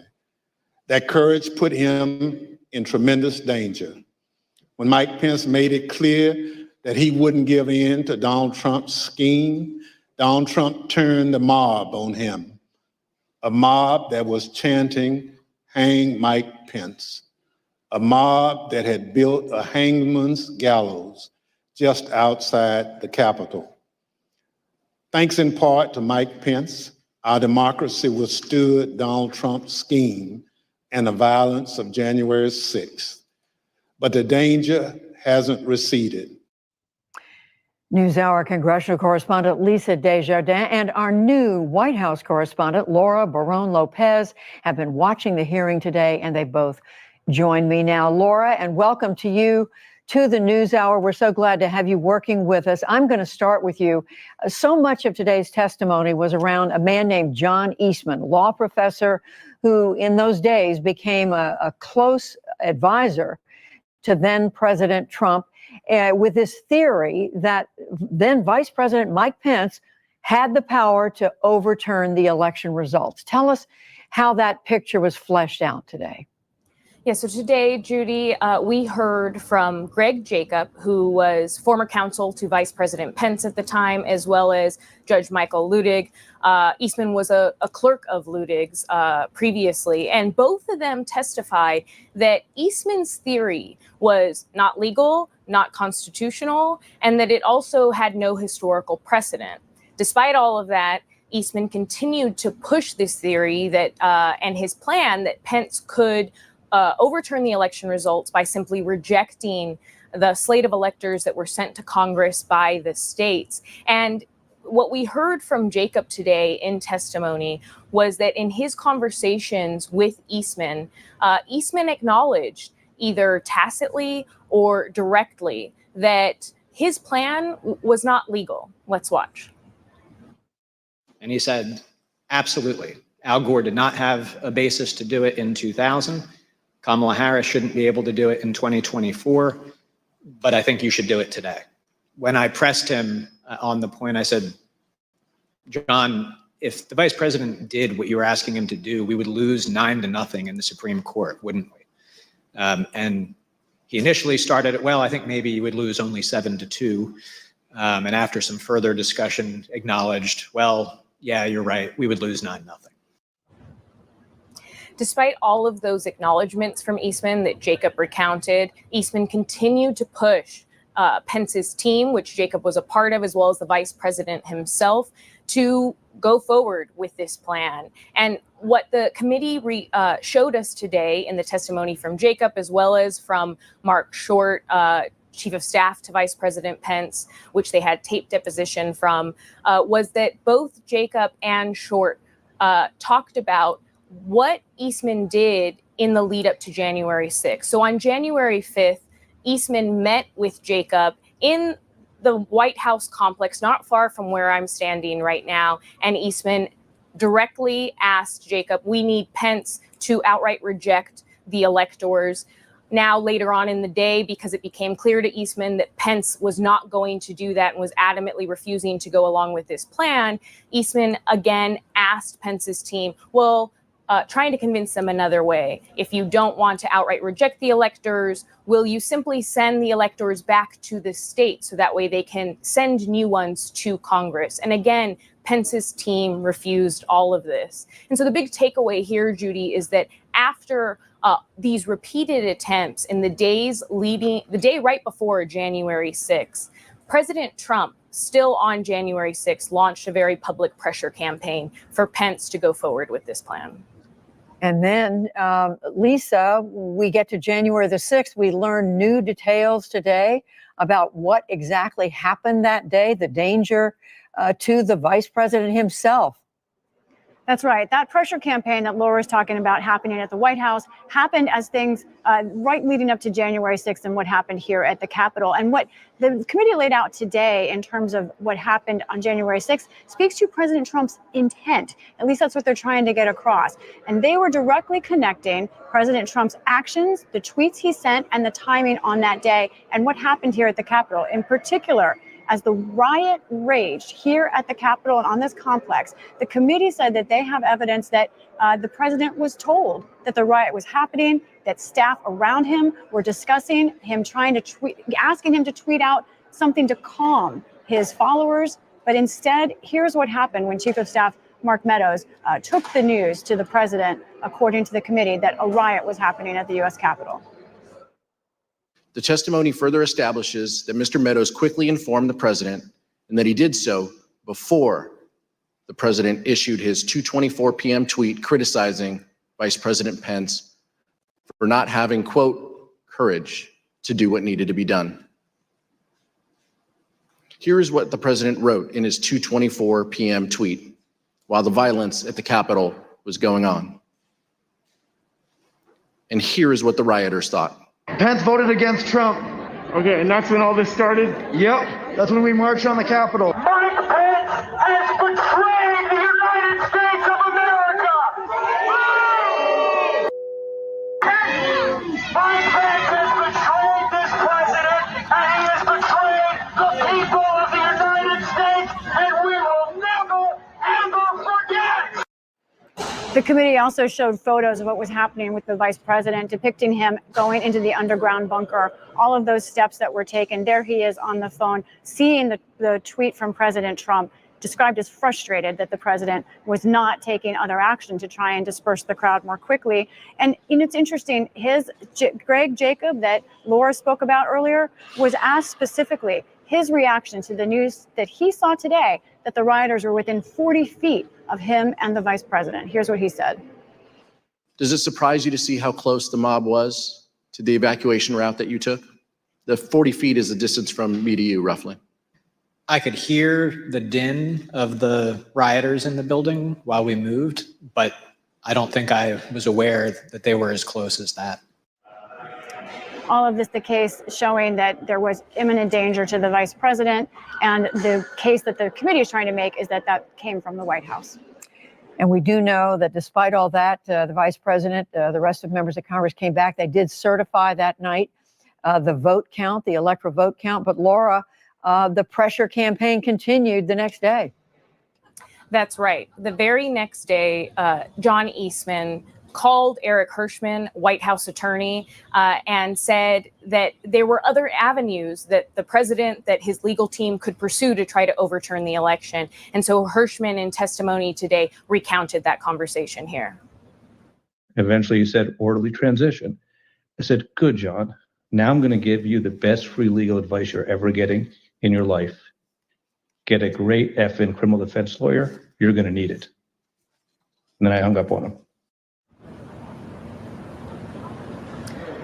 And so what that testimony shows is that also right after that, again, we're seeing this acknowledgement from Eastman that the plan he was pursuing was not legal and that he likely knew that it was not legal, because then he emails a few days after January 6th, Rudy Giuliani, the personal lawyer to the president, saying that he would like to be put on the president's pardon list if possible. That was a revelation that came out today in the hearing that we had not previously seen. And then finally, Lisa, put some of this into the larger context here in terms of what Democrats are trying to do. When you speak with Democrats on the committee and the staff and the two members who are on the committee, we know that they are building a case here. They are raising questions, and some of them openly say they believe that that former President Trump should be indicted, should face criminal charges. That's audience number one, the Department of Justice and the decisions being made there. Audience two is still the American public. And, I noticed something interesting today. This committee is really trying to broadly reach out and hit different areas of interest for the American public. For example, when we talked about Greg Jacob and the moment when he was in that bunker, when they were fleeing the mob, an interesting question came up from the Democrats on this committee. They asked him about him turning to prayer in that moment. And here's what he said he was thinking about as the riot was raging not far from them. My faith really sustained me through it. I, down in the secure location, pulled out my Bible, read through it, and just took great comfort. Daniel 6 was where I went. He refuses an order from the king that he cannot follow, and he does his duty consistent with his oath to God. And I felt that that's what had played out that day. Daniel 6, many people will know that's Daniel in the lion's den. You know, this obviously was a genuine personal reflection from this man, but also it does have some political connotations. A very large part of President Trump's base includes people who are fervently religious, strong Christian believers. And here what the committee was saying is this kind of Christian idea was held by the vice president at the time. And here is someone who believes that the former President Trump was acting in the opposite ungodly way. So there are a lot of dynamics here in play today that the committee is thinking about. A lot of dynamics and a sobering day. Lisa Desjardins, Laura Barone Lopez, we thank you both. To further understand today's hearing, I'm joined now by journalist Garrett Graff. He's the author of the new book, Watergate, A New History. And Ned Foley, who directs Ohio State University's election law program. He is also the former Solicitor General of the state of Ohio. And we welcome both of you to the program. Ned Foley, I'm going to start with you. What stood out to you today? We've been discussing for several minutes now what happened at today's hearing. What stood out to you? Well, great to be with you. You played the clip that made the strongest impression on me. That was the moment where Greg Jacob, Vice President Pence's attorney, said that Eastman essentially confessed that he wouldn't want a Democratic vice president like Al Gore or Kamala Harris to have this power. And, you know, that's just a confession of how unprincipled and partisan this whole enterprise was. And I think that, you know, put the exclamation point about just how wrongful this was for our country. And Garrett Graff, the same question, and especially as someone who's spent so much time studying Watergate, and including the Watergate hearings. What struck you about today? Today was just a stunningly historic hearing in American democracy, and what I think really stood out to me, to echo and rephrase a little bit of what Ned was just saying, is it's absolutely crazy that we had a congressional hearing today largely focused on debunking the very obviously wrong idea that the vice president of the United States has a chance in our electoral system to choose a different president than the people. And that came through in Judge Ludig's testimony, in Jacob's testimony, that sort of basic common sense rejected the president's argument, rejected John Eastman's argument, and yet they pushed forward with it. And I think one of the things that really stood out to me in this hearing and the last couple of hearings has been just how isolated the president really was in these final weeks. That President Trump's most senior aides, Vice President Pence's most senior aides, all told him he was wrong and that he was doing something that was illegal and unconstitutional and against the very basic tenets of American democracy. And yet he persisted. It's clear, Ned Foley, that the former Vice President Mike Pence was at the center of so much of today. And you were telling us this afternoon, though, that you still have questions about how Mike Pence handled all this. Well, yes. I mean, he absolutely did the right thing on January 6th itself. There's, I think, no doubt about that. He rejected President Trump's attempt to abuse the process in the way we were just talking about. But I'm still have some questions about the timeline between when the Electoral College voted in mid-December, then the days and weeks leading up to January 6th. Because as some people may remember, Senator Mitch McConnell acknowledged President Biden's victory right after the Electoral College voted and said that was the time for closure because all the lawsuits were over by then. Under the Constitution, when the Electoral College votes, that's really the end of the process. All Congress does is count the votes. And I can't help but imagine how December into early January might have unfolded if Vice President Pence had given a concession speech analogous to what Senator McConnell did, acknowledging that President Biden or President-elect Biden then had indeed won by that point. So I'm glad he did the right thing on January 6th, but I still have questions about mid-December to early January. Garrett Graff, do you have similar questions? I do. And one of the things that really did stand out in the hearing today is the extent to which Mike Pence really investigated the claims from Eastman, went through a listening tour to try to understand whether he had this power. And of course, what we now understand from the hearing and the testimony is that it was soundly rejected by all of his aides, his leadership. And then we also heard, today even calls from former Speaker Paul Ryan into Pence's office to say, hey, Mike knows he can't do this, right? And I mean, just picking up on that, Ned Foley, I mean, as Garrett Graff is saying, there was an effort on the part of the vice president to ask about the arguments being made to him. And it was as if he wanted to be sure he understood what the choices were, if there was a choice. I think that's right. I think it's important to focus on two different parts of this. One part, which I think was the primary focus of today's hearing, was this idea that the vice president as a single individual could control the outcome. And again, it sounds like Vice President Pence immediately, instinctively rejected that, as well he should have. And again, we wouldn't want any vice president to do that in any circumstance. And that's where the reference to Florida 2000 and Bush versus Gore is useful, because that was a single state, very close. And even in that context, you wouldn't want Vice President Gore saying, well, I'm just going to reject the Supreme Court. I'm going to decide myself.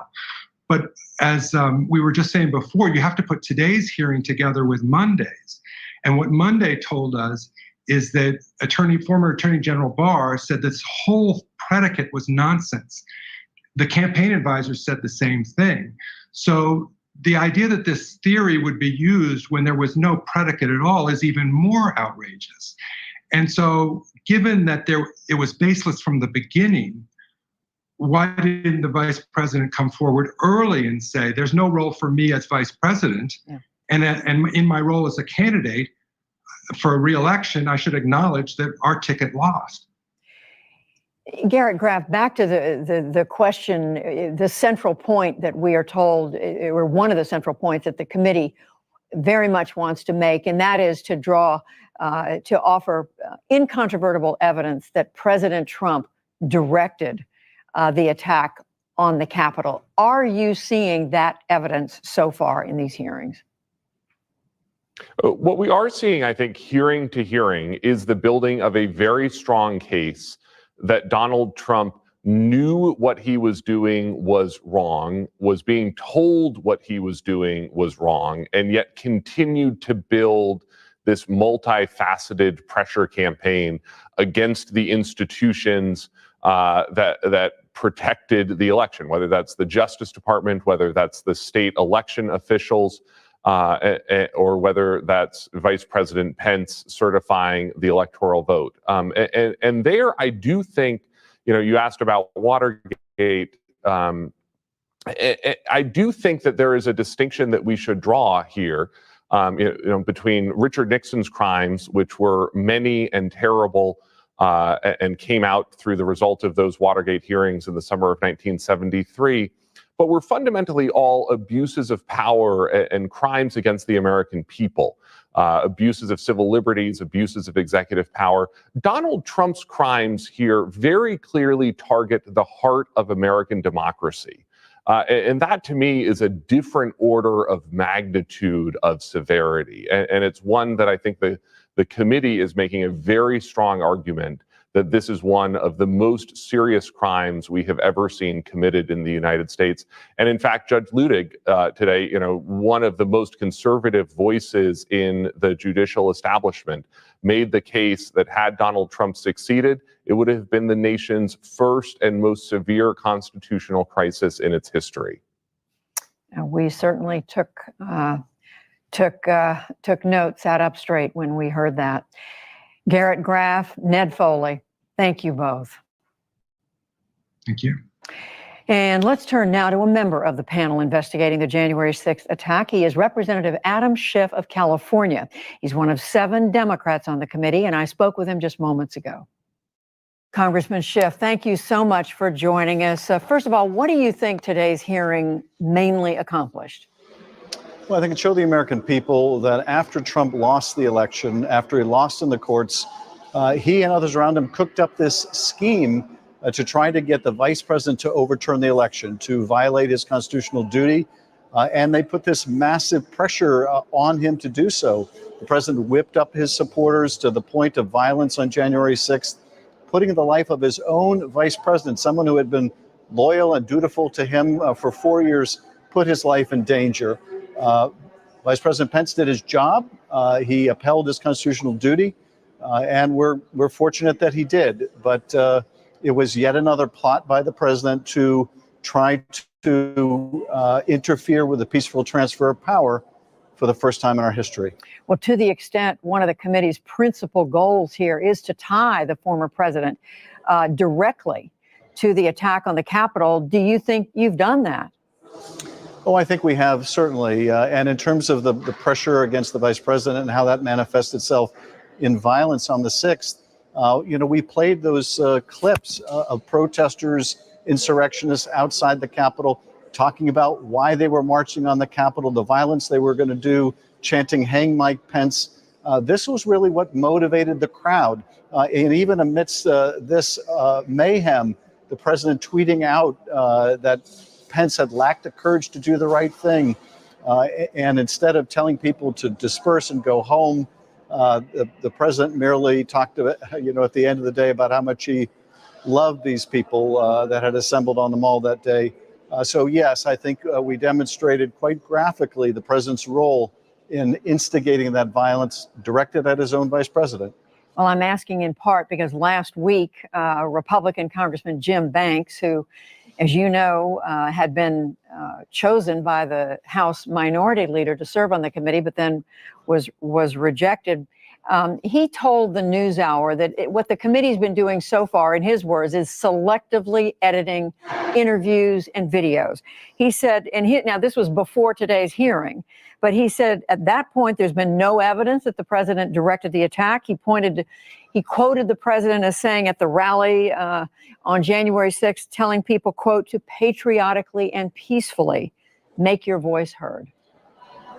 Well, you look at the footage of that rally and you see how the president is inciting that crowd. It doesn't look anything like peaceful. And of course, as we will display in later hearings, we'll see what the president was doing during that violence and what he was not doing. And as the vice chair of our committee already indicated in terms of future hearings, that the president seemed to be pleased by what he was seeing. So Mr. Banks, of course, opposed the formation of an independent commission to look into these events. Now he's complaining that we have a select committee doing so. We have interviewed over 1,000 people. So yes, we're not able to publish all of that testimony, although ultimately we will. Well, Congressman Banks and other Republicans, I know you know this, Congressman Schiff, they are now charging that the committee has been caught altering evidence. He pointed out, he said the committee, quote, doctored and altered text messages between Jim Jordan and Mark Meadows, the former president's chief of staff. And at one point, he was referring to a text message that I believe you made public a few months ago between Jordan and Meadows. And the accusation is that there was just a portion, an excerpt used rather than the entire message, which took it out of context. Well, I think that was debunked months ago when he first made that argument, and we displayed what the full messages were. These are pretty weak arguments against the compelling evidence that we've been showing. He doesn't really have an answer to this volume of testimony and video evidence that displayed the president's role in this scheme. So if that's the best he can do, if that's the best that Republicans can do from the sidelines, it's pretty weak indeed. Congressman, today, the chair of the committee, I guess late this afternoon, Congressman Benny Thompson told reporters that the committee has now extended an invitation to Ginny Thomas, the wife of the Supreme Court Justice Clarence Thomas, to come and talk with the committee. When was that invitation? When did that go out? And has she responded? That invitation, I think, went out quite recently. And what I understand, and this is just public reporting, is that she indicated publicly you would know better than I that she was receptive to speaking to the committee. But I only have that from public sources and can't confirm that myself. We hope that she will come in. We certainly have a number of areas that we would like to cover with her. And really any witness, frankly, that has knowledge about this plot to overturn the election or was in contact with those who were working on that plot, we want to talk to. Well, there's been reporting that she was in regular contact with John Eastman, the former president's legal advisor, who was, of course, his name came up a lot today. Is that what you want to speak with her about? Well, there are a number of things that we want to speak to her about, predominantly that came up during the course of our discovery of documents, in part some of those that Mr. Eastman tried to withhold from the committee. But the federal judge in California believed that some of the documents provided to our committee could not be protected by any privilege because the judge found that they indicated a criminal plot, likely violating multiple laws involving both Mr. Eastman and Donald Trump.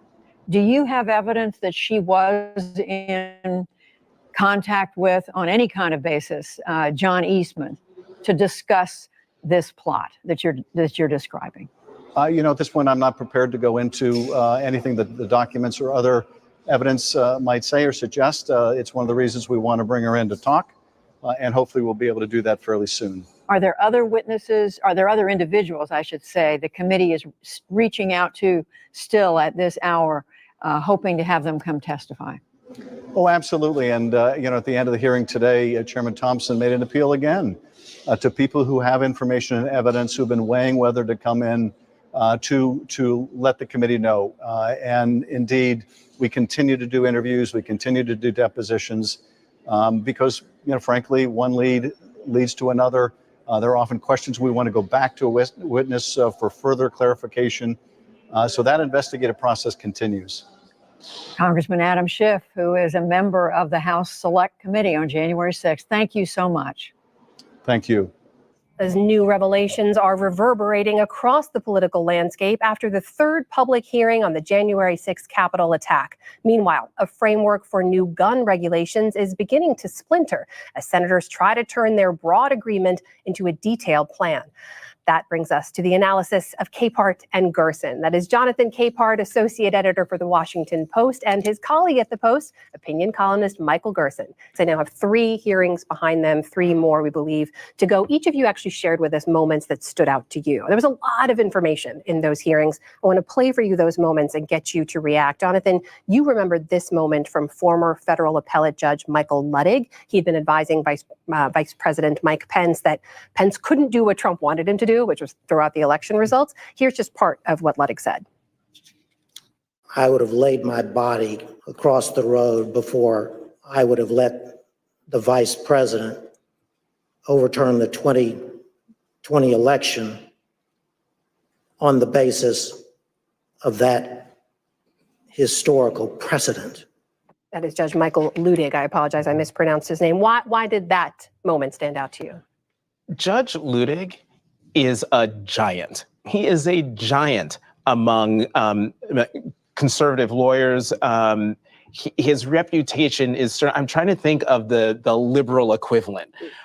You don't get more senior and more revered than that. The fact that he said he would have thrown himself in Vice President Pence's way to stop him from doing that was pretty incredible. But the other thing he says that we did not show was that he had a warning that Donald Trump and the folks who follow him present a, quote, clear and present danger to our American democracy. This is no liberal Democrat who's talking. This is no just, rank and file Democrat talking. This is a tried and true, dyed-in-the-wool conservative jurist who is saying, ringing the alarm about this scheme that Eastman had come up with, that they were trying to get Vice President Pence to go along with, and who is also saying they're not done. This scheme is not done. January 6th, he didn't say this part, but I'm saying this part. January 6th is a rehearsal for what we could see in 2024. Michael, I found it interesting. Most of the folks who testified, most of the people we heard from were Republicans. And you recall this one moment that stood out to you where we heard from chief counsel to the vice president, Greg Jacob. We learned a lot about what Mike Pence was doing on January 6th, how he was down in a secure location, continuing to work, even as rioters outside were chanting, "Hang Mike Pence." Here is a moment in which Greg Jacob was talking about what happened then. Does it surprise you to see how close the mob was to the evacuation route that you took? The 40 feet is the distance from me to you, roughly. I could hear the din of the rioters in the building while we moved, but I don't think I was aware that they were as close as that. Make no mistake about the fact that the vice president's life was in danger. Why did that moment stick with you? Because it's something we shouldn't get used to. I mean, we had a moment where, with a mob intent on harm, fed and pushed by the sitting president of the United States against his most loyal lieutenant. And it was a near-run thing. This could have been the murder of the vice president. I mean, how would American politics have responded to such a thing? And one thing that came out in the hearing is that during this, as it was happening, President Trump was tweeting pressure tweets attacking the vice president for lacking courage as this was happening. And that indicates to me, a reckless regard for not just his political future, but his life. This is a president, I think we learned again, but it's the most dramatic example. This is not just a corrupt politician. This is an evil man, an amoral man. And that, I think, is, important as we come around to the next election where, he's the Republican frontrunner. That is a dire situation for the Republic. Jonathan, there was another moment that stood out to me when we heard from communications between Trump's lawyer, John Eastman, sending messages. He's the one who's recommending sort of a plan for how to do this, to overturn the election results. And the committee basically shared that he emailed saying, "I've decided I should be on the pardoned list if that is still in the works." What was your reaction when you heard that? Well, I mean, my mouth was agape. You only ask for a pardon if you know or feel that you've done something wrong. I would never ask for a pardon, right? Why? What have I done? What have I done? Right. But Eastman knew.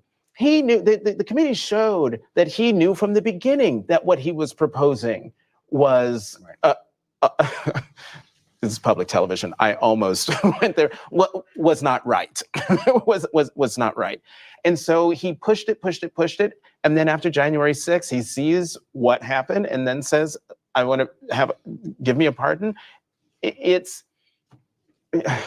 We still have 3 more hearings to go, I should say, and there's already been so much evidence laid out by the committee. But Michael, do you see a world in which they end the hearings, they wrap all this up, and there's no action from the Department of Justice? Is that a possibility? It's a definite possibility, although the Department of Justice made some noise this week, essentially saying, we'd like those transcripts, the ones that you have of these witnesses. Because there is a parallel investigation going on with the committee and the Justice Department, and they've started stepping on one another's feet a little bit. But that does show that the DOJ is looking closely at what's happening in these hearings, which I regard as a good sign. There's going to be tremendous pressure on Garland to do this, but I think it's going to be a very tough choice for them because it would set a precedent of pursuing criminal charges against former presidents that we've never really had before. We'll see. Do you also think Mike Pence should testify? We haven't heard from him. I would have loved to heard him about all this, and but he has tried to get as far away from his own actions as he possibly could, because he still sees a path to the presidency that doesn't exist. Jonathan Capehart, Michael Gerson, thank you so much for being here. Good to see you. Thanks,